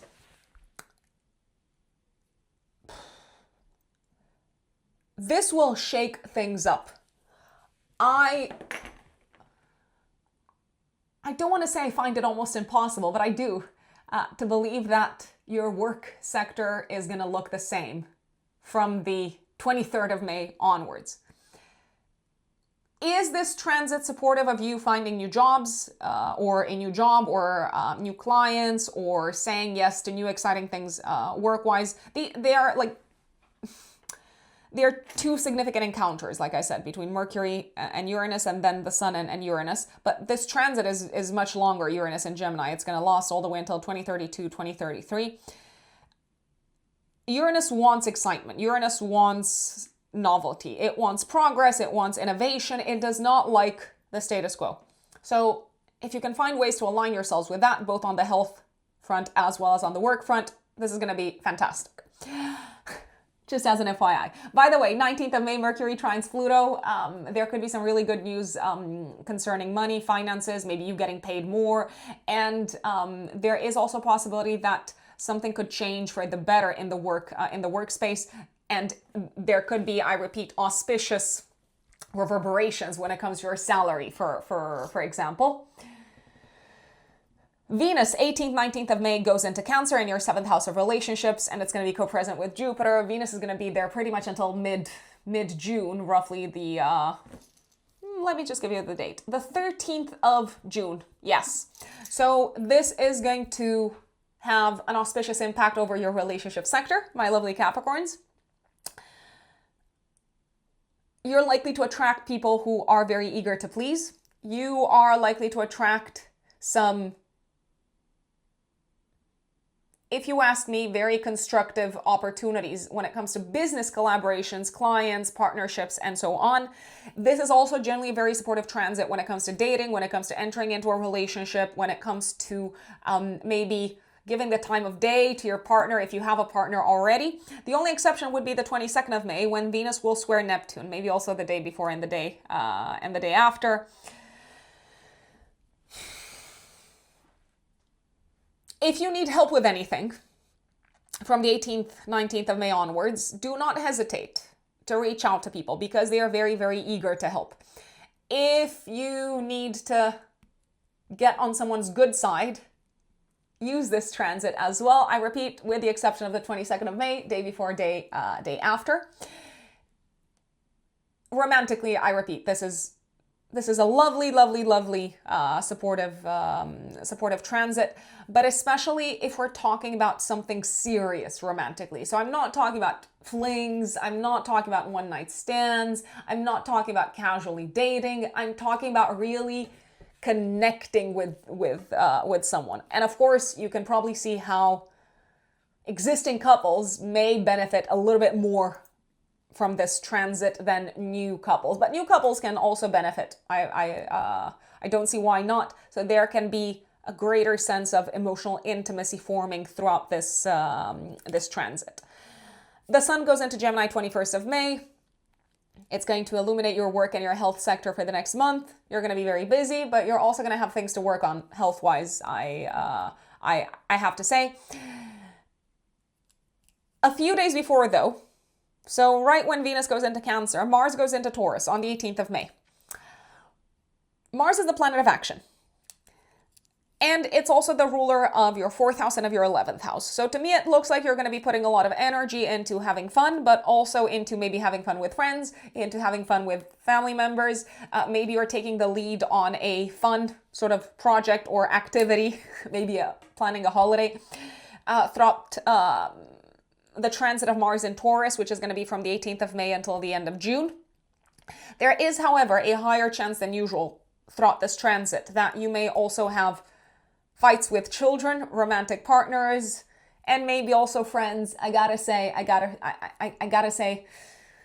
know the 5th house is considered on paper to be a very auspicious house, but Mars does not like to be in Taurus. And speaking of fights and arguments with friends, 26th of May, a few days before, a few days after, a couple of days before, a couple of days after, also Mars will square Pluto in Aquarius, the sign of friendship. So you may have a very intense, almost destructive argument with a friend around this time, and it could have something to do with the different kind of like value systems that you've got and that you adhere to. You could also have a very, very intense, very difficult argument with one of your children if you have kids, or with a romantic partner. I would be very careful though.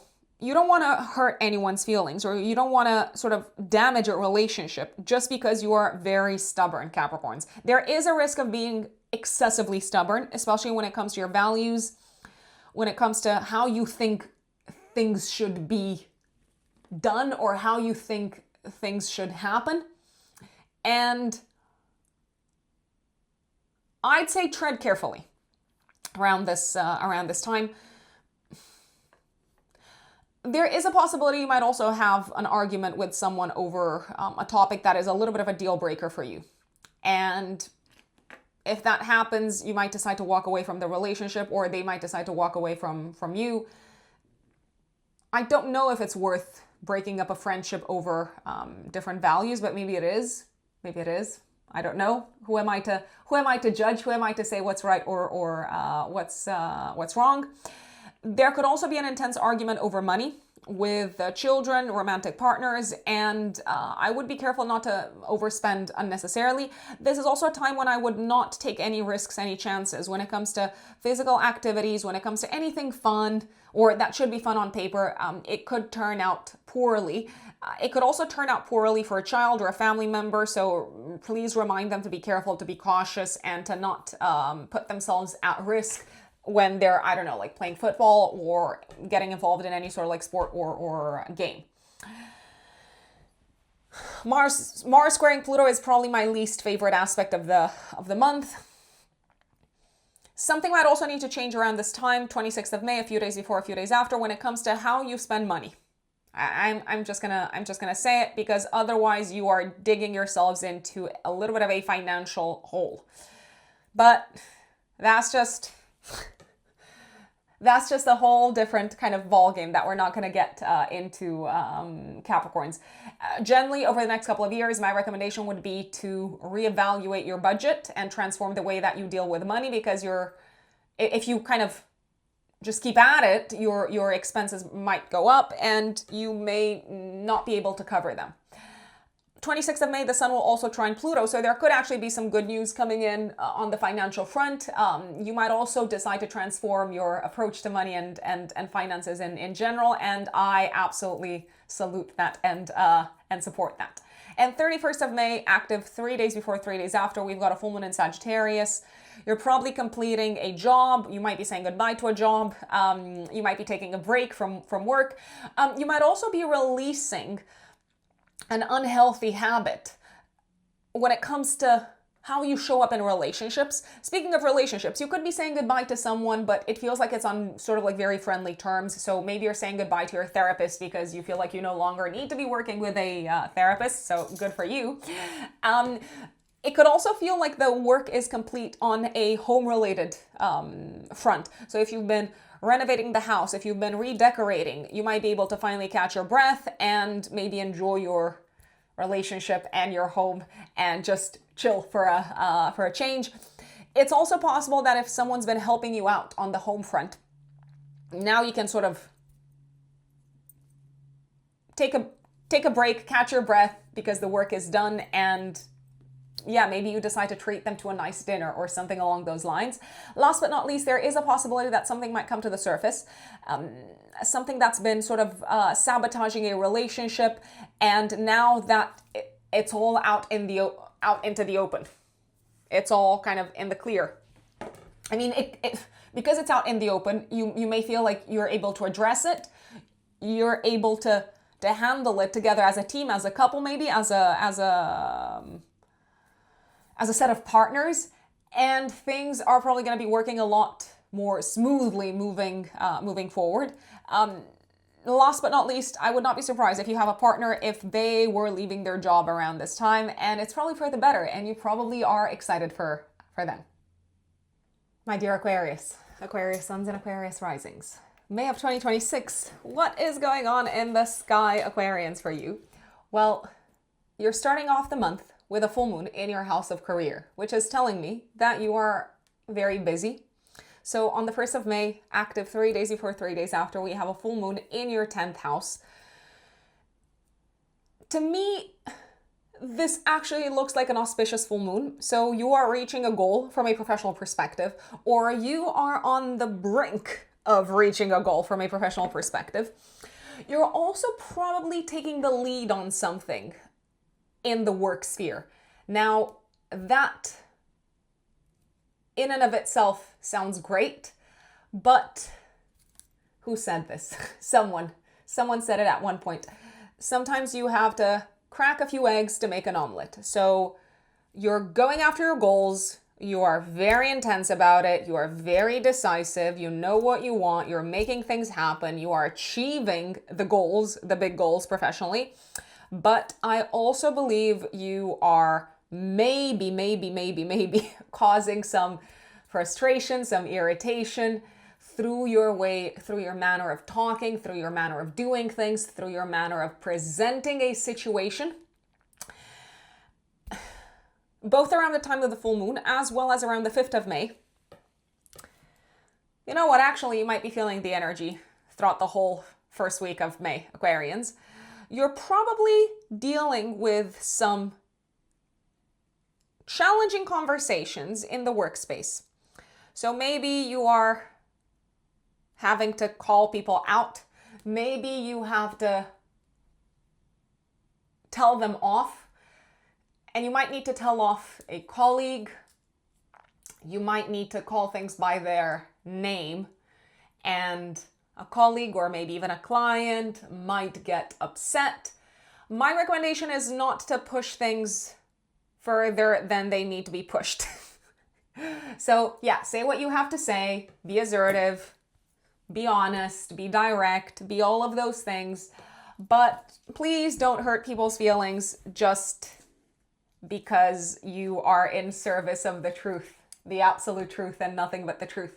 Because you are probably talking sense and you're probably very much in the right, but there is most likely a better way to deliver a message than to just throw words at someone.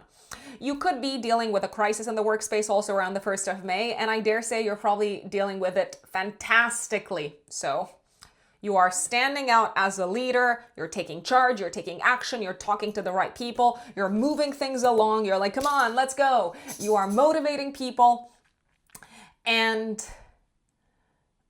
the world is watching. Higher ups are watching, bosses are watching, leadership is watching, and I do believe that they like what they are seeing, my lovely Aquarians. You're probably getting a lot done professionally all the way until the 18th of May when Mars changes signs. Mars is the ruler of your career sector. And after that, you're probably going to be very focused on your home life and personal life. There's a lot to resolve on the personal front. There's a lot to manage on the personal front and on the home front all the way until the end of June, from the 18th of May onwards. Now, you might have some sort of a bombshell announcement to make around the 1st of May. Sometime in the first week of May, but especially around the 1st of May. And this bombshell announcement could also involve you leaving a job. You may be no longer working with someone.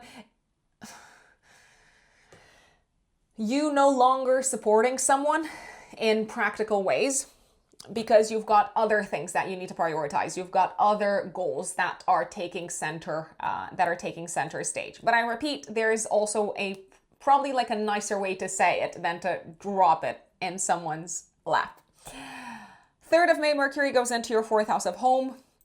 So your mind is going to be very much focused on home matters, family matters, personal life, and so on until the 17th of May, when Mercury changes signs and it goes into your 5th house of fun, children, enjoyment, and boy, are you going to have some fun, Aquarians.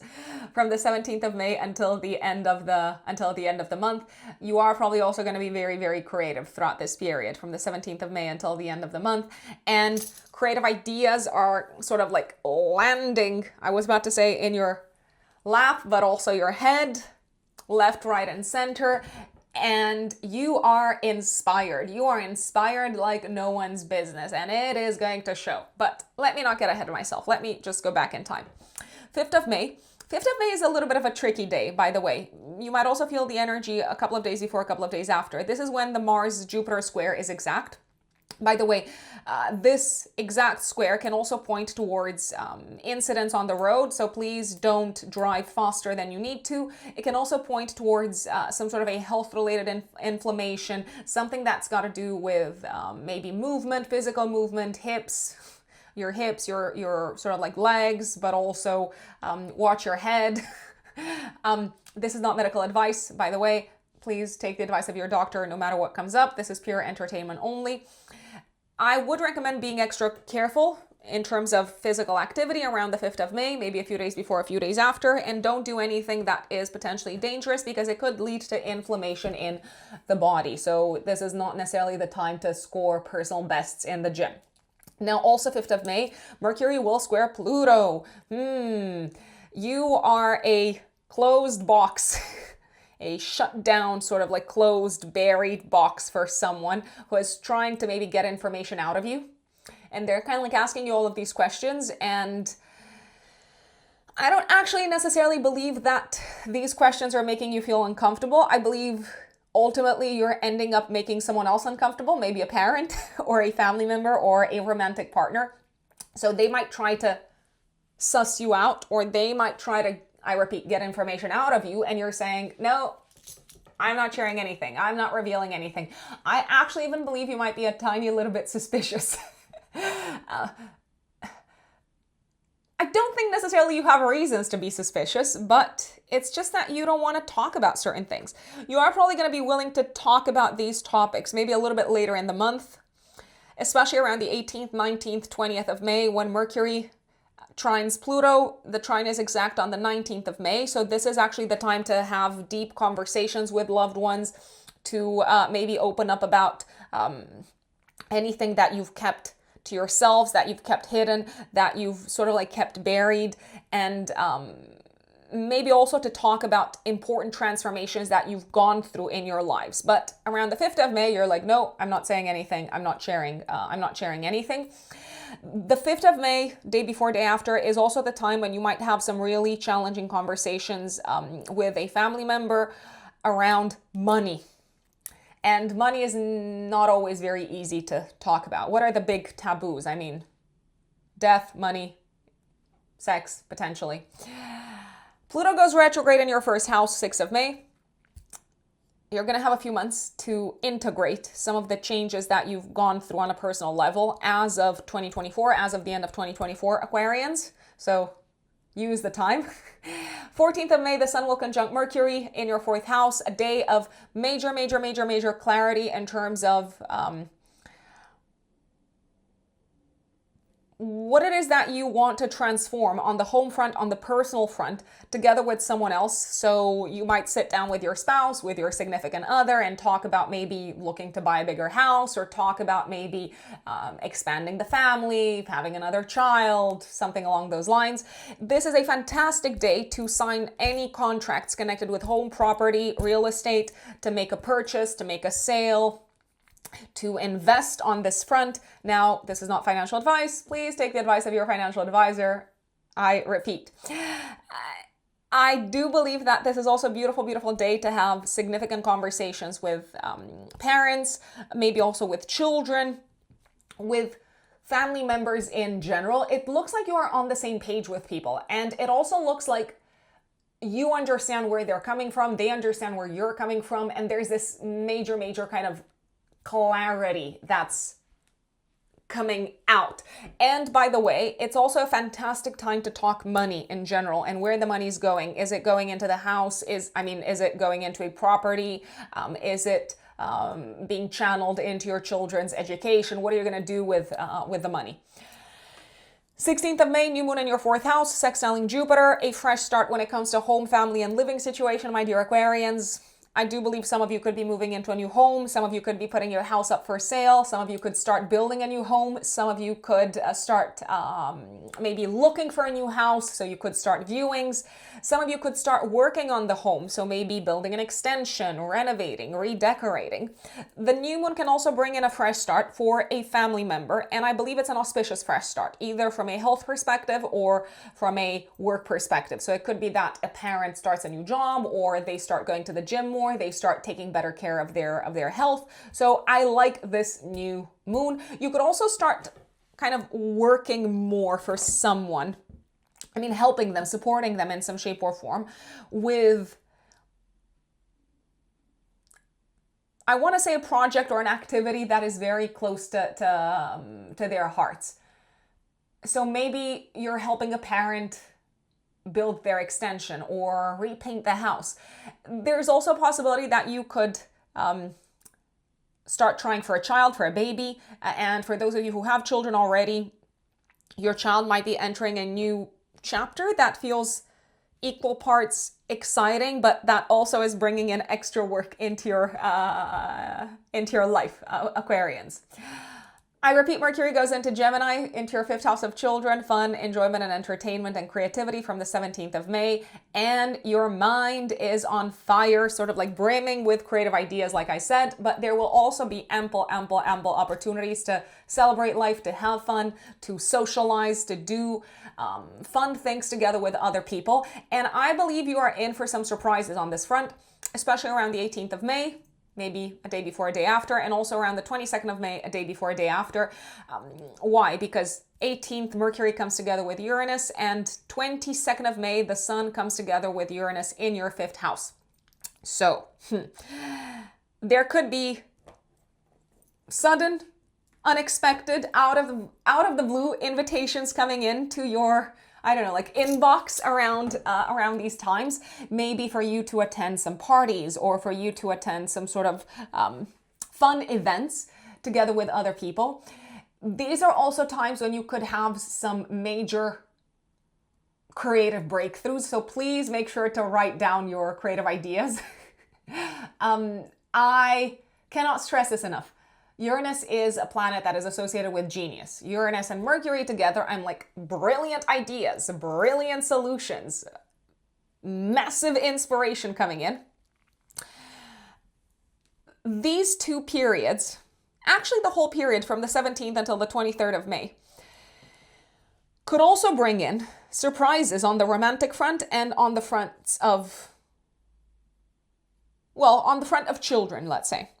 So for those of you who are single, unexpected developments on the romantic front, as in you meet someone and you hit it off straight away and they are fantastic, they're exciting, they're smart, they're intelligent, they are unpredictable, and you're just kind of having the best time with them. So there could be pleasant, unexpected developments in terms of romance. If you are, however, in a relationship, if you've been dating someone, I would sort of expect the unexpected from the 17th until the 23rd. Anything can happen. There is a possibility that someone might exit your life very suddenly, or you might find out information that you did not initially have access to, such as, I don't know, you've been dating someone for a few weeks and they tell you, hey, actually in a week I'm moving to a different country because I've just gotten another job. And you're like, what? Where is this coming from? So once again, anything could happen. Children could also surprise you with their ideas, especially from the 17th until the 22nd. 23rd of May. Now, if you have small kids, you could just be impressed with them sort of thinking in very different manners and coming up with all sorts of innovative, exciting ideas. If you have older kids, I mean, they could surprise you as well with kind of innovative ways of thinking, but they could also surprise you with the fact that they are maybe shifting kind of gears professionally, for example. Maybe they are announcing you, hey, I'm changing my career. So once again, anything could happen, but there is an element of excitement here. I do believe you are quite supportive and you are very happy for them.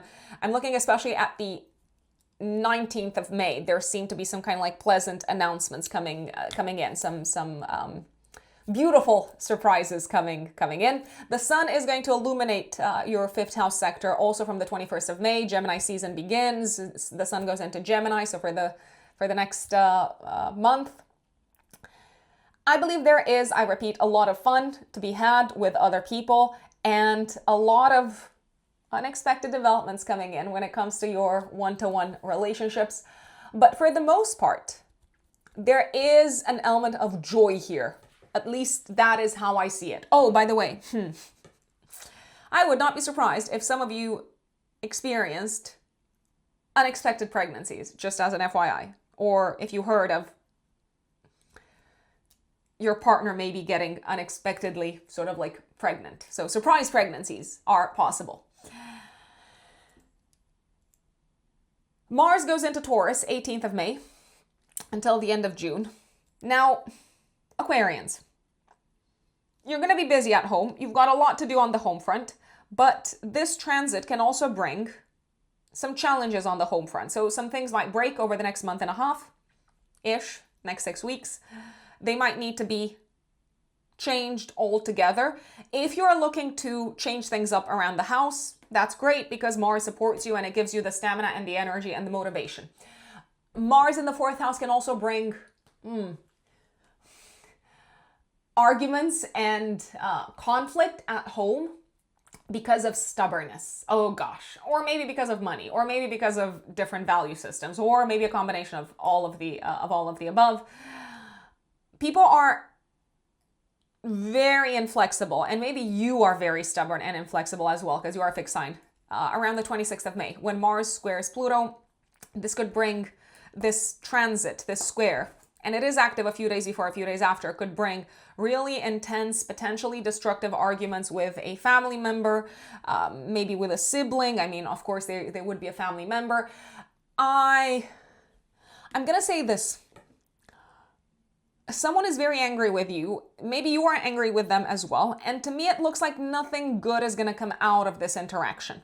So if you do feel like things are escalating, my recommendation would be to maybe focus on your work and to keep busy and to also focus on solutions and finding solutions when it comes to whatever problem someone is bringing to your attention. There could be a sense of big clashes happening within the home between you and a family member, you and a parent.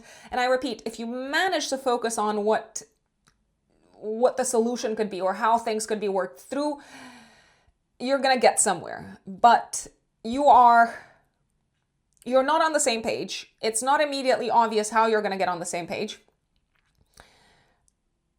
The answer, if you ask me, is empathy. The reason why I say empathy is because Venus, which is the dispositor of Mars at the time, is going to be in Cancer in your 6th house. So despite the fact that you're very angry with someone or someone is very angry with you or both, I feel like you can work things out if you try to put yourselves into each other's shoes. Now, this transit is also quite challenging when it comes to the health of a family member, I believe. It could also be challenging when it comes to your health. Please take the advice of your doctor no matter what. By the way, this is not health advice. So my recommendation around this time, especially when it comes to you, my lovely Aquarians, is please do not do anything dangerous around the house. Do not use sharp tools, tools that involve heat, tools that require a lot of strength to kind of like to handle, to utilize. There is a risk of incidents and accidents around the house. If you can pass along the information, if you can pass on this information to family members, that would also be fantastic. There is a risk of incidents and accidents around the house. There is a risk of something also being destroyed around the house. So it might have nothing to do with your health or a family member's health. It could just be that something breaks, it crumbles, it falls apart, and it just needs to be replaced altogether. But my recommendation would be to not do it yourselves. It would be, if you can, to bring in a specialist, bring in an expert.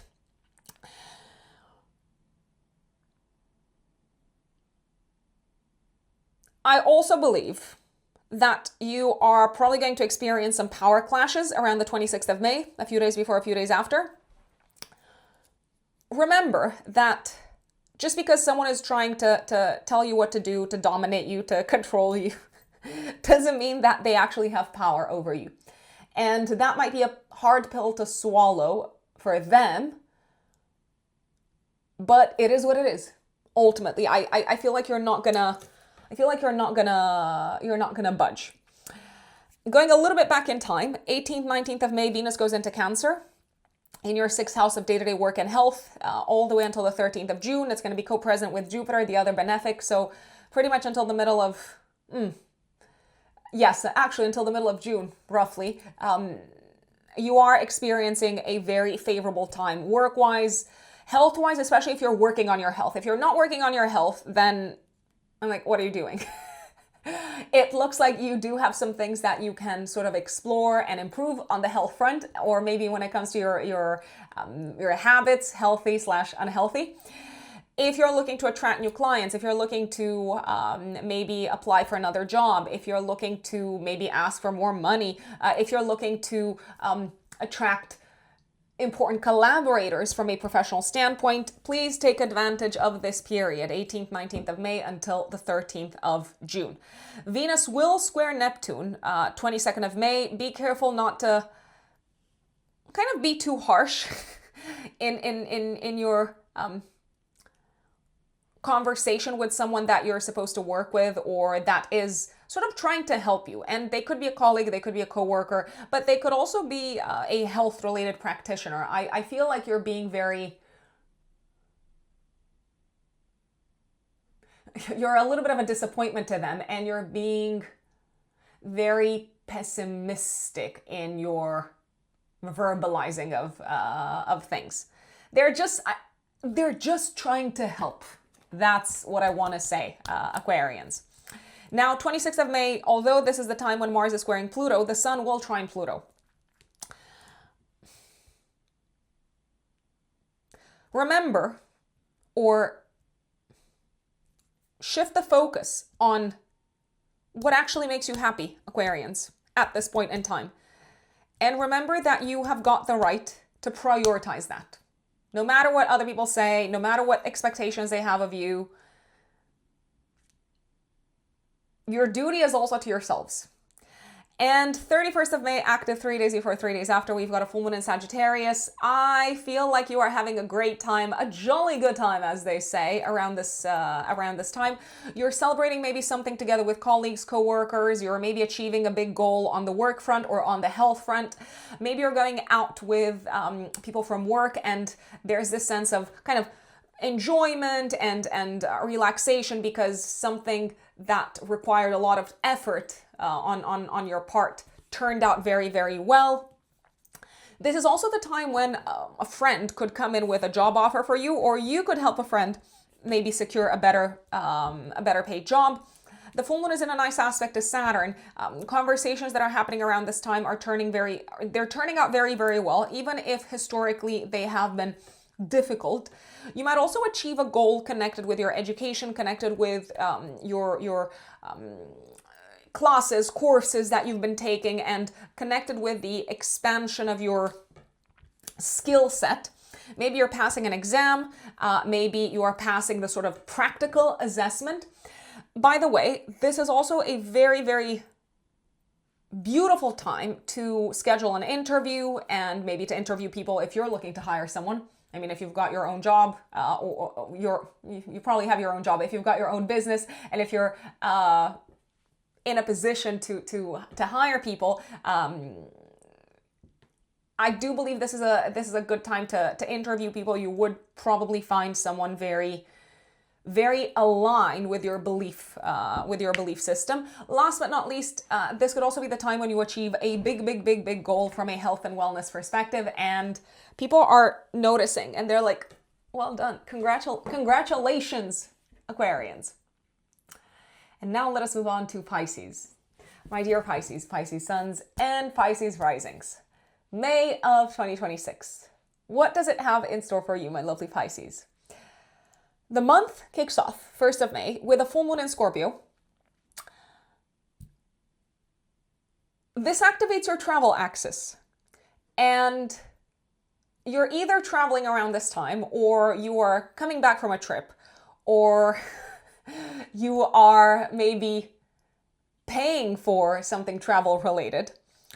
I believe it is a lot of money. But if you're, let's say, coming back from a trip, if you're coming back from holiday, you're like, oh my God, I have spent a lot of money on holiday. What am I doing? I need to sort of cut down on expenses for the next few weeks, month, or so. I also think, however, you're having a lot of fun around this time. Whatever it is that you're doing, you're in a good mood, and there is a tendency to overspend, and there is a tendency to overdo things. So please remember to slow down a tiny little bit if you can, especially when it comes to throwing money at something. I repeat, you might be in a good mood. You might be like, yeah, I'm going on holiday, or I'm in a treat yourself mood. Please keep in mind that Saturn is transiting your second house of income until 2028. So Saturn wants you to be quite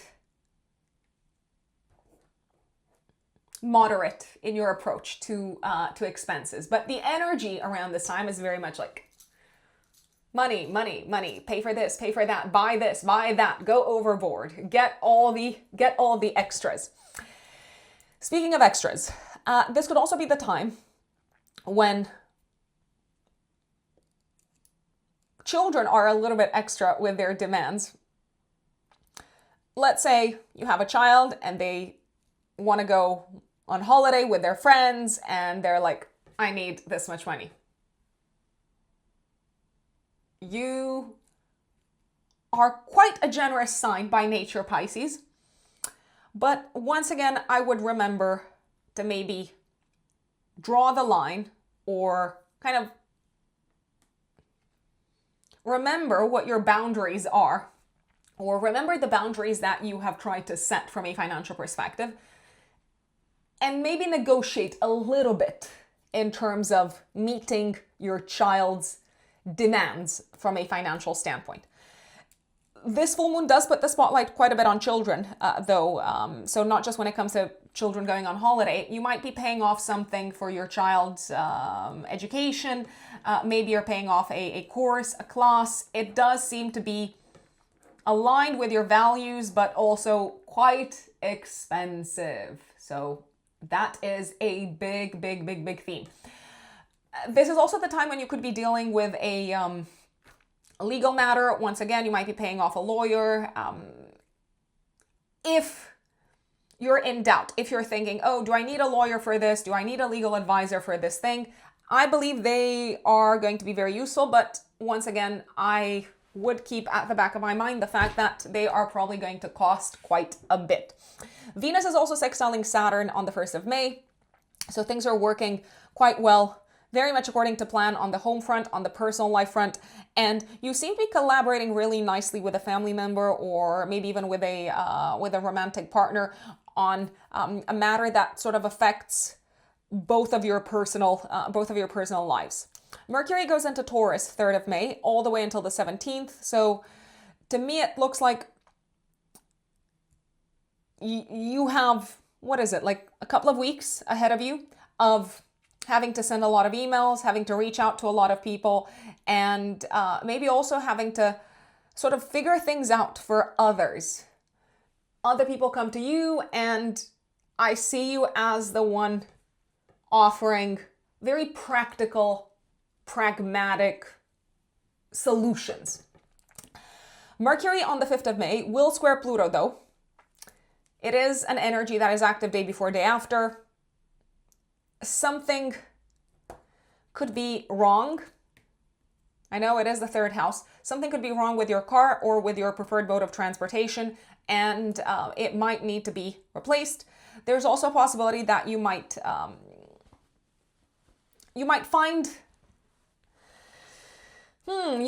out something about either a family member or a partner. It could be a business partner, and you are not impressed. You might actually feel a little bit betrayed. You might be wondering, why did they keep this from me? Is there a reason why they've been going behind my back? Is there a reason why they haven't been fully honest? Before jumping to conclusions, my recommendation would be to maybe dig a little bit deeper and also figure out what this person was thinking, because this might have nothing to do with you or with their level of trust in you. It might have more to do with the fact that they felt sort of weird, ashamed, afraid about revealing this information to you. It is a very, I don't know if this is going to be doable, but it is a very good idea if you could wait until the 18th, 19th of May to bring this up in a conversation with them, to maybe confront them, because that's when Mercury will be trining Pluto. Now, 18th, 19th of May, it is exact on the 19th with Mercury trining Pluto, is a fabulous period to have. I mean, I know it's 2 days, but it's a fantastic time to have difficult conversations, to have conversations about difficult topics, because the conversations will probably happen in a very detached, objective, almost kind of lighthearted manner. And if anything, it feels like the relationships with the people that you're having these conversations with are actually going to be stronger and experience a reset, and they're going to be improved by these interactions happening, my dear Pisces. But going back to the 5th of May, there's also a possibility around this time, maybe day before, day after, that there's something going on the roads. Maybe there's an incident. You might be late to meetings. You might also need to reschedule meetings. There's a possibility that someone might reschedule a meeting with you because their car broke down, or because they're stuck in traffic, or because the trains are on strike. So that is also very much a possibility. 5th of May, maybe also the day before and the day after, not the best time to take exams. Also, just as an FYI, you might be completely unprepared for whatever comes up.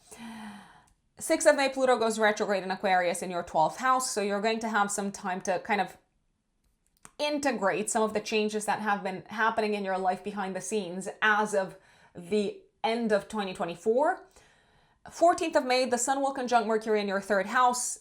Probably one of the best days of the month. It is a fantastic day to sign a contract, to make a purchase, to buy something, to sell something, to talk money, to make a presentation, to maybe take an exam, maybe to apply for a job, to have a job interview, also to reach some sort of an agreement, and to talk about how things will work out on a day-to-day level, on a day-to-day basis, how things will kind of function from a practical perspective. With a partner, it doesn't matter if it's a business partner or a life partner. If you're looking for houses, if you're looking for homes, you might find a very, very, very good house around this time. I love this day. 16th of May, new moon in Taurus, sextiling Jupiter, ruled by Venus in your 4th house. I feel like this new moon is a very supportive new moon. So the conversations happening in regards to home, property, family, and real estate are working out very beautifully. You might kick off a new chapter on the home front, or you might sort of prepare for a new chapter on the home front. Maybe it's not happening immediately. It could be happening, or it could be kind of moving forward full speed ahead. 2nd half of May, especially from the 17th of May onwards. But this new moon is very supportive, both in terms of you kind of starting to look for the right home, or maybe kick off the process of like selling a home. It's also very supportive in terms of you collaborating a lot better, if we can call it this way, with your family and with family members in general. You could also start learning something new that is going to help you when it comes to either a practical matter at home, or when it comes to managing a relationship better with a family member. So maybe you are sort of learning how to verbalize your feelings better, and your children and your spouse and people close to you are like, oh my God, this is fantastic. Tell me more. Now I really understand what's going on in your head. Speaking of what's going on in your head, you might be making a decision to be a lot more open about that and to share your feelings and to share your needs a lot more. And I salute that, Pisces, because there is no need to be the martyr at all times. There is no need to suffer at all times. I feel like you've suffered enough with Saturn transiting your first house for 3 years. I mean, obviously that transit has ended in February, but still. Last but not least, if you have siblings, they could have some exciting news for you. Maybe they are moving into a new home, or they are pregnant, or they're moving in with their partner. I love this. I love this energy when it comes to siblings, but also when it comes to cousins and the extended family as well. Now, second half of the month, oh my gosh, especially from the 17th of May onwards, there is so much action happening on the home front, on the family front, on the living situation front. The action is disrupting the status quo.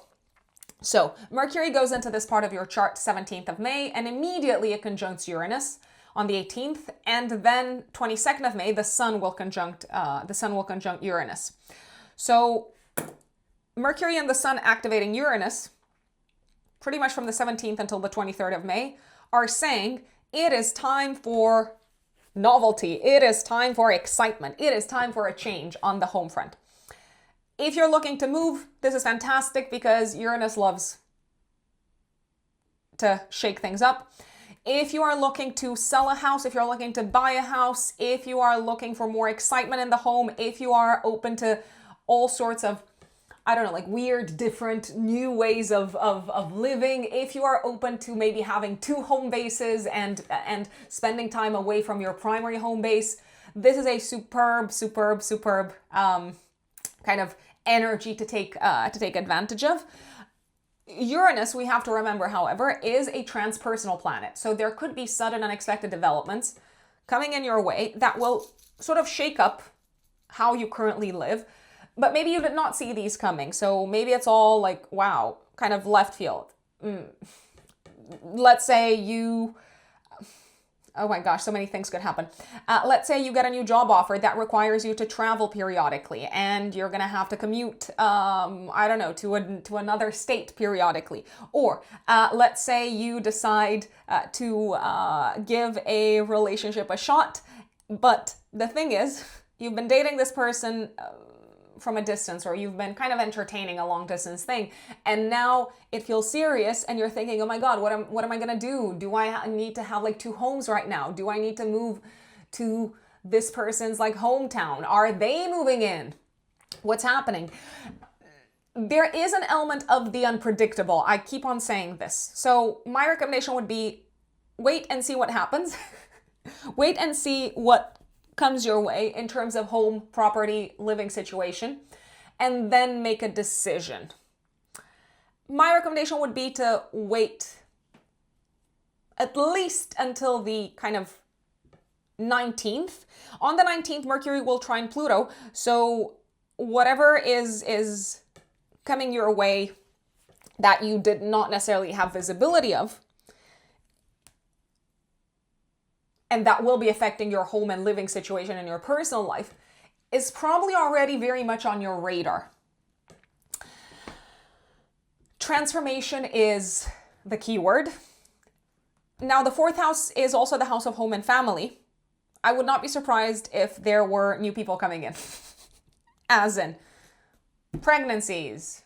Maybe if you have, I don't know, like siblings that are looking to get married or that are in a relationship, they might announce you, hey, we are getting married, or they might let you know, hey, we are expecting a baby. So there's all sorts of surprises coming in on the home front. For the most part, I believe that these are lovely, but you do need a high degree of sort of flexibility, my dear Pisces, in terms of handling them and managing them. And I would recommend having a bit of an open diary schedule or being very flexible about changing your diary and your schedule second half of the month, especially from the 17th until the 23rd, because anything could happen on the home front. You might need to travel at short notice. You might need to, I don't know, like cancel meetings because good things are happening. That is what I'm seeing. Now, 18th, 19th of May, depending on where you're based in the world, Venus goes into your 5th house, and it's going to be co-present with Jupiter, the other benefic, until the 13th of June. Venus is also the ruler of your 3rd house and of your 8th house. I feel like some of the things that have historically been a source of crisis in your life, Pisces, are now going very smoothly. And you can sort of breathe very easily. Maybe you're covering off your debts. Maybe you're paying off your credit cards. Maybe your investments are finally paying off. By the way, this is not financial advice. Maybe things have been a little bit challenging in terms of your relationship with siblings or in terms of the lives of your siblings. And now things are going really, really nicely. I do, however, believe that you might need to disappoint someone around the 22nd of May, day before, day after, because you're not going to be covering their expenses. I also believe that you might disappoint either a child or a loved one. It could be someone that you're dating. Maybe you cannot show up on time, or maybe you cannot attend an event that you told them you would attend, that you promised that you would attend, because work is calling, or because you've got another priority from a financial perspective. From a romantic perspective, Venus transiting this part of your chart 18th, 19th of May until the 13th of June is really, really lovely. So make sure that you do schedule dates. Make sure that you do put yourselves out there if you're single. I mean, if you want to, if you don't want to, that's totally fine. If you are already seeing someone, make sure that you do create space for romance, maybe for candlelit dinners, maybe for kind of time with your loved one and with their family, or maybe just kind of cozy, relaxing moments at home. Venus in Cancer absolutely loves that. Bring in some good food and you're in for a win. Also, this transit is very supportive in terms of you improving your relationships with children, if you have children, with the exception of the 22nd of May. I keep on mentioning this because that's the time when you might need to say no to something. Venus is also, of course, the planet associated with art, design, beauty, and so on. And I believe you can bring all of that into any creative projects that you've got underway, or anything that you're doing for fun. So if you're, I don't know, beautifying the home throughout this period, you're probably very kind of artistically and creatively inspired, and you're kind of like choosing the most eye-pleasing like objects and colors, and things are just kind of flowing very, very smoothly. Mars is going to also be in Taurus, 18th of May until the end of June, in your 3rd house. I believe you are going to be busy on a day-to-day basis. There's going to be a lot of short distance traveling. Mars in the 3rd house can bring in arguments with siblings, colleagues, neighbors, and people on the road. So if you're driving, please keep an eye out for that, especially around the 26th of May, active maybe a couple of days before, a couple of days after, when Mars will square Pluto. Now, that is the time when I would recommend being very careful on the road, not speeding, being extra cautious, driving very carefully, but also kind of like watching a little bit your back. My recommendation would be to not go out at night, or to, I mean, here I am thinking like a woman. We do have to think about these things. Please think about your health and safety. Around the 26th of May, please don't take the route home that is kind of dark or that feels a little bit sort of sketchier. There can be a risk of a bit of danger on the road, but also whilst walking around this time. This transit can also bring destruction of something related to your car, your preferred mode of transportation. So you might kind of go in the parking lot in the morning and notice that someone, I don't know, maybe smashed your your mirror or something along those lines. This is also a transit that can be quite destructive when it comes to conversations. So there can be kind of big arguments, big conflicts coming up out of nowhere almost, especially with neighbors, cousins, siblings, and the extended family in general. The conflicts could be over money or over sort of different worldviews, different political beliefs. The conflicts and the arguments could also blow up over anything that's been happening behind the scenes, anything that either you've been hiding or they have been hiding from you. There is a possibility that you might feel like someone has betrayed your trust. Arguments could also happen in your interactions with in-laws if you have in-laws. This could also be the time when a hidden expense could come up to your attention connected with legal matters, educational matters, academic matters, or maybe connected with your car lease or something along those lines. Words are very powerful around this time. Please use them with tremendous caution and care, my dear Pisces. Secrets are coming to the surface also around this time. I do have to say this. Does it change your way of looking at life? Yes, I actually do believe that it may change your view of someone. It may change your view of maybe a family member or of an in-law. I mean, they are also family members.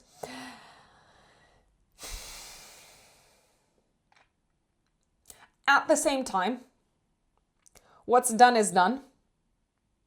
You can't turn back the clock.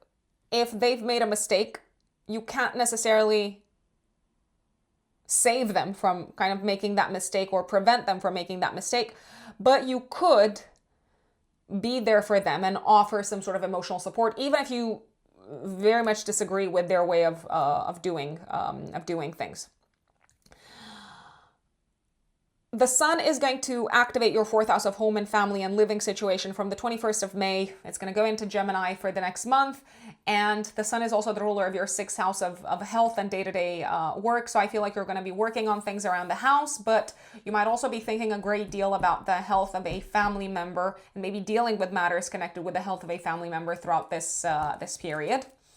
And 31st of May, active 3 days before, 3 days after, we have a full moon in Sagittarius. Oh my God, what a fantastic win for you, Pisces, on the career front. So you are achieving something very big professionally. You might also be achieving something very big from a status perspective. So whatever it is that you're doing, you are shining, you're standing out. The world is sort of applauding you. Your reputation is getting a tremendous boost. And I repeat, for some people, this could have something to do with a big success, a big victory, a big win career-wise. Maybe you're getting a big promotion. Maybe you're stepping up the career ladder. Maybe you are launching your business. For some people, this could also be a boost that they're getting from a reputational perspective connected with your romantic life or with the children's sector. So maybe you're announcing that you're getting married or you're getting engaged or you're becoming a parent. Or if you have children already, your kids could have a big success. Maybe they're entering into, I don't know, like a prestigious university or something like that. And you feel very proud of them and the world is kind of looking at you, watching you, and maybe celebrating together with you. I feel like this success is something that you've worked really hard for. It's cost you money, it's cost you courage, it's cost you pain, and it is very, very, very well. It is very, very well deserved. I also believe you can finally have some fun. And this is a time when you can have a lot of fun, but you're somehow kind of in the spotlight as well. So maybe you're having fun and you're celebrating something publicly. I'm loving this full moon, my dear Pisces, and I think it's okay to relax a little, bit after maybe having dealt with a lot of last minute developments. Let's say, folks, I want to thank you for tuning in for your May horoscope. As usual, it is my pleasure to be able to deliver these for you. What am I saying? If my content is useful, if it's helpful, don't forget to give it a thumbs up, like, share, subscribe, share it with your friends, with your family. And also remember that if you want to work with me, you can find me on my website, which is written in the stars-astrology.com. It's also in the pinned comments and in the description box. That is where you can book personal astrological readings with me. Don't forget about Astro Calendar, which is the website that you can use to add the most important astrological events of the month to your own calendar, whether you use Outlook or Gmail, doesn't matter, other calendars as well. Astro Calendar. Again, the link is in the pinned comments and in the description box. If you're active on Instagram, I'm also active on Instagram, Rux Unbelievable. That is my Instagram handle. It's my only account on Instagram, and also the same handle is the one that I use on TikTok. Once again, thank you for tuning in. Let us know in the comments how the month of May plays out for you, and I shall see you next time. Bye.